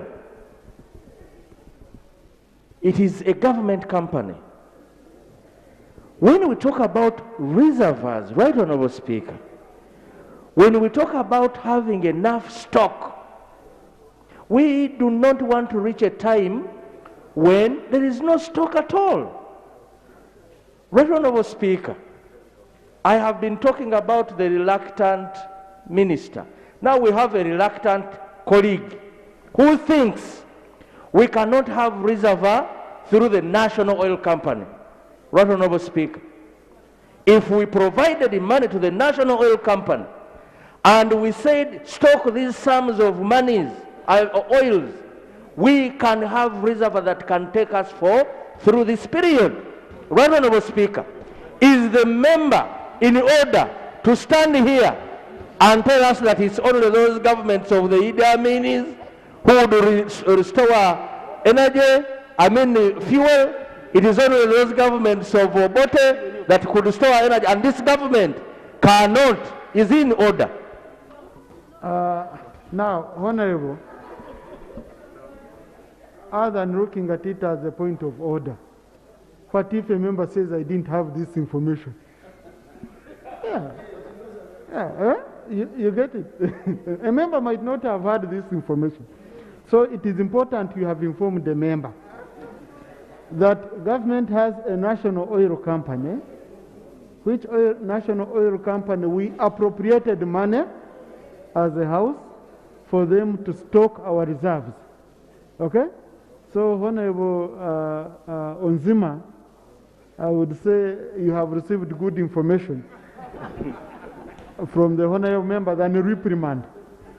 So you can utilize that information. Yes, Honorable Speaker, when I gave my information to him, it was in line with the manner in which the fuel industry is being handled at the moment. Government has not entered into that, but at least let me not go into that debate. Let me proceed on the issue. That's a humble way of accepting your information, Honorable. So, go on. So, on this particular situation, I was watching news. We may have problem of fuel here. But are you still giving information? I'm still giving him some information just on this particular one. Because Mr. Speaker, it's you. Wait, it's you to reclaim your. Madam Speaker, today we are talking about fuel here. We are only lucky that we don't use much of gas here. But countries that use gas are paying it harder than those who use fuel. It's terrible in East Asian countries. The situation is not like ours. Thank you, Honorable, for giving me way. Thank you. Like earlier on stated, Right Honorable Speaker, this is a very serious matter that we need to refer back to the Minister, that he goes back, just like you had guided earlier. And they come back with comprehensive, with all these gaps that have been identified through the debate here, so that we have solutions rather than just lamentations that have been coming up. We want government to come with a position on how to intervene to check on all these problems about the fuel crisis. Thank you, Honorable. Honorable Sewungu. Honorable Sewungu. Milton, you don't have oil on that side. You will speak on foreign affairs matters. I have issues over here. Thank you, Honorable Speaker. And I want to thank the Minister for your statement. Now, when you go to page 2 of your statement, Honorable Minister, and you have given us at the bottom some outcomes of the above actions. On that number 8, all those are positives, according to what you have given, meaning that the country would be having some relief, but still you are not giving us any solution. All these are positives, Mr. Speaker, according to number 8. Right, Honorable Speaker, and all members, let us look at these figures. When you go to Kenya, we have Kenya is selling fuel at Ugandan shillings 4,857. Then when you go to South Sudan, it is Tanzania 4,844. South Sudan 4,770. DRC 4,412 shillings. That is Ugandan currency. Burundi, a liter is at 4,990. Then landlocked Rwanda, again, is selling at 5,372. So, Uganda, honourable members, let me submit. Let us not talk about Uganda because you know what is happening. What is taking place in Uganda now, our price is raising according to the month of the year. In May, a month was we were in May, it was 4,000. 5 June, 6,000. Now it is rushing to 7,000. But right, Honourable Speaker and honourable members, the challenges we have here are: one, Ministry of Energy, you have failed to monitor. You have failed to monitor these companies importing fuel here. When you go to Petroleum, they have a reservoir. When you go to Haas, they have a reservoir. When you go to Starbucks, they have reservoirs. All of them. But you can find a company, right, Honourable Speaker, going to Shell or Total to buy fuel, another company. Then that company sells at a lower price, but Shell is selling at a higher price. What is important, Honourable Speaker and all members, is the Ministry of Energy taking a keen interest, even though we have no law. They should be following all these companies, how much they have in their reservoirs. The moment you have that, you have close monitoring. Because URA moves out, looks at all these vehicles bringing fuel daily. They tax them, but once they put their fuel in their reservoirs, there is no other follow-up to know that this is the amount of fuel you have. Honourable members and Mr. Speaker, I remember during Walk to Work, this Parliament argued that they were going to put regional reservoirs for the country. And I think we raised some money in the Parliament here, right? No, Speaker, you remember. What is happening now? So as I conclude, Honourable Minister, let us go back. We are saying we cannot give all the powers of management of fuel in Uganda to multinational companies. Information. Government must come in. Government must come in to control. That's what the Speaker said about Kenya, that if you're not doing this, if you're raising the prices, we are taking away our licenses. But what is happening now is that there are so many these vultures who are enjoying money at the cost of others. Lastly, Honourable Minister, why I've given you these figures, the cost of these countries, our East African community, is that these Ugandans, we want to see a minimum, some reduction that can keep us surviving. But Honourable Seungu, it's very important when you give figures, you qualify those figures, so that in the Hansard, we are clear, we know this is the source of these figures. Yeah, Mr. Speaker, so the source of this information so much. Is, first of all, we are in East African community. Secondly, we travel in these countries. Thirdly, just go on social media, go on the internet, look for the prices of Kenya. This is open information. So, but as the Speaker, you have ruled, no, I will lay on the table tomorrow that source of information. As per now on the Hansard, write that according to Seungu. Okay? So Right, Speaker, as I conclude, because I would, through Mr. Speaker, the opposition, as opposition, we had prepared a statement which cannot be read now on the way this fuel crisis can be handled. Through Mr. Speaker, I would pray that this statement can go, I can hand it over through the clerk to the ministry. They read and see. If they feel that we have some positives that can solve this impasse, then you take it. If you feel it doesn't, remain as you are. Thank you. Thank you, Honourable Leader of Opposition. Colleagues, on this matter, I'm going to guide. This is a very important matter. Yeah. I can see how each one of us wanted to speak on it, submit on it. It's not that we want to submit because of anything, but because it impacts us, it impacts our communities, and we are all anxious. Honourable Minister, I've also read through your statement. When you look at the submissions of members, you see there are many gaps you can fill. But to do it better, I'm going to refer this matter to the Committee on Energy. I can see the chairman here, the Committee on Energy, where the minister needs to come with the technical people, because it might not be satisfactory. The Committee on Natural Resources, it might be not satisfactory for us to only have the minister here. He needs a backup. What we need are clear answers, and some of them are held by technical people. Then also the Leader of Opposition and Shadow Minister for Energy will go and give alternatives when they are prepared, and then the committee will bring a report which we shall discuss here. We shall give it enough time so that colleagues, all of you, can comprehensively submit. Honourable Chair, if we gave you 1 week, you should be able, because it's an urgent matter. It's not a matter we should take very far. So, Honourable Chair of the committee, we give you 1 week to have comprehensively met the dealers. You meet the dealers, you meet the minister, you meet the shadow minister, you meet members who are interested. You should inform them, but you also extract this answer. You extract this answer so that it can guide you on the issues. And our focus will be on solutions. On solutions so that we make very clear recommendations to the government, short term, medium, and long term. Next item. Item 4.2 on the order paper, statement by the Minister on the steps to ease stringent visa conditionalities for Ugandans. Honorable Minister of Foreign Affairs.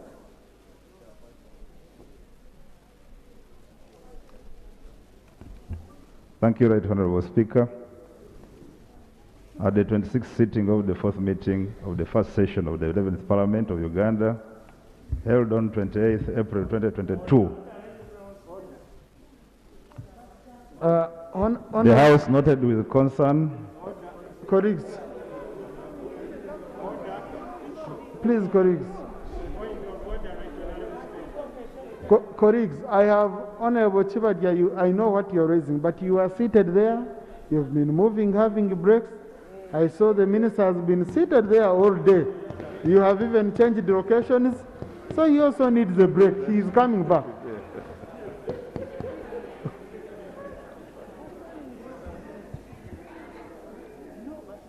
Right Honorable Speaker, at the 26th sitting of the fourth meeting of the first session of the 11th Parliament of Uganda, held on Thursday, 28th April 2022, the House noted with concern the increased cases of Ugandans being denied visas. Right Honorable Speaker of Parliament directed that my ministry present a statement to the House on this matter.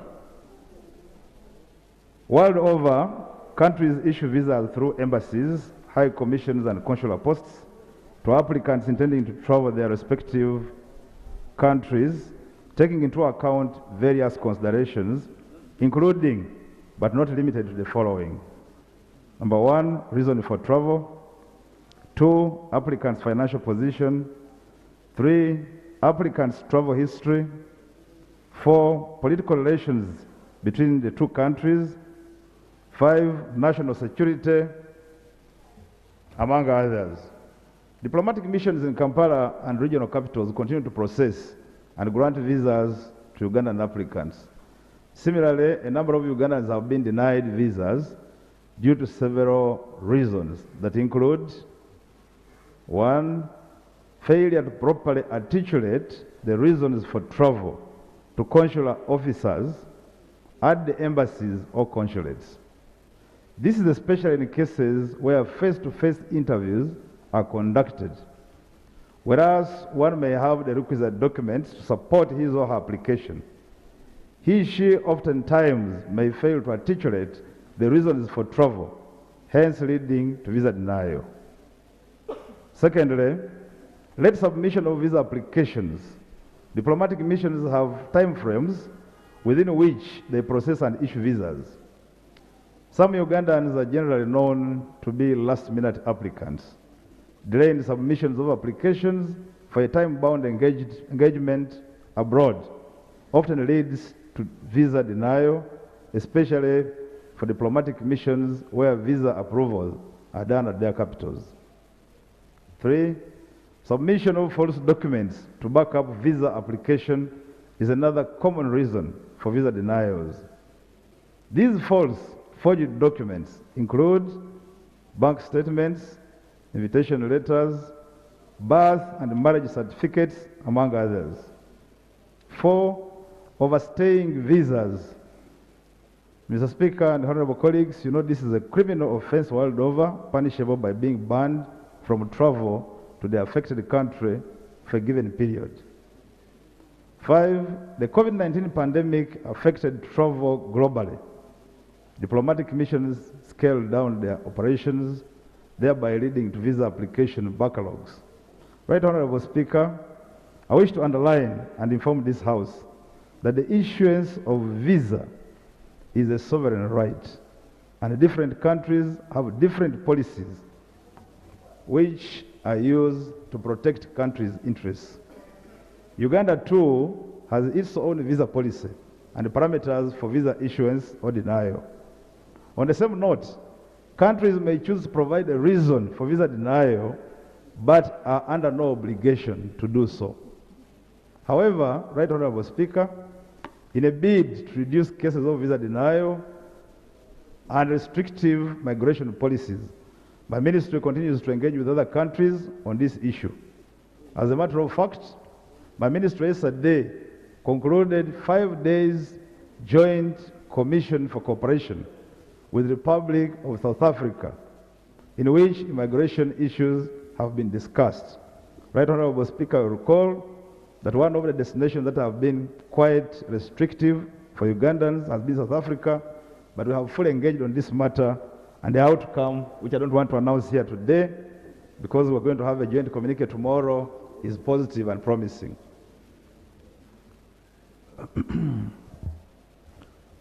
Let me highlight some of the other measures that my ministry has undertaken to ensure that Ugandans are subjected to minimum visa restrictions and migration policies. Number one, bilateral visa arrangements. My ministry continues to negotiate bilateral agreements with a number of countries for exemption of visa requirements. The ministry has concluded arrangements with 65 countries so far, where Ugandans do not require visas to travel. Mr. Speaker and colleagues, the list is herewith attached.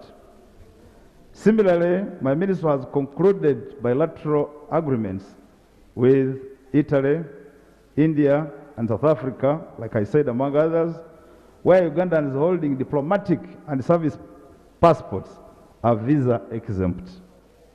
We continue to engage with a number of countries to facilitate bilateral visa exemptions, as well as grant of visas on arrival to cater for emergency situations, although this would require reciprocity.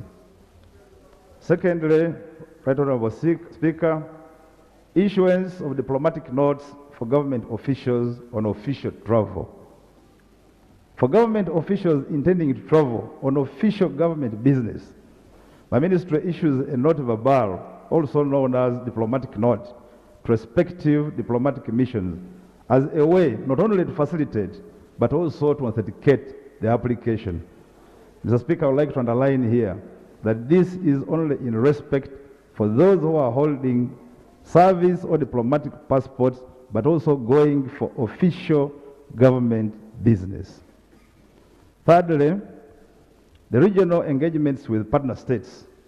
At a regional level, the ministry has concluded agreements with regional partner states where Ugandans do not require visas. This is the practice in East African community, like you all know, and most COMESA member countries.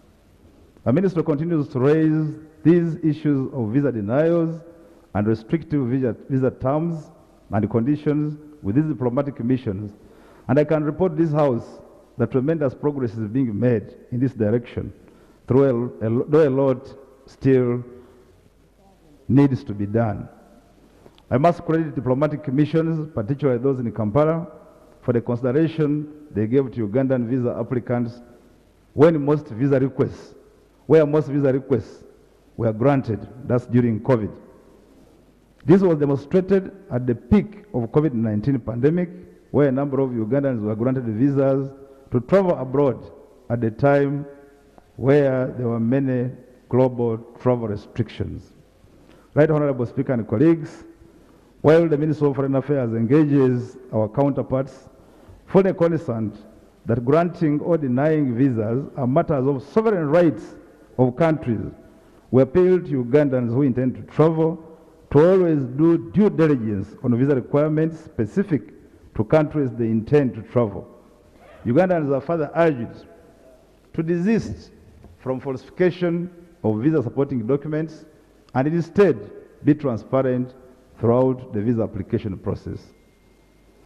In situations where Ugandans are denied visas and the matter is brought to our attention, especially on subjects of health and education, the ministry engages with the relevant missions and the government over such a matter.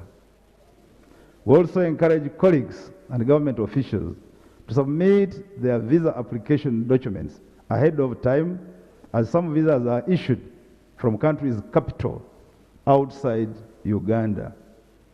Colleagues should also note that while most diplomatic and service passport holders are exempted from visa fees, some countries require payment of visa processing fees, especially where visas are issued outside Uganda. In conclusion, Right Honorable Speaker, as a ministry, we share the plight of Ugandans who continue to face restrictive visa regimes. However, my ministry is doing everything within our means and mandate to ensure that we work closely with diplomatic missions in Kampala and within the region, through also bilateral and regional level to address the challenges of restrictive immigration terms and conditions, as well as knowing that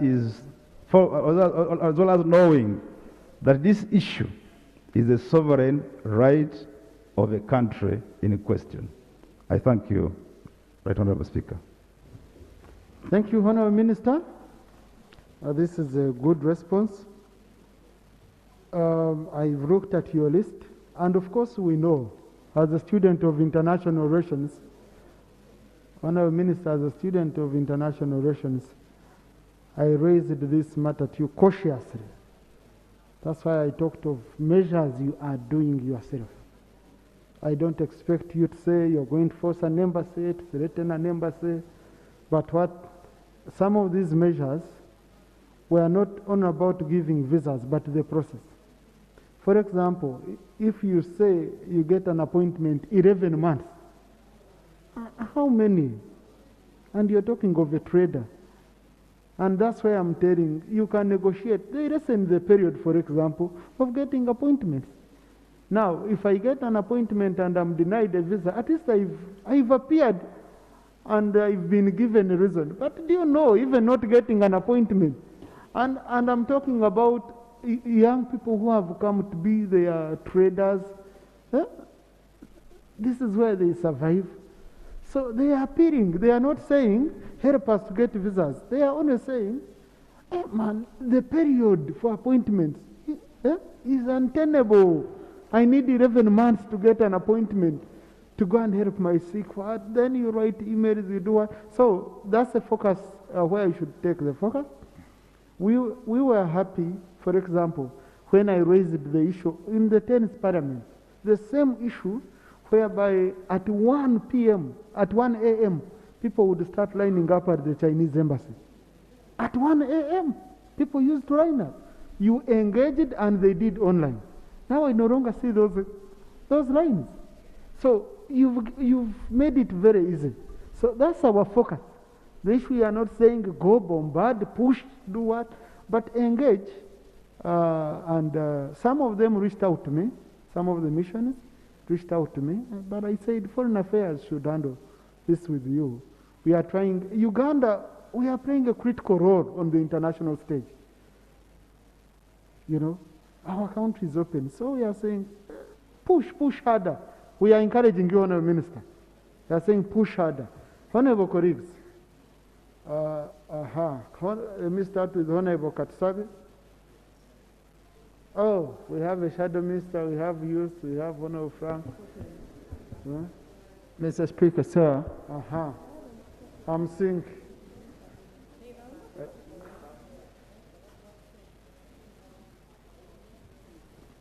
You're next. Honourable. Mr. Speaker, sir. I thank you for... And colleagues, this is a sensitive matter. We have to be very cautious in our submissions. It's about relations, our relations with other countries that are sovereign.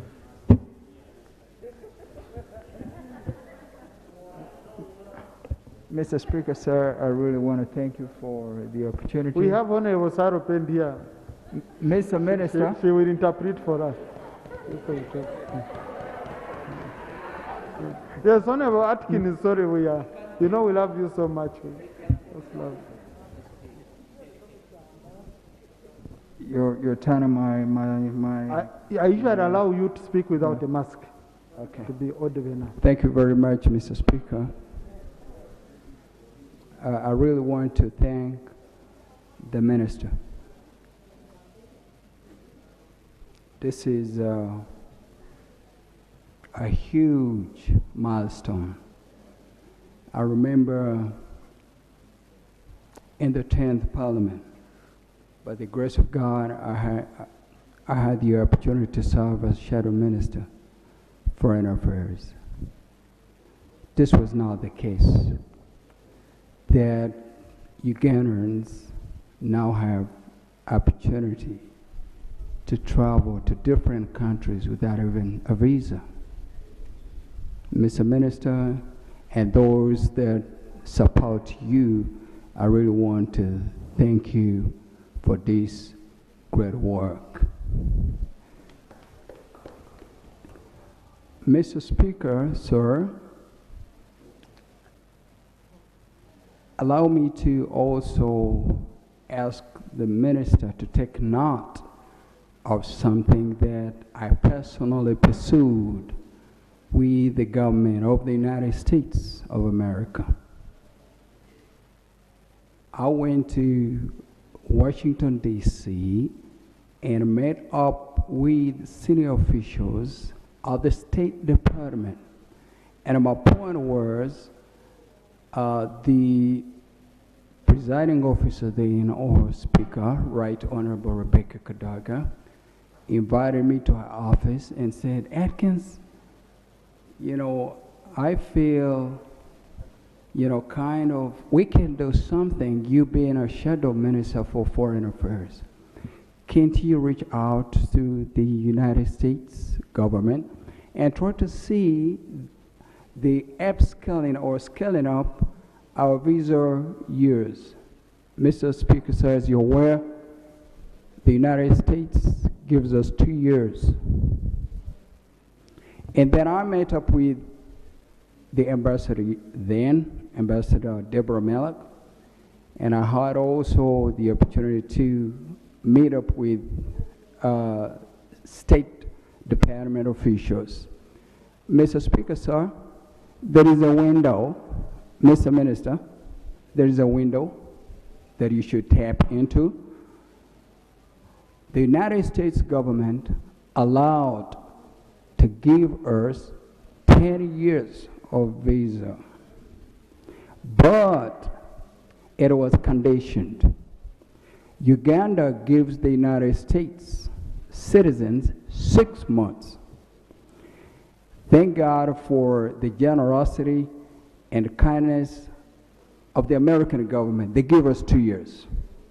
So if we want 10 years visa, then the United States also says, consider our citizens to have the same. While serving as Minister of Foreign Affairs, I tried to reach out my counterpart at the ministry, and he said, you know, Atkins, we use the visas also to get our money. But you see, I think it's very important. We recognize that it's kind of tiresome every after 2 years going to an embassy to renew your visa. So, Mr. Minister, sir, I'm asking you that you consider having an interface with the United States Embassy to explore the possibility of that open window. I appreciate you, Mr. Speaker. Thank you.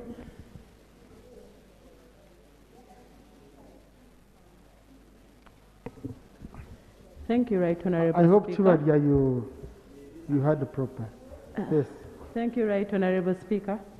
Nabukera Hanifa, Woman MP, Mukono District. And to appreciate you, Minister for Foreign Affairs. But in your submission, you didn't talk about the study visas. There are students who apply to study abroad, and they go through those requirements and even go ahead to pay fees, half fees as a requirement. They even pay accommodation, but at the end of the day, they do not give them visas or even take a long time to respond to their applications, which hinders their timelines of study. So I faced that before. And secondly is also about the duration. You said Ugandans are last-minute applicants. Not true. There are some members here who applied for Canadian visas. That was in January up to today. And those are 6 months from January up to now. They've never gotten response from the Canadian embassy. So I also want to request that please let them, if someone has not met the requirements, it should be at least as quick, and they should know why they are denied, such that they can either amend or reapply. Thank you so much. Honorable Court, then Honorable Kamatenet. Honorable Kajenja, we shall pick on your expertise as a former Foreign Service officer. Thank you very much, Right Honorable Speaker. When you carefully read through the report, you'll notice that out of the 65 countries that our citizens can travel without a visa, only 17 are African countries. In my opinion, this is a very disappointing figure. And the rationale for that is that about 1 year and 7 months ago, Uganda and other 53 African countries agreed to trade under the Africa Continental Free Trade Area. And under the essence of the Africa Continental Free Trade Area is that the intra-Africa trade rises from the 17% that we currently have to about 50% or so by removing all the bottlenecks to movement of goods, services, and our people. Unfortunately, for many of the young traders, like you rightfully said, they are unable to travel as freely as they should. And this is killing the spirit of the agreement. My proposal, Right Honorable Speaker, to our good minister, is that we fast-track engagements with countries that have ratified the Africa Continental Free Trade Area for visa exemptions of our young traders. Thank you.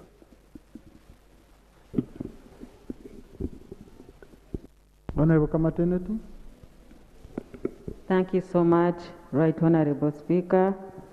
I thank the Minister for the great presentation about visas. However, I have a great challenge with labor export companies. On a daily basis, I'm approached by youth who are taken by these companies, most especially to Dubai. These companies charge them money for visas.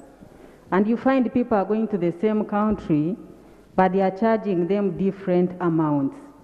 I really beg the Minister for Foreign Affairs to get in touch, or with the Minister of Gender, they put clear guidelines and let them communicate to this country, because these people are exploited. People sell their land, sell their animals, they buy passports. In fact, you even talked about passports. They charge different prices. Someone pays 400,000 for express, and they are told to wait for 3 months. Someone pays 250, and they are told to wait for 5 months, or some can even get it in 1 month. So we need clear guidelines. Our youth are suffering. Those who go abroad, they pay a lot of money, and they don't get the real services. Thank you so much. Honorable Kajenja. Thank you, Right Honorable Speaker, and I thank the Minister for the statement in response. One, ordinarily Ugandans would be traveling without let or hindrance. But indeed, as he correctly put it, permission to enter, or what is called a visa, is a sovereign right. The most important thing is engagement.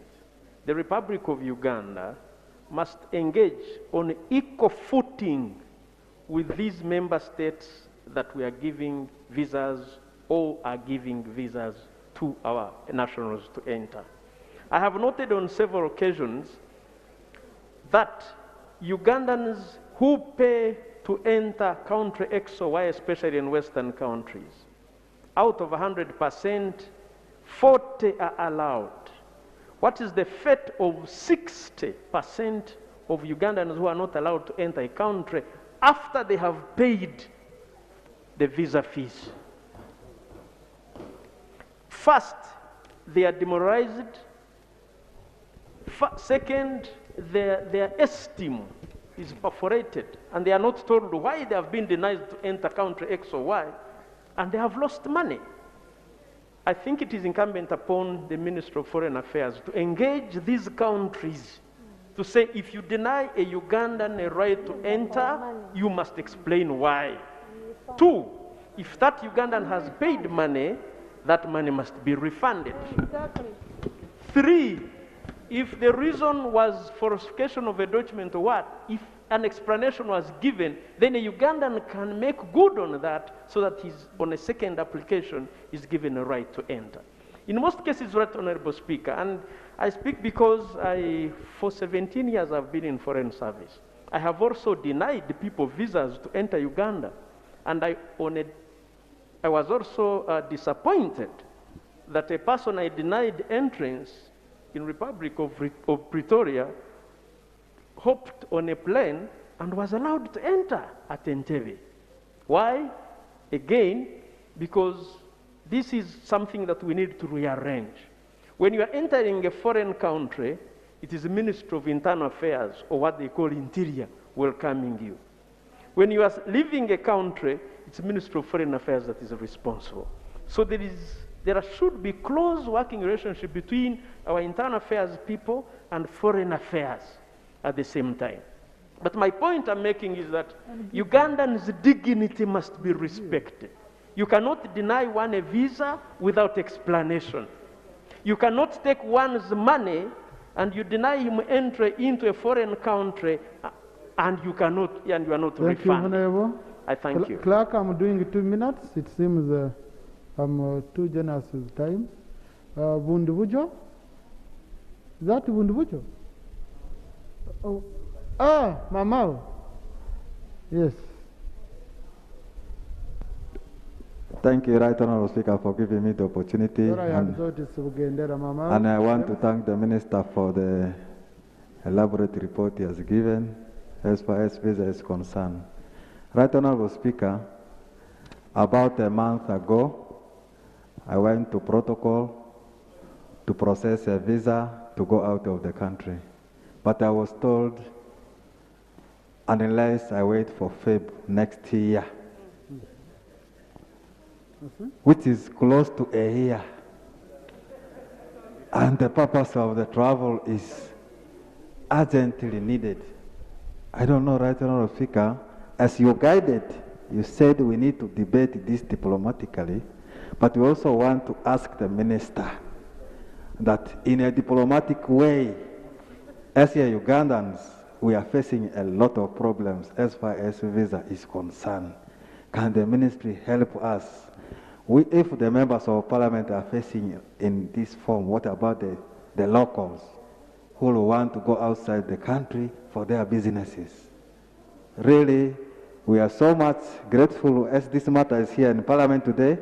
Right Honourable Speaker, we are waiting to hear a comprehensive report from the minister as far as business is concerned. Thank you. Thank you, Right Honourable Speaker.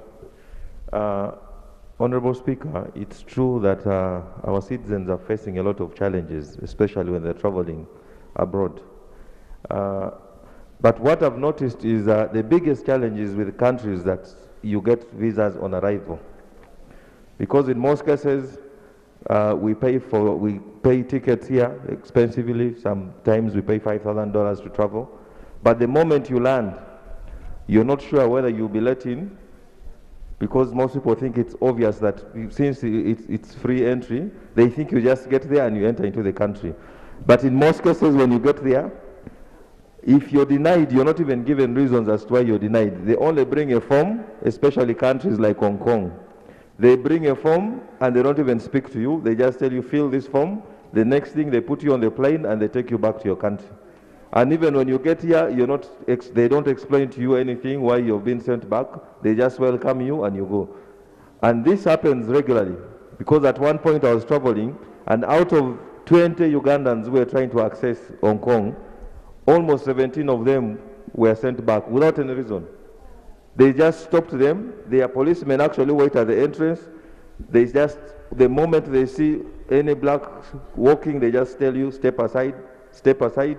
The next thing they take you, they make you sit down, you fill a form. They actually tell you to just sign. You sign without reading anything. After signing, the next thing they hand you over to the next flight back. Imagine after traveling for so many hours. So this is something that is very serious, that our country should try and find out why. And then secondly, also so many people are being detained. Actually, they are the migration. Some of them stay there without any reason. So we need to take further steps to find out why most of these people are denied without any reason. And thank you, Honorable. Thank you. In relation to that point, colleagues, there is a time we landed in a certain Asian country and blacks were being put aside. And I was one of them. Blacks were being put aside and we were made to sit. So my host had to wait. We sat 1 hour, 2 hours, 3 hours. At that time, everyone pretends they don't know English. At that time, everyone you talk to, no. Yeah, they just make you sign. So up to when I entered, and then later on I inquired, someone said that no, some of you swallow these drugs, trafficking drugs.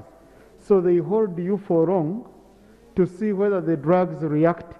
Then they take you to a room to extract those drugs. Now, in some cases it's true. People would be carrying drugs in their stomachs. It's true also. So some of the issues we face are due to our conduct, but in some cases, because I'm black, you make me, sit here. So you feel bad. You feel humiliated. So what Honorable Frank has talked about, and this also brings us to the issue, Honorable Minister, which the member has raised. We want you to inform us about the list of Ugandans held in foreign prisons.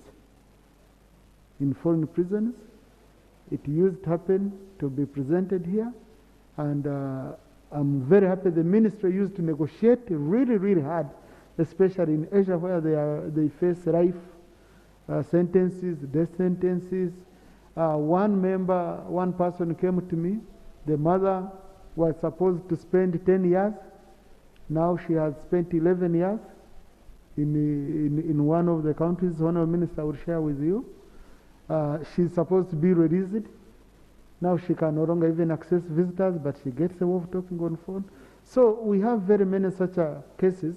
So the issue of consular services to Ugandans abroad, we need to look into it deeply. Because when a Ugandan is abroad, whether he is guilty or not, whether he is a suspect or not, we must protect his rights as a Ugandan. And we ensure that indeed as a country, we try to look after our own people. Milton Muuma, I've come this side.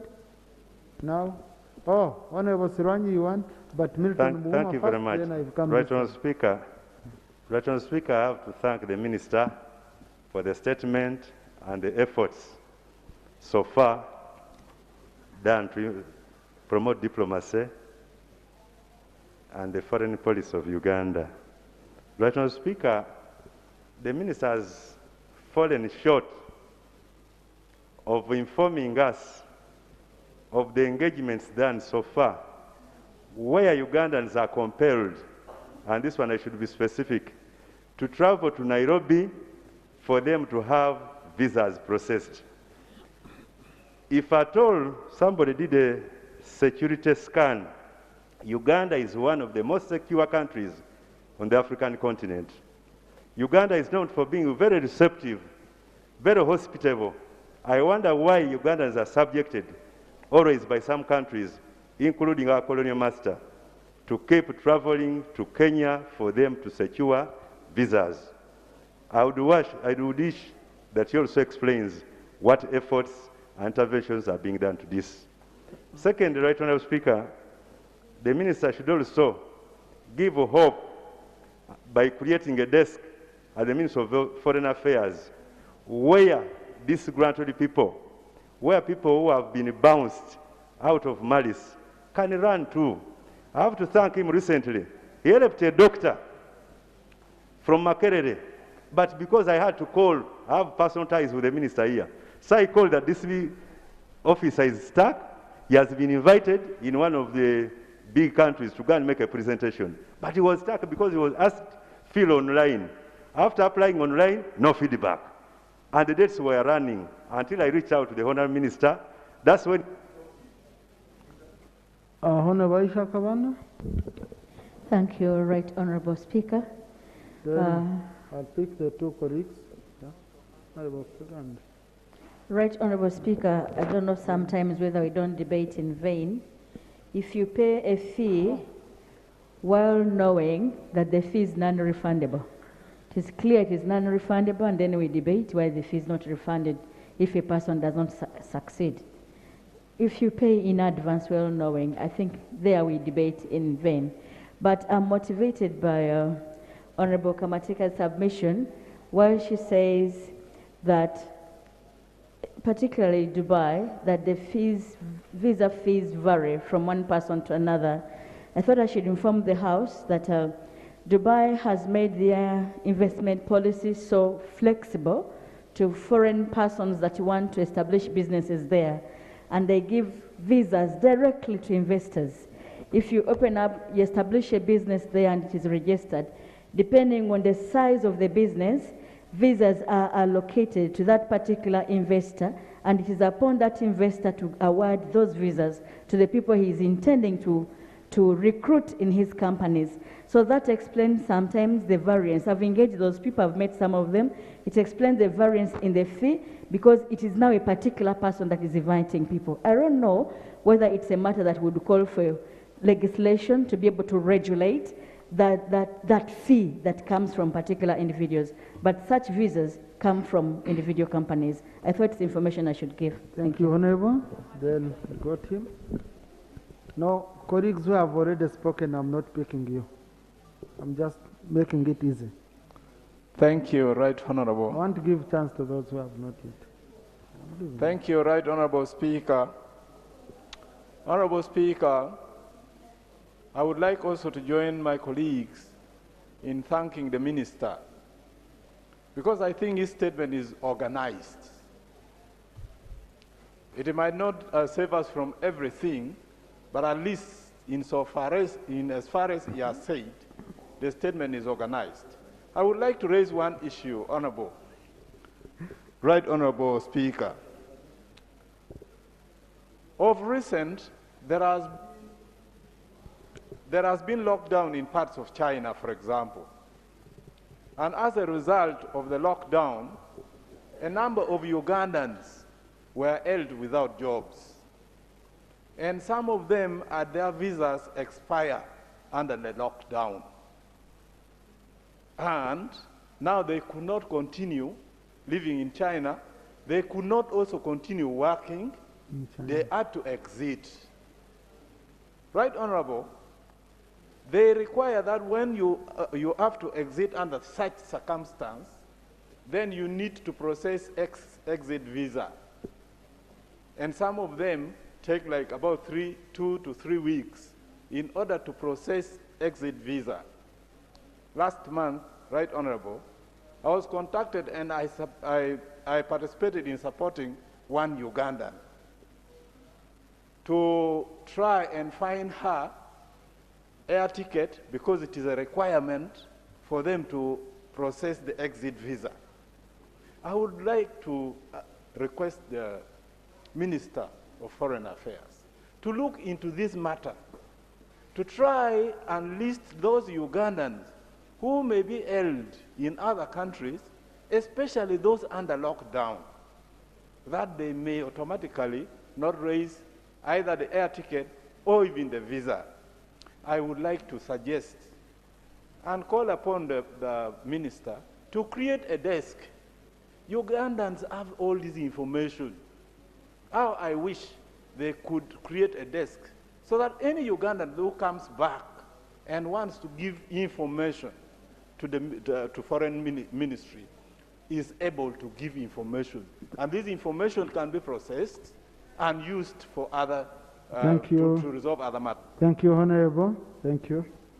We are coming right, please. Honorable Surani, you should be the one. Thank you, Right Honorable Speaker. For me, I would like to thank the Minister and also say we always go in for budgetary process and we have passed our budget which we are going to use this financial year. And we go in annually in order to fill the gaps, in order to improve on our service delivery. And now, when we have such a problems of visas, are we not killing our people, Ugandans? There are people who are sick, who need to be helped. They may not be helped because we are not doing the right thing at the right time. So we need to improve on this, and also our people who are working in that sector, they need to also work in effective manner, not to delay, not to postpone when people are dying. And that is my question, and I say we always pass our budgets annually. Why are these delays there? Thank you. Thank you. Rebo. Thank you, Right Honorable Speaker. Chirumira Hassan, a Member of Parliament for Katikam South Constituency.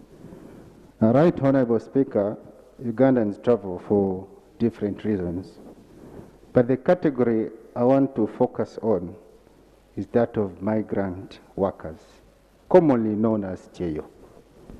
I believe it is within the interest of the government to fast track and make agreements with these countries where our people want to go and work. Because when these people travel abroad to work, they bring money here in form of repatriation or profit repatriation. So it is within the interest of government to fast track. And Right Honorable Speaker, just our neighbors here, Tanzania, is visa-free going to South Africa, for example. I don't think it requires a rocket scientist or science, for whatever matter, for us to persuade the South African government to allow Ugandans to travel to South Africa visa-free.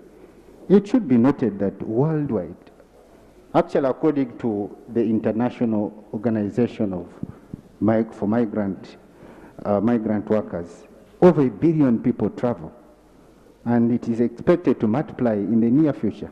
These people travel for work, for money. I don't think Ugandans can miss from that lucrative business. Thank you, Right Honorable Speaker. Timazagu.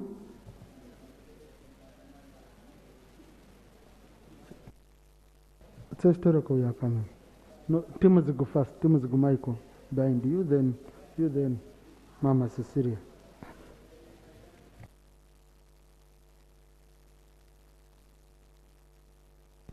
Thank you, Mr. Speaker. Mr. Speaker and colleagues, we know that transformation is synonymous with traveling. People learn a lot of things when they travel. They even trade. And therefore, people must travel if we are transformed as a nation. In this case, we have to make sure that our people are traveling without a lot of inconvenience.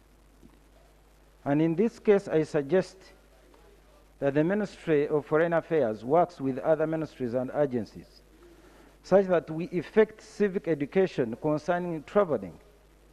We have the biggest number of Ugandans do not get to know what they require to travel until they have applied for a visa. That's why the minister is indicating that one of the causes of failure for Ugandans to get visas is having no minimum requirements. Civic education would give people a chance from primary to university, even educating those people who are not in school using the radios and other media to make sure that people understand what they require to travel. Otherwise, it might take too long for us to make sure that Ugandans know what they should they having if they are to travel. Secondly, we require to have assertion. Our minister should be assertive, because we have discovered that people do not respect Ugandans. And that is not a must. We have to show them that we are very good people, and we have to bring out our assertiveness and make sure that all countries. Thank you, Sestorico. Thank you. Hey, Pachuto, now you change the strategy to that side. Right Honourable Speaker, to the Minister, there are also countries which are not speaking English. At times you get problems once you go there, you explain much. One time I was stopped somewhere to explain that I must be having more than 2 names which are not on my passport, because I had to explain Honorable Secretary Robert, and I had to first put under task to explain Honorable is which name. So I went through a lot, and I stayed there for some while until when someone intervened to explain that is a mere title. Please, those are countries which are not speaking English. Secondly, Right Honorable Speaker, this one goes to the Sister Minister of Foreign Affairs, that is Internal Affairs. They should also get in touch to see that they can work on the problems of Ugandans. You go to the Ministry of Internal Affairs, you find people lining up from 3, struggling to see that they can get passports. So, Honorable Minister of Foreign Affairs, work hand in hand with Internal Affairs Ministry, I kindly beg, so that you can sort the issue of Ugandans lining up there. And it's giving us an embarrassment to those people. That's why they are taking us like that. I think that's the reason why they are treating us like that. When you go to Arua and Imbarara, they tell us that at least there is a difference. But there, you need also to work on that. I thank you. Honorable Cecilio Gwar. Colleagues, from Honorable Cecilio Gwar, I have Honorable Mwadan there. Then the Minister. We are concluding this matter. Those I have not picked, tomorrow I will start with you. No.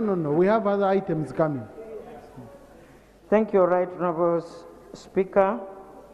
Right Honourable Speaker, I think we need to appreciate what the Ministry of Foreign Affairs has done for us, to negotiate with some countries that would allow us to travel without necessarily having visas. This is a big step in the right direction, because several years ago, you would need a visa to go to Kenya, you need a visa to go to the neighboring countries. However, I'm also a bit curious to know why some East African countries have been listed as countries that would allow us to travel without visas for 6 months or something like that, because they should not appear there at all. The East African Charter requires that we now have open borders, we can travel, provided we have identification documents. So I think these are areas you need to streamline to make sure that our people are not necessarily inconvenienced. Right Honourable Speaker, we had a nasty experience with the current Prime Minister when we went to Tanzania. And we were subject to even search. We were searched. We had diplomatic passports, but we were searched. And to us, it was very humiliating by a neighboring country. And for me, I insisted, I resisted, because one, by virtue of my age, two, I declared that I'm an East African, and I was carrying an East African passport. So my argument prevailed. I was right. You know, so I think we need to be more assertive, right, Honorable. Thank you, Honorable. Before Shadow Affairs Minister, I remember the African Union passed a resolution for Africans to travel free within the continent. And Honorable Minister, maybe you will help clarify for me. Now, Honorable Azatom, I'm not going to allow you. Please, I made it very clear. Yeah. So, I remember, it seems Ghana was the first country to allow all Africans to enter free, if my memory serves me right. And it's not on this list. I'm not seeing Ghana on the list. Yes. So I really need that information. But Honorable Muada, we have leaders in the House. Okay? Some of the leaders include our commissioners. When a commissioner stands 10 times, a commissioner might end up having problems with me. So, Commissioner, please, we give them extra, attention as our leaders, especially backbencher community. Otherwise, issues of our welfare. Thank you, Right Honourable Speaker. Right Honourable Speaker, first of all, I want to seek clarification from the Minister on two issues. We have a challenge of our Ugandans who get visas and then they get issues abroad like we have talked. And in all our consular diplomatic offices, we do not have lawyers. And you find when a Ugandan commits a crime, they charge them according to the laws of the other country. And in most cases, Right Honourable Speaker, you find even the languages and the system. I'll give an example, Right Honourable Speaker, of a country like Dubai, the Emirates. Let me just use the Emirates, Right Honourable Speaker. They basically use Sharia law. And you find that our people from Uganda who are used to our secular systems that do not know about the Sharia law find it very difficult to face these courts. Does government have any plans of supporting these categories of Ugandans? Because I know people who have been in prison for more than 10 years. Somebody is put in a cold prison, they have cold prisons and warm prisons. So depending on the crime, this is happening. So what is the negotiation? What is the plan that you have as government to support these Ugandans who are in these countries and who are suffering? And then, Right Honourable Speaker, I think it is the high time we have different forums in Parliament. I think we have, just one second, we get a forum in Parliament that takes care of labor exports, because this is something now very big in Uganda that we need to debate. Forums are a creation of members. You can create one, so that's not an issue for the floor. Much obliged, Right Honourable Speaker. Honourable Shadow Minister, Foreign Affairs.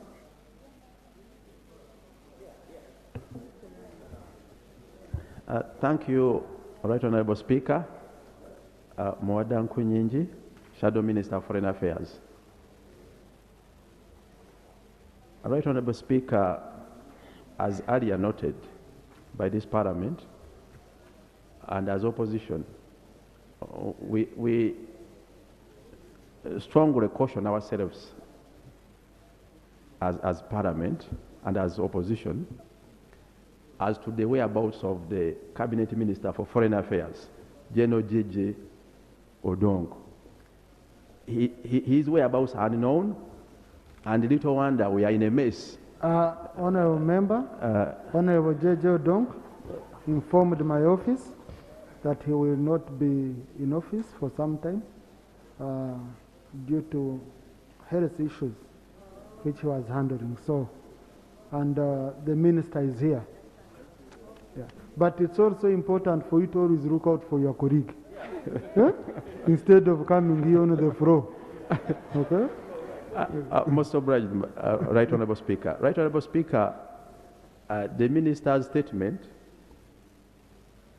conveniently covered diplomatic and service passports or passport holders and did not consider an elaborate attempt to account for the inconveniences faced by Ugandans holding ordinary passports. Similarly, the minister's statement was short of elaborating more of efforts and attempts to strengthen the ranking of holders of a Uganda passport. As we stand, our passport is ranking so low in terms of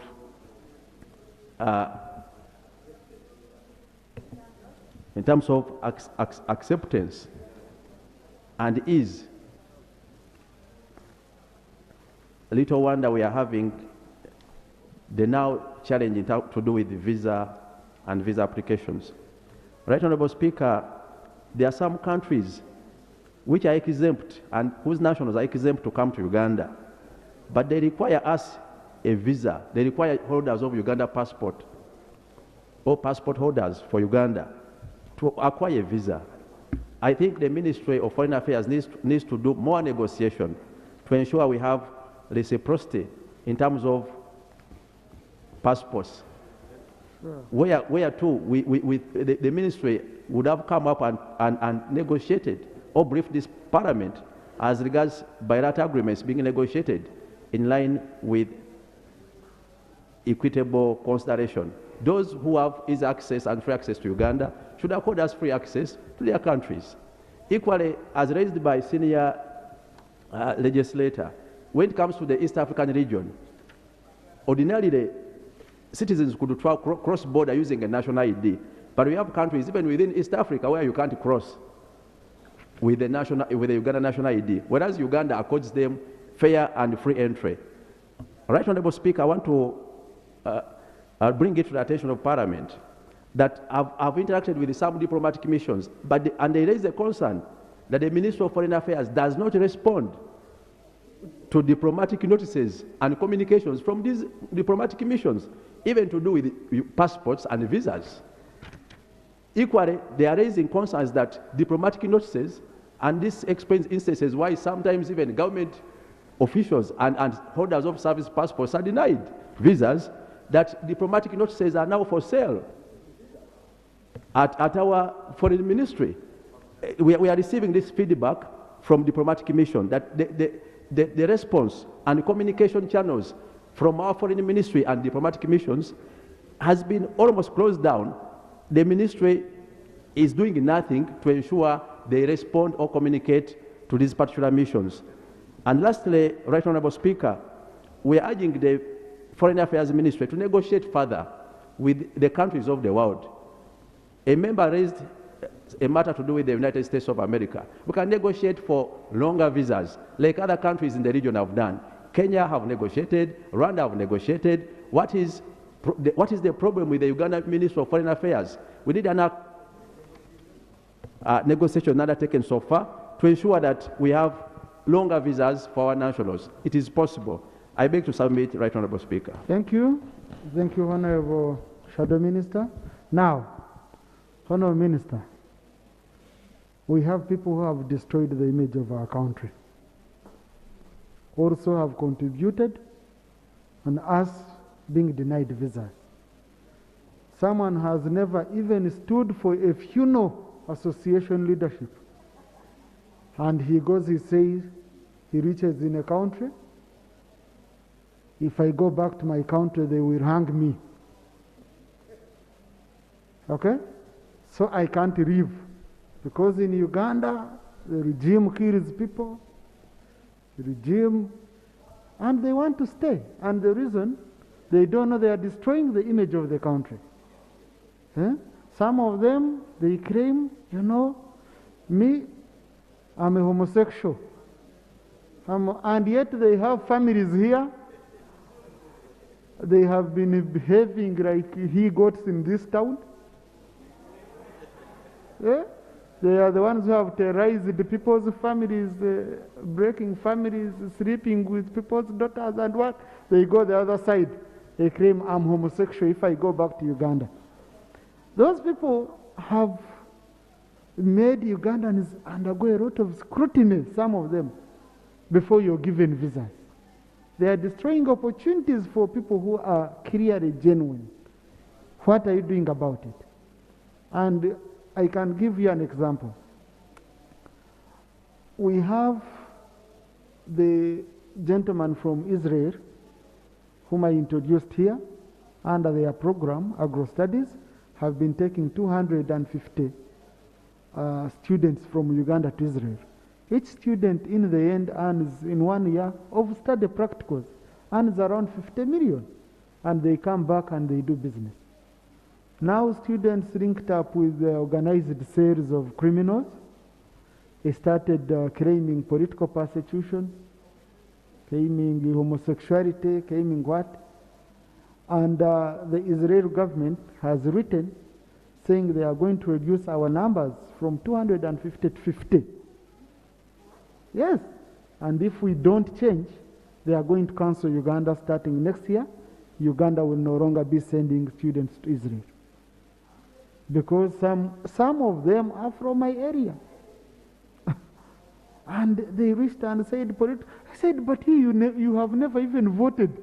So which kind of political persecution? And some go because of online, now many online social media accounts. So yes, so they go, they list on dating apps of homosexuals, then they create an online publication right away, write stories of how they were leading campaigns of senior opposition leader. and so I don't know, Honourable Minister, because they are destroying the image of the country, they are destroying opportunities for others. Now the genuine people are being denied a chance. What are you doing about that problem, Honourable Minister? Because I talked to one of the ambassadors, he told me that's the solution. He said, out of the people you take, you give visas genuinely, like a country like Canada. That's why they are delaying to even give us our visas. Because most of those who go, they don't want to come back after claiming those many issues. So, with those, Honourable Minister, you can give us responses. We go to the next item. Honourable Kabanda, when a commissioner has spoken, a shadow minister has spoken, and the saying is saying you have just come, then we don't allow you to speak. Honourable Minister, continue. Thank you, Right Honourable Speaker, and I want to thank the colleagues for their contributions.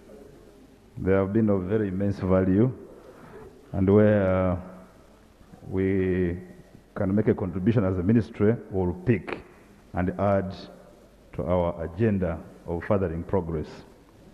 However, I would like to state the following general statements, Right Honourable Speaker, for clarity. Number one, it is important for all of us, and especially as leaders, to educate our people, to first of all read and understand the national policies of countries in question for where we are seeking for visas. Number two, Right Honourable Speaker, I'm aware that most of the countries now have put their visa applications online.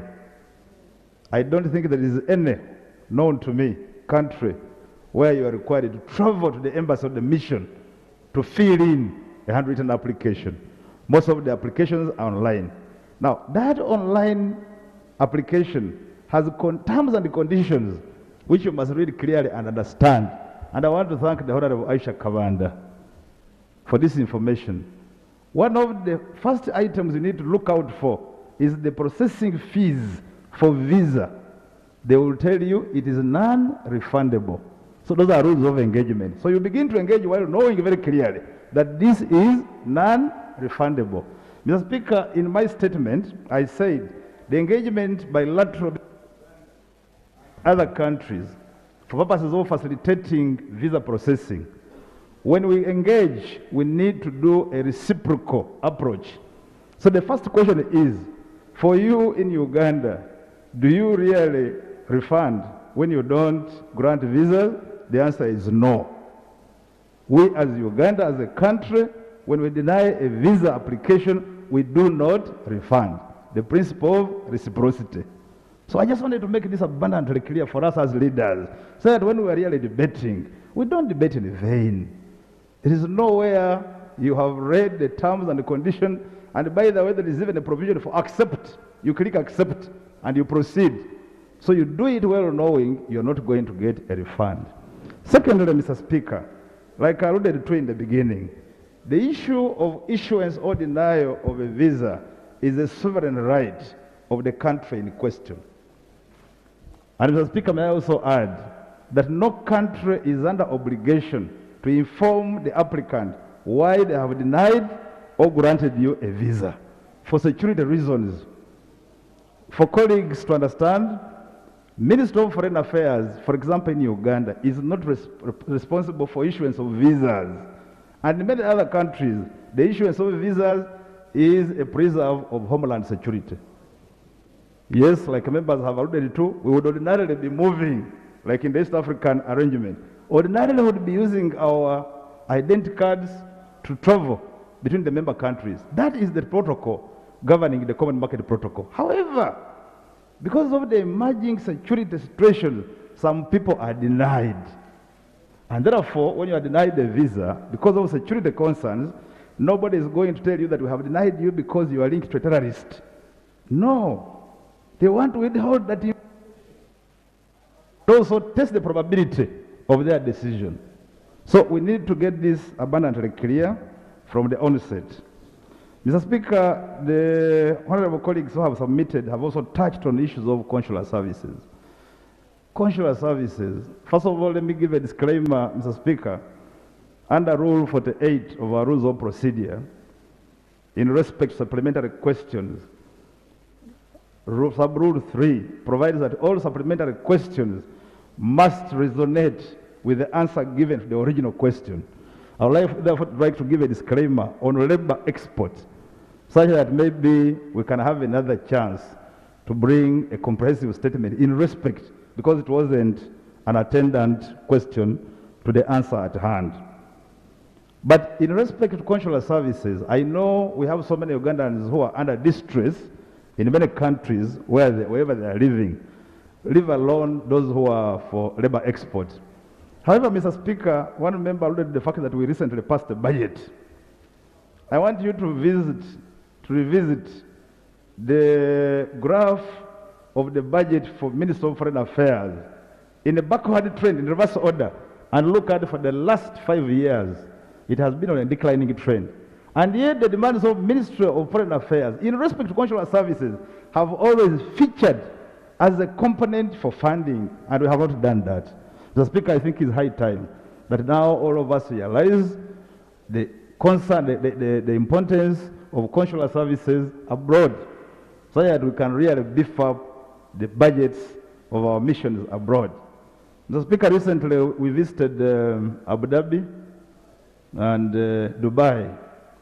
I think this is where we have, and UAE, this is where we have the biggest number of our people who are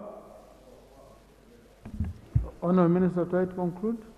Who have exported labor. And our missions in those countries are extremely under immense pressure to accommodate even what we didn't budget for or what is not financed. So we'll be coming back later, Honourable Speaker and Honourable colleagues, to request for supplementaries to handle. But by and large, there's one question which had been asked by the Honourable Mooma in respect of creating a desk. You know, if you look at our missions abroad, we're operating lean just because of the budgetary constraints. We cannot afford under our budget as of now to even create another desk and pretend that we can afford to finance it. Probably we shall be making proposals in the following financial year to cater for some of these. However, for now, we still insist and ask Ugandans who travel, both officially and unofficially, that whenever they get out there, let them register with our consular missions and embassies, purposes of tracking when trouble hits.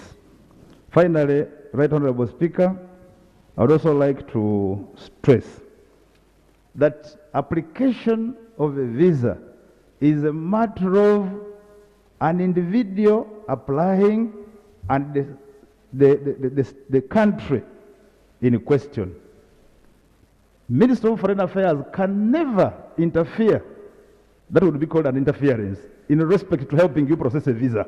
That is a personal issue. Actually, if we did that, we would be interfering in the sovereign matters of the other state. So I wanted to make this abundantly clear to all of us, that for anybody to say, Minister of Foreign Affairs will jump in to assist an applicant, that's very wrong.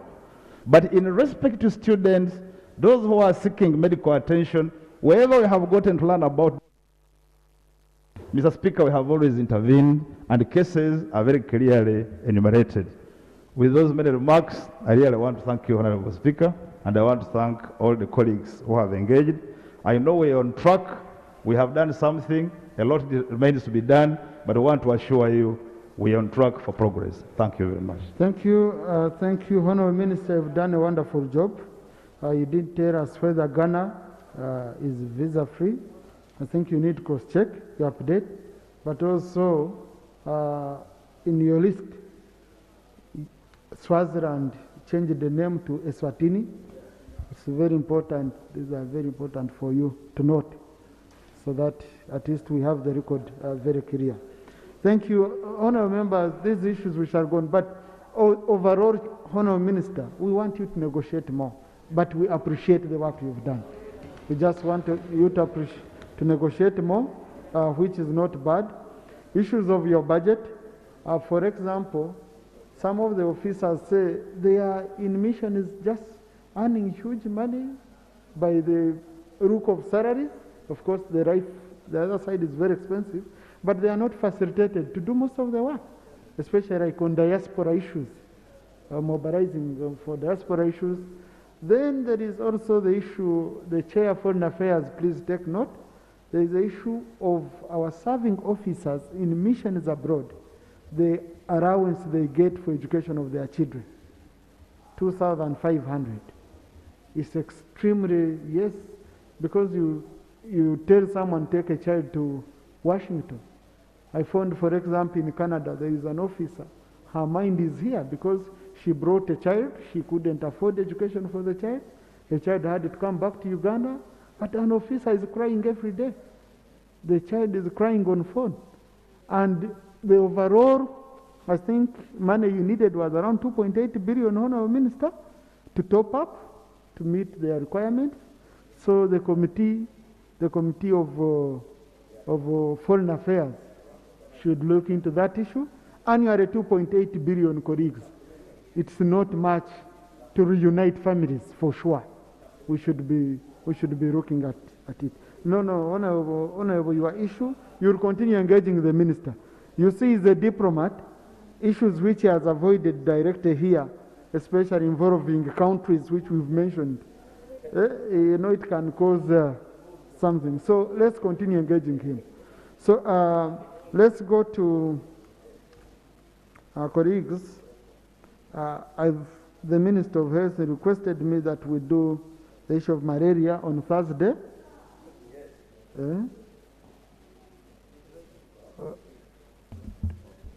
Thank you so much, Right Honourable Speaker and Honourable colleagues. Right Honourable Speaker, you have rightly said, you requested that we should come here and make a very comprehensive statement about eradication of malaria in Uganda by 2030.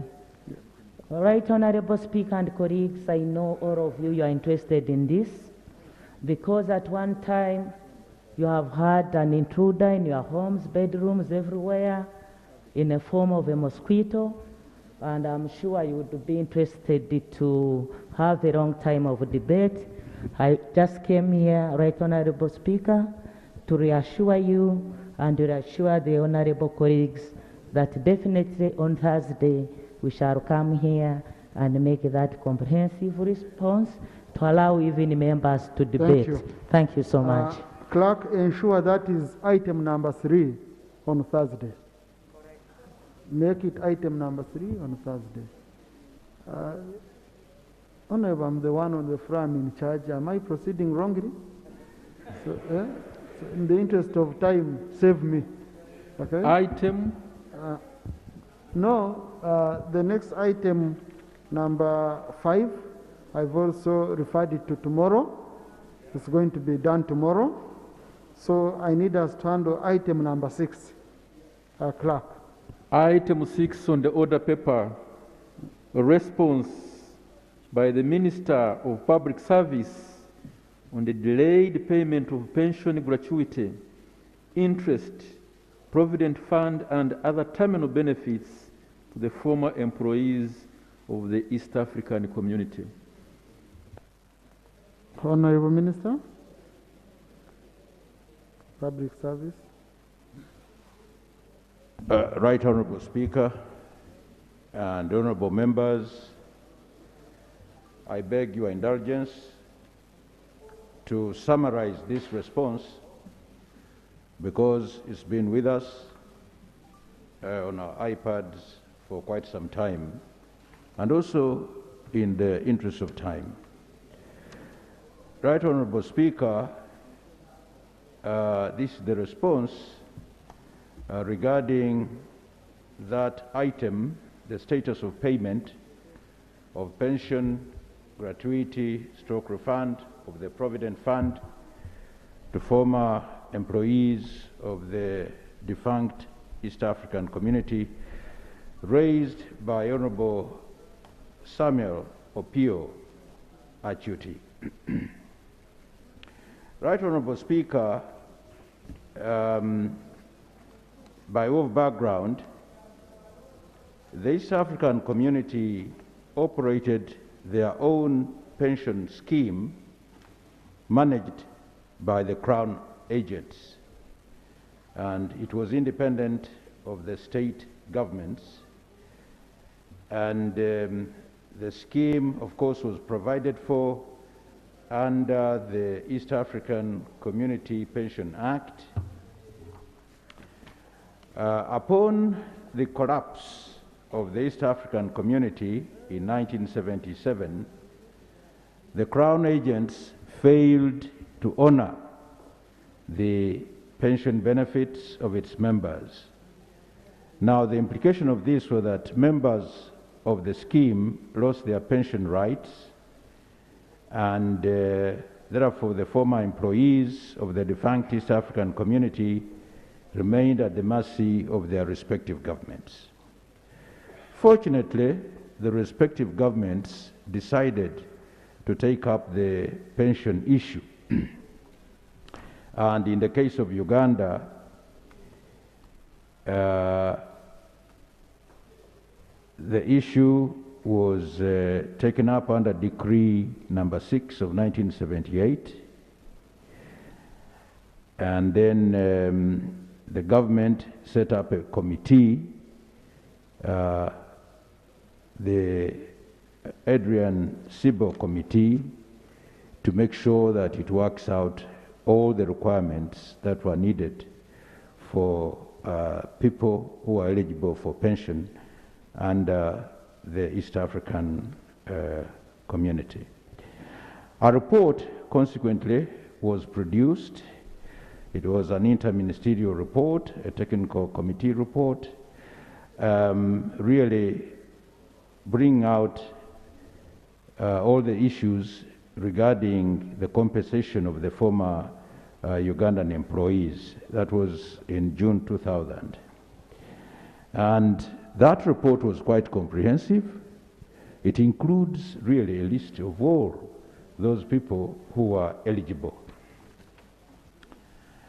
Now, it was found out in that report there were some members who had not served the mandatory 10 years to qualify for pension.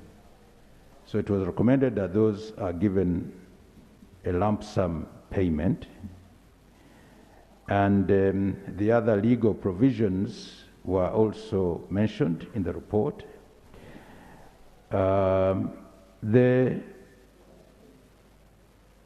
The Pensions Act provides for a qualifying period of 10 years of continuous service for pension.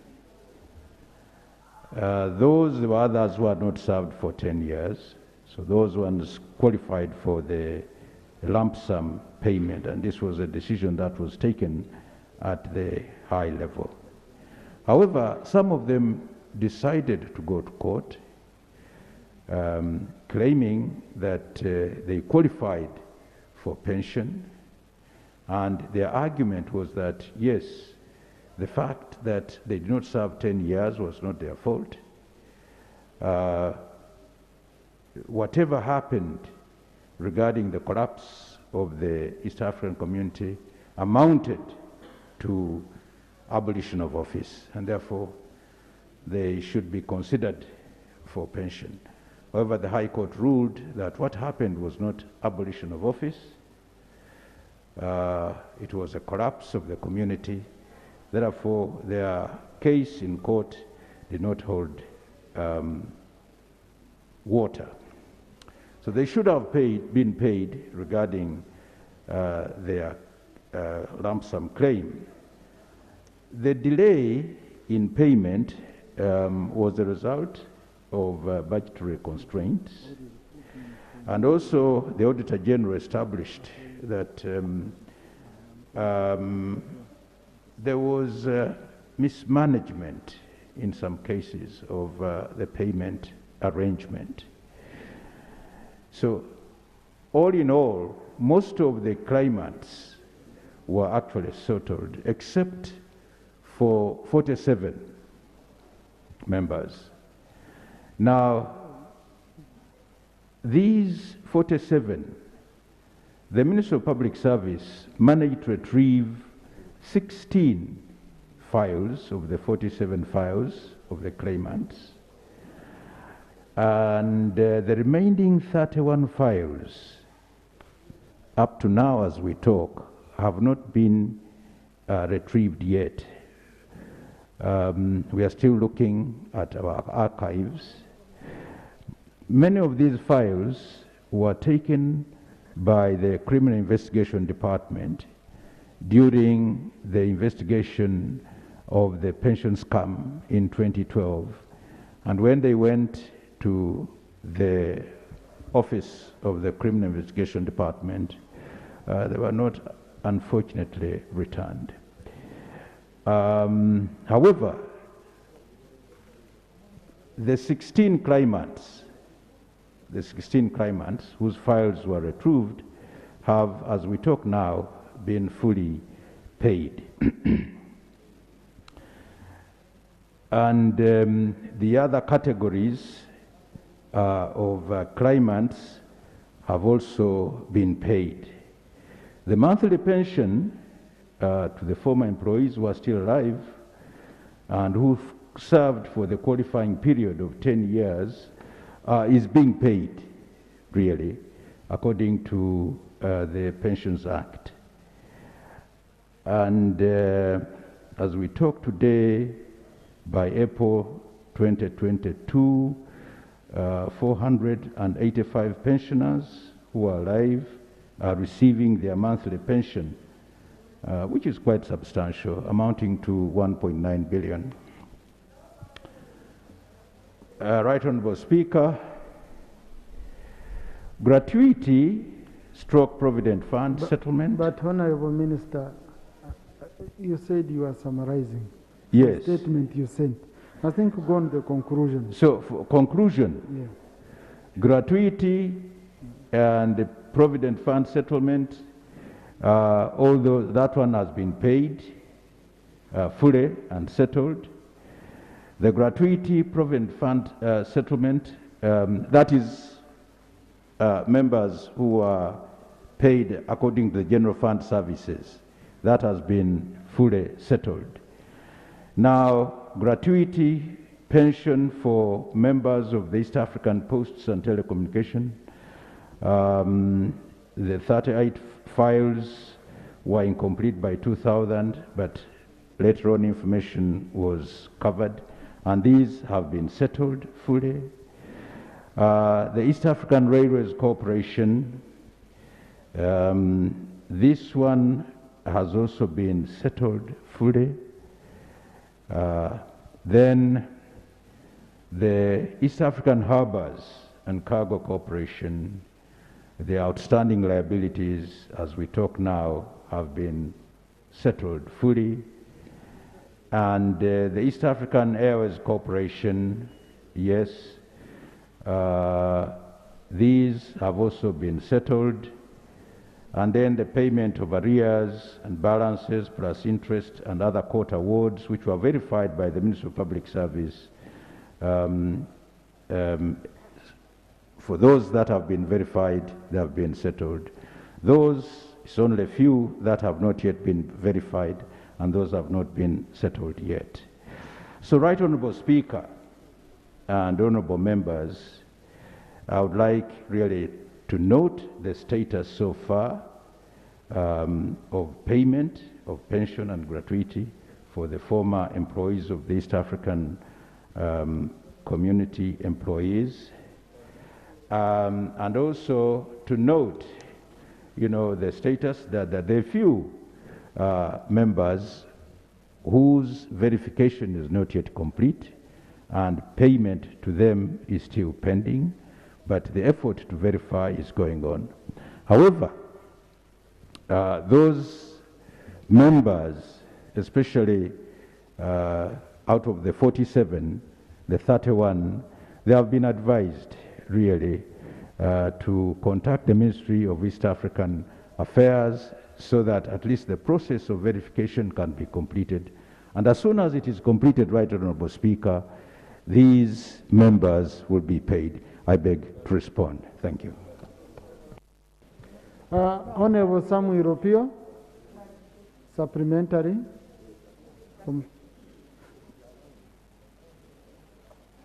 This is the member who raised the matter, so he has the right of... Thank you, Right Honourable Speaker, and I want to thank also the Minister for the response that he has given on the payment status for the East Africa community former employees. I have a few supplementary questions that I want to raise to him. He has stated in his communication that Crown agents failed to honor the retirement benefits of its members, and as a result, the government had to take up that role. I would like the Minister to clarify further, because I have with me a document from Crown agents which was written to one of the former employees when they inquired about their pension funds. And what it stated briefly was that I can confirm that Crown agents paid the government of Uganda all outstanding funds connected with the East Africa community. Secondly, the Minister also states in his response that unverified persons were the ones, people who did not report are the ones who are not paid. I have with me an advert from the Ministry of East Africa Community Affairs, which is dated 21st February 2022, that is this year, and it is an advert for payment of gratuity and pension arrears for the former employees of the defunct East Africa community. There are about 293 names that are listed here who are being invited to come for verification. However, there was a statement that said, if your name is not listed, please do not come. You will be informed when your turn comes. What I'm saying is that the issue about people not reporting is not because they failed to report. It's because they were never given the opportunity to present themselves for verification. The 47 names that I presented, they have several times presented themselves for verification, but they have been denied because their names are not there. The third question, the other issue that I want to ask him, he has also said that all the verified persons were paid. I have again another advert that appeared on 26th April on the New Vision 2021, and these were people who are called to go for verification. That was last year. And there's one named Owani David, went for verification, provided all the documents, but he hasn't been paid up to date. Lastly, as I go into the list that you have presented, maybe just to bring to this August House, I presented a list of 47 names of claimants who have not been paid and asked the Minister to verify on their status. The response is that only 16 names are available, the 31, the records are not available. And I want to ask the Minister, is it an issue of missing information or hidden information? Because this information, let me just finish, because all this information that we provided to you was obtained in the last 3 months from the Ministry of Public Service in a big black book register, which has them. So I'm surprised that you're not able to tell us the fate of the other 31, yet the records were obtained from there. Lastly also, on this same report, you state that all the persons, the 16, were paid. I want to interest this House on this list because we are all aware that there was a pension scam in which persons did not receive their money. I'll give an example. You've listed the name Akora Herbert. His was actually paid to a fictitious person in the names of Wabire Lazarus. This matter was in the Public Accounts Committee. So the issue is not whether government paid the money. The issue is whether the bona fide recipients received their benefits. That is the issue that I'm raising here. Another issue on this same list that he has presented, I just want to read just two names very quickly. When you look at, for example, they indicate they were paying calculated in dollars. They indicated $174 was equated to 160,000. $289 was equated to 269,000. So the exchange rate at that time was about 1,000 shillings. But on this list that you've said they have completed payment, there are two names at least. One is Frederick Ogwal, $13,559. It was converted to 1,164,000 shillings. And you are saying that the payments have been completed. Another example is Okidi, $8,649, converted to 692,000 shillings. And we are saying the payments have been completed. The payments have not been completed, Right Honorable Speaker. And Right Honorable Speaker, it's not only just on that. If you look at the name Akora Herbert, they're given the list of 3,969.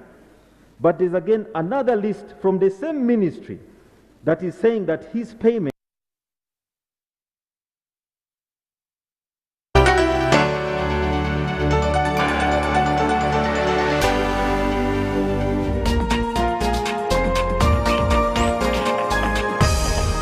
Up next on UBC, brought to you by Keep the lights on. Use Airtel Money to pay for all your Yaka bills conveniently. Open the My Airtel app to buy Yaka units. Airtel Money. Simple, secure, borderless.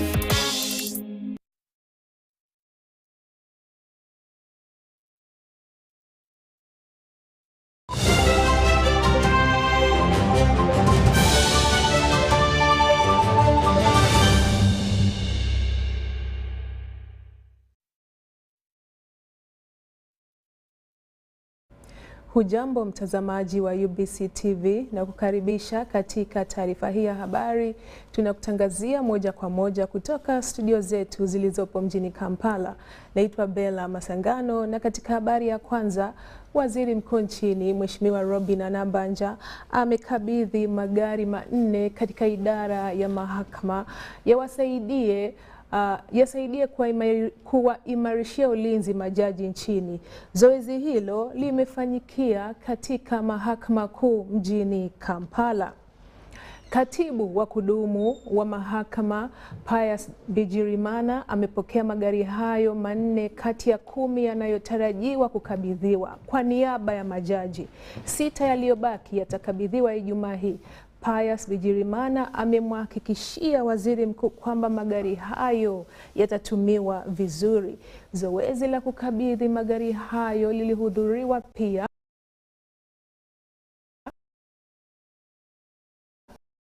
na baadhi ya maafisa wenye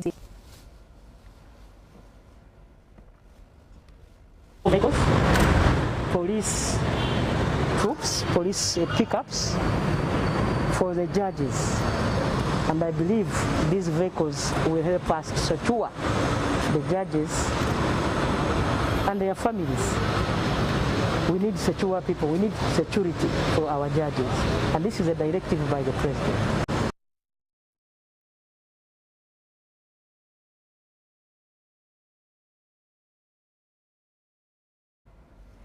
Visa 328 vya ajali vimeripotiwa wiki ya kwanza ya mwezi huu wa Julai, huku watu 89 wakipoteza uhai na wengine kulazwa hospitalini. Ajali hizo, kulingana na idara ya trafiki barabarani, inahusishwa na uzembe na pia madereva kushindwa kusoma alama za barabarani. Polisi imetoa onyo kwa jamii kujiweka mbali na uhamishaji haramu wa umiliki wa magari, kwa kuwa kufanya hivyo kunachochea uhalifu. And out of these, 321 accidents were fatal, 995 accidents were serious, and 509 were minor. The victims of those accidents of June, There were 1,512 accident victims during that period, and out of these, 366 people died and 1,146 sustained injuries. On this note, we remind all drivers that it will be only those with competent driving licenses to drive on the roads in this country. If you don't have a driving license, don't drive the car on the road. The testing of buses and lorries has already commenced at the IOV headquarters. We remind whoever wants that class to visit the same place. All vehicle owners are reminded to check the EPS status of their cars, clear all the outstanding EPS tickets since the operations are on, renew the driving licenses of your cars, and ensure that you have a valid third-party insurance on your vehicle before you put it on the road. All drivers are reminded to drive within the prescribed speed so that in case of any eventuality, you are able to control that vehicle. We have realized that people don't take it serious when it comes to the issue of transferring ownership of vehicles. Therefore, it's a reminder to all vehicle owners to ensure that the right records reflect at all times. We have realized that people don't take it serious when it comes to the issue of transferring ownership of vehicles. Therefore, it's a reminder to all vehicle owners to ensure that the right records reflect at all times.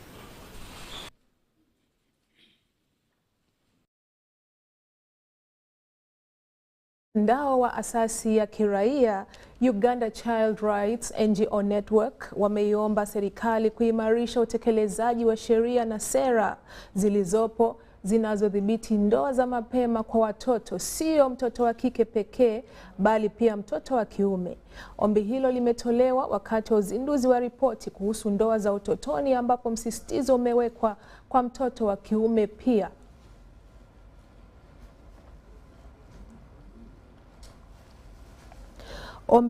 Imetolewa wakati wa uzinduzi wa ripoti kuhusu ndoa za utotoni. Matokeo ya utafiti uliofanywa na asasi hiyo ya kiraia ya Uganda Child Rights NGO Network yanaonyesha kuwa vitendo vya kuwaoza wasichana wangali wadogo hutokea sana katika wilaya za Otuke, Buyende na Maingo, Mayuge, Buvuma na wilaya zinginezo.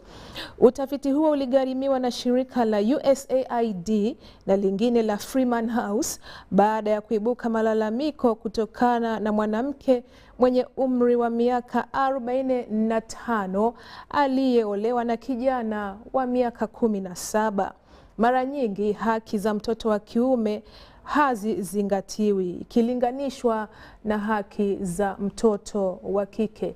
Afisa wa haki za watoto kutoka shirika la Uweso Grace Orikiriza anashauri kwamba viongozi wa mitaa wapewe uwezo zaidi ili waweze kutimiza wajibu wao kama viongozi, kwa sababu ni vyema swala hilo likashughulikiwa toka ngazi za chini za uongozi.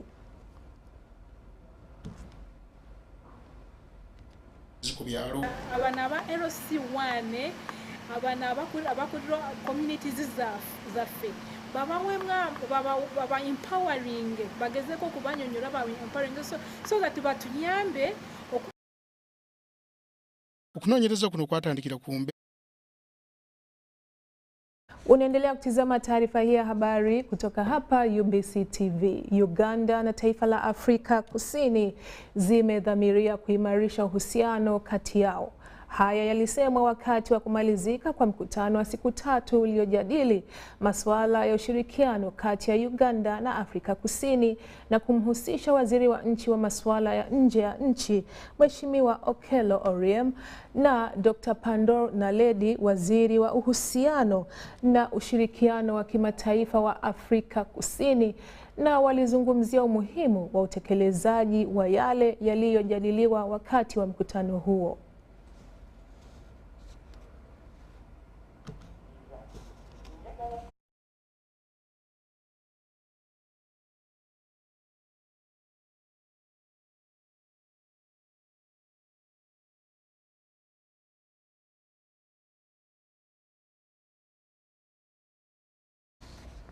Na sasa tupate matangazo machache kutoka studio.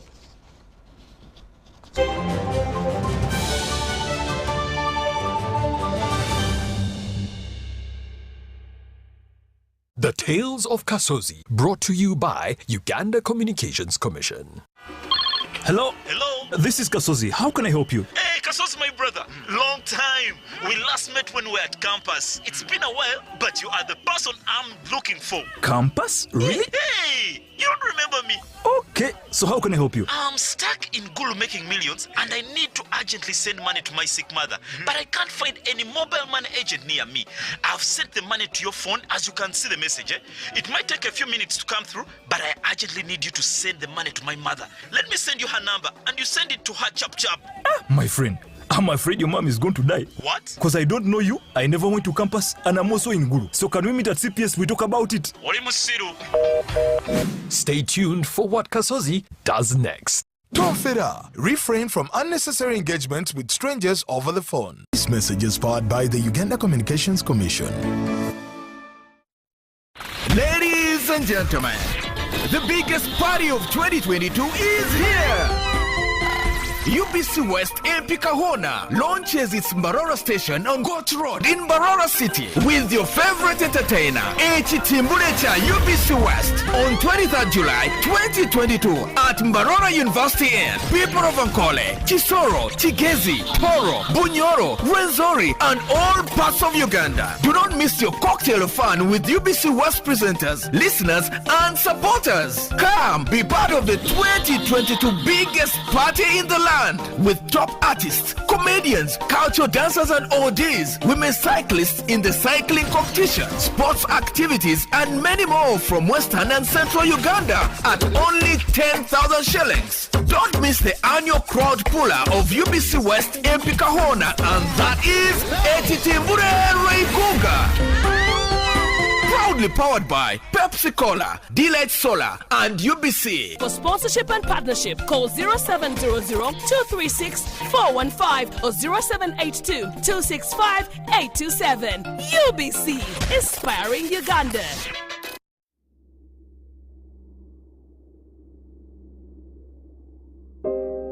I remember the lockdown, when the streets were empty and our lives disrupted, when businesses closed and our livelihoods hung in the balance. Hospitals were full. We lost loved ones, jobs, and hope. Our children couldn't study anymore. We cannot let this happen again. We should not go back. Get fully vaccinated against COVID-19 and join the millions of Ugandans who are already vaccinated.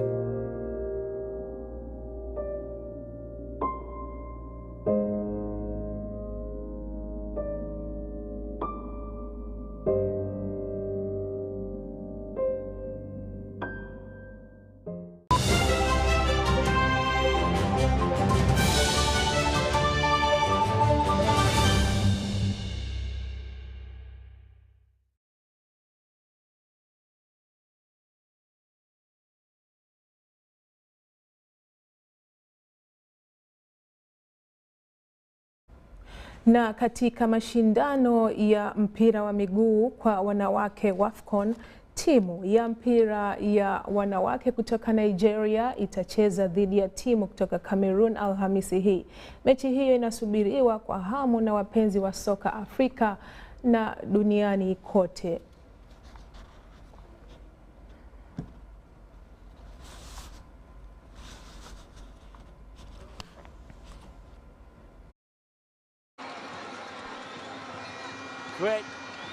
Great take there from her. Maybe up against Maybe same spot is in. It's an interesting one, isn't it? Yeah, for Chuku. The acute Raisa. Brilliant. So Chuku. See what Agnamore brings on the table. Agnamore here. Good save there from Tochuku. And the more missing a king. Nigeria do have the advantage. The only country to have made the semi-finals, and it is Nigeria in the finals again. Absolutely. Towards Khatlana for the opening goal. This is what we expect from South Africa. She passed the ball, she received the ball back, and they just... And beats Kamede on the far side. Jafari, square ball to come. Is there a goal? The equaliser. Centrally, so too is Moodley. Moodley, ball back in behind her. Can't get the shot away here. Down she goes. Shot taken. The ball powered into the back of the net.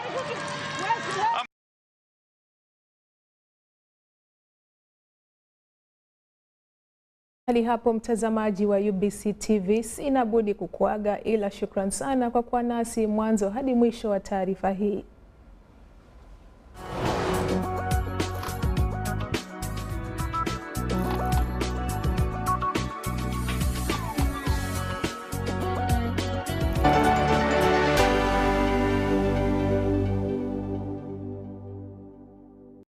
Ladies and gentlemen, the biggest party of 2022 is here! UBC West MP Kahona launches its Mbarara station on Goat Road in Mbarara City with your favorite entertainer, HT Murecha UBC West on 23rd July 2022 at Mbarara University Inn. People of Ankole, Kisoro, Kigezi, Toro, Bunyoro, Rwenzori and all parts of Uganda. Do not miss your cocktail of fun with UBC West presenters, listeners and supporters. Come be part of the 2022 biggest party in the land. With top artists, comedians, cultural dancers and ODs, women cyclists in the cycling competition, sports activities and many more from Western and Central Uganda at only 10,000 shillings. Don't miss the annual crowd puller of UBC West MP Kahona, and that is Etitimbure Reigunga. Proudly powered by Pepsi Cola, Delight Solar and UBC. For sponsorship and partnership, call 0700-236-415 or 0782-265-827. UBC, inspiring Uganda.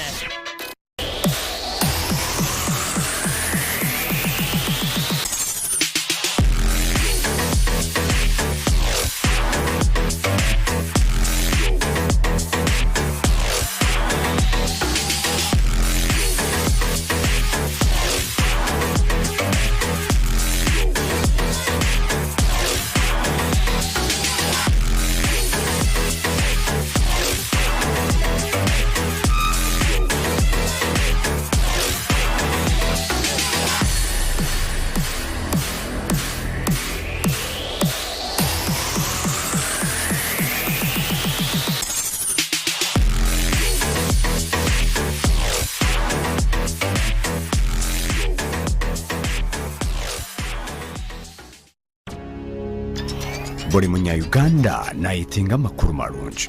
UBC West eyina amakuru marungi kandi agali kwesigwa. Rero za program zayo ziri omu Runyakitara hamwe n'Orufumbira. UBC West eyina tekinologiya ey'omurembe eri kugibasisa kuhika omu bicweka byona omu ihanga nangu n'aheeru y'eihanga. Tukwatire aha frequencies ezo: Kisoro 97.7 Fama, Kabale 93.7 Fama, Hoima 99.1 Fama, Kampala 105.7 Fama, Mbarara 97.4 Fama, Footpoto 98.8 Fama, Masindi 5 Fama. Kurikiriza UBC West ohurire n'imbaganiza. UBC West empika huna. On UBC, the program that helps you identify opportunities for investment, job creation, growing your entrepreneurial skills, wealth creation, and social transformation. We have a product that is ready for schools, supermarkets. Create wealth, transform livelihoods. Every week, we showcase opportunities for creating new products and enterprises. I now harvest a lot of cocoa. When I harvest it, I sell. After selling, I put money in my project. I have 2 projects. 1 is for construction of my house. 2 is for educating my children. Excellence in innovation, the passion and drive to succeed, and the right mindset to grow your business. Lives transformed on UBC. Every Wednesday, 7:30 p.m. Create wealth, transform livelihoods. Brought to you by Operation Wealth Creation. Do you hear it? Do you see it? In Uganda, Tanzania. That's the sound of business in a developing economy. For UBC News, Charlotte Amuge in Kampala. Catch the weekly business roundup every Saturday at 8:30 p.m. only on UBC TV, inspiring Uganda. 107.3 Kampala, 96.9 Mbale, 95.7 Jinja, 98.6 Soroti. You are all covered. UBC Butego.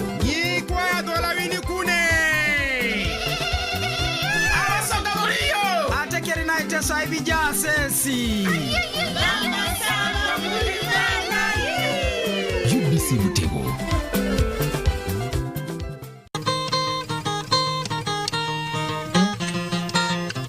Uganda's economy has grown tremendously with a $34 billion GDP, currently compared to $3.923 billion GDP back then in 1986. This has been possible due to the overwhelming government support towards the investment sector, due to the largely growing domestic market of nearly 45 million people strategically located in the heart of Africa, with a combined market population of over 700 million in the East African Community and Comesa region. The Investor is a program that will showcase the different investments that have boosted the economic transformation of this great country. The investment climate in Uganda is something that we have found very, very encouraging. We are here to continue to support and build Uganda from its core. If you want to make money through investing in Uganda and beyond, this is the program on UBC that you must not miss. The Investor, Let's Talk Business. Coming soon on UBC TV, inspiring Uganda.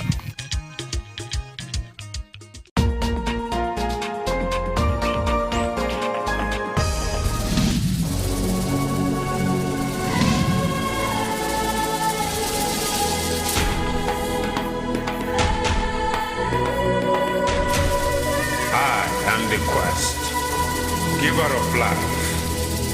Alpha without Omega. I am Africa. Hail to Uganda, the Pearl of Africa, a land with the world's most beautiful, captivating features. Hills, mountains and valleys, the enigmatic animal species in the wild.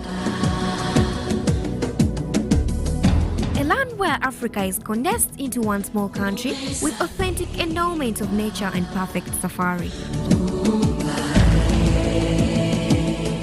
Uganda, the Pearl of Africa, is without the crowds with abundant primates, wildlife and stunning scenery.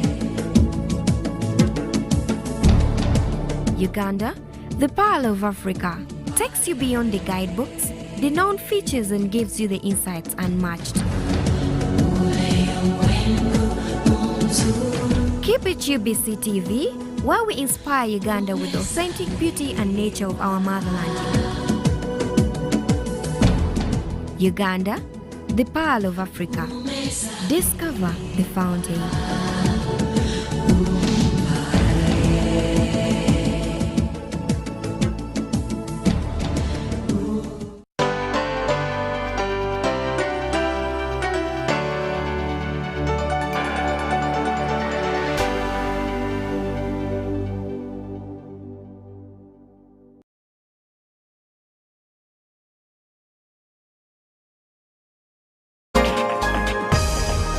Up next on UBC, brought to you by... Keep the lights on. Use Airtel Money to pay for all your Yaka bills conveniently. Open the My Airtel app to buy Yaka units. Airtel Money. Simple, secure, borderless.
Kakati ye amyuka RCC we Rubaga Anderson Bulola ategezeza nga bwagenda okusinkana Lord Mayor wa Kampala okubaganya ebirowoozo ku nsonga y'okuwandiisa abagoba bodaboda mu Kampala n'emiriraano. Ono akalambidde nti enteekateeka eno egenda kusigala ng'egenda mu maaso. Nkubuuzaako gyonna gy'otusizaako engalo tufuna amawulire mu bujjuvu naye tusooka okulaba ebyo ebikulembedde ku binaabyo.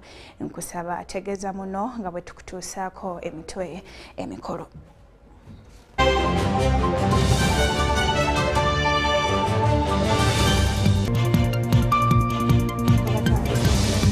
Okusaba kwa gavumenti okugula emigabo mu kampuni ya Roko.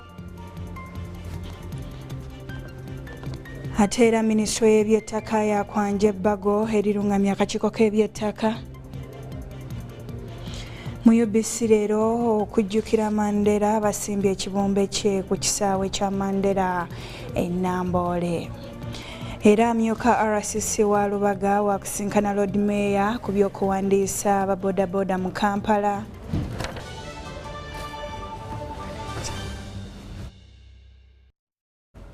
Weewaawo nze Marion Nakitene ne Yusufu Ssenyomo wali ku lulimi olw'obubonero tugatandikirawo mu bujjuvu. Kantandike ne Ssaabaminisita w'eggwanga Robinah Nabbanja olunaku olwaleero akwasizza ab'ekitongole ekiramuzi emmotoka ezigenda okubayambako okunyweza ebyokwerinda by'abalamuzi. Omukolo guno gubadde ku kkooti enkulu mu Kampala. Omusasi waffe kaatandikirawo.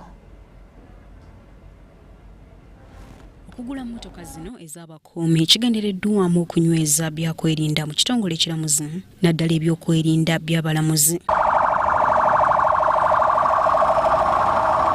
Olunaku lwaleero Ssaabaminisita w'eggwanga Robinah Nabbanja akwasizza omuwandiisi w'enkalakkalira mu kitongole ekiramuzi Pius Bigirimana emmotoka 4 ku ezo 11 ezirina okugulibwa. On behalf of the President, let me hand over 4 vehicles, police troops, police pickups for the judges, and I believe these vehicles will help us to secure the judges and their families. We need secure people, we need security for our judges, and this is a directive by the President. Motoka 6 ezisigaddeyo zaakubakwasibwa ku Lwokutaano lwa Ssabbiiti eno. For your timely intervention and to thank you, to thank His Excellency the President through you, that these vehicles are going to help us to provide required security for our judges. So we promise to keep these vehicles very safe and use them for the purpose they have been given to us.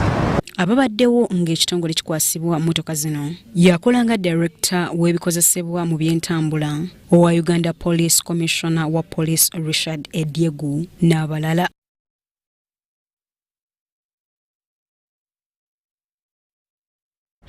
Weewa ateko akakiiko ka Parliamentary ak'ebyensimbi katandise mu butongole okwekenneenya ensonga ya gavumenti okugula emigabo mu kampuni enzimbi eya Roko egibalirwamu obuwumbi obusoba mu 2 wakati mu kwekenneenya ebiwandiiko bya kampuni eno ababaka mu kakiiko bakizudde nga amateeka ga kampuni eno bwe gatakkiriza kutunda migabo gya kampuni eno era omusasi waffe abaddeyo mu Parliament katuwa ebitambudde. Sabiti ewedde Ministry y'ebyensimbi yayanjulira Parliament okusaba kwa government okugula emigabo mu kampuni enzimbi eya Roko gya mitwalo 15 nga gibalirirwamu obuwumbi 2. Oluvannyuma lwa Speaker ensonga okuzisindika mu kakiiko ka Parliament ak'ebyensimbi olwaleero kano katandise mu butongole okwekenneenya okusaba kwa government kuno era batandise na kampuni yennyini eyogerwako eya Roko. Government project amount to 700 billion. On your books here, by 2020 they were 500, and now they could be 700. Now, if government has given you projects worth 700 billion, you require 207. Why don't you ask for upfront so that you sort out these issues? Abaroko bategeezezza akakiiko nga bwe bali mu bwetaavu gavumenti okusiga ensimbi mu kampuni yaabwe olw'ebizibu ebyenjawulo bye bawadde. So the loss and the anticipation of government injection into this investment is not occasioned by any other conditions other than the need to bolster the company's financial robustness, to undertake the size of the ticket ahead of it, to ensure growth, and possibly to keep pace with its usual contribution into the region within the construction space. Wabula ababaka mu kwekenneenya ebiwandiiko abaroko bye baleese bakizudde nga temuli kiwandiiko kisaba gavumenti kugula migabo mu kampuni yaabwe ekiviiriddeko ababaka okulowooza nti wandibaawo agezaako okusindiikiriza kampuni eno okutunda emigabo gyayo. Omubaka wa Butambala Muwanga Kivumbi era tubuulidde nti bakizudde ng'amateeka agafuga kampuni eno bwe gatagikkiriza kutunda migabo. Gestalinga ebakkiriza oku ne government okusaba emigabo ekyo balaba tebakiina meeting bino byonna betulimu biba tebiina gye biraga kubanga kiba tekiina government shares eyagala okusaba bayite balina buyinza kuzitunda n'ekyo tulinda okulaba ku resolution yaabwe. Okusinziira ku gavumenti okugula emigabo mu Roko kugendereddwamu kubbulula kampuni eno okuva mu ddubi ly'ebyensimbi lyetubiddemu. Shamim Naiga ne Gloria Gutabenji, Parliament.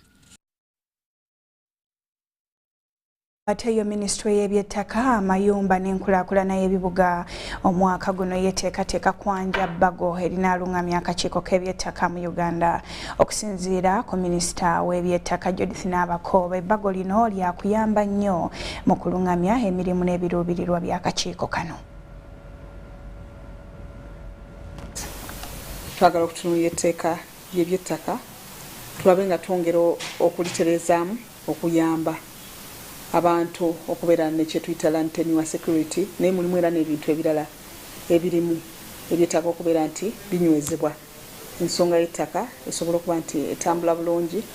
Tutunuulira etteeka ly'abasaveya bano abapunta ne tutunuulira bano abapima ettaka etteeka lye bayita valuation. Minisitule w'ebyettaka Judith Nabakooba ng'ayogerako naffe alambulula ku biki minisitule ye kwesuubira okusesera mu mwaka ogw'ebyensimbi guno omujja. Uganda Land Commission obuyinza bw'erina bukoma mu constitution naye tewali tteeka gino emyaka gyonna bukyanga eteekebwawo. Twagala nayo eyongere okuba mu accountable wabeerewo etteeka nga lirungamya bulungi buli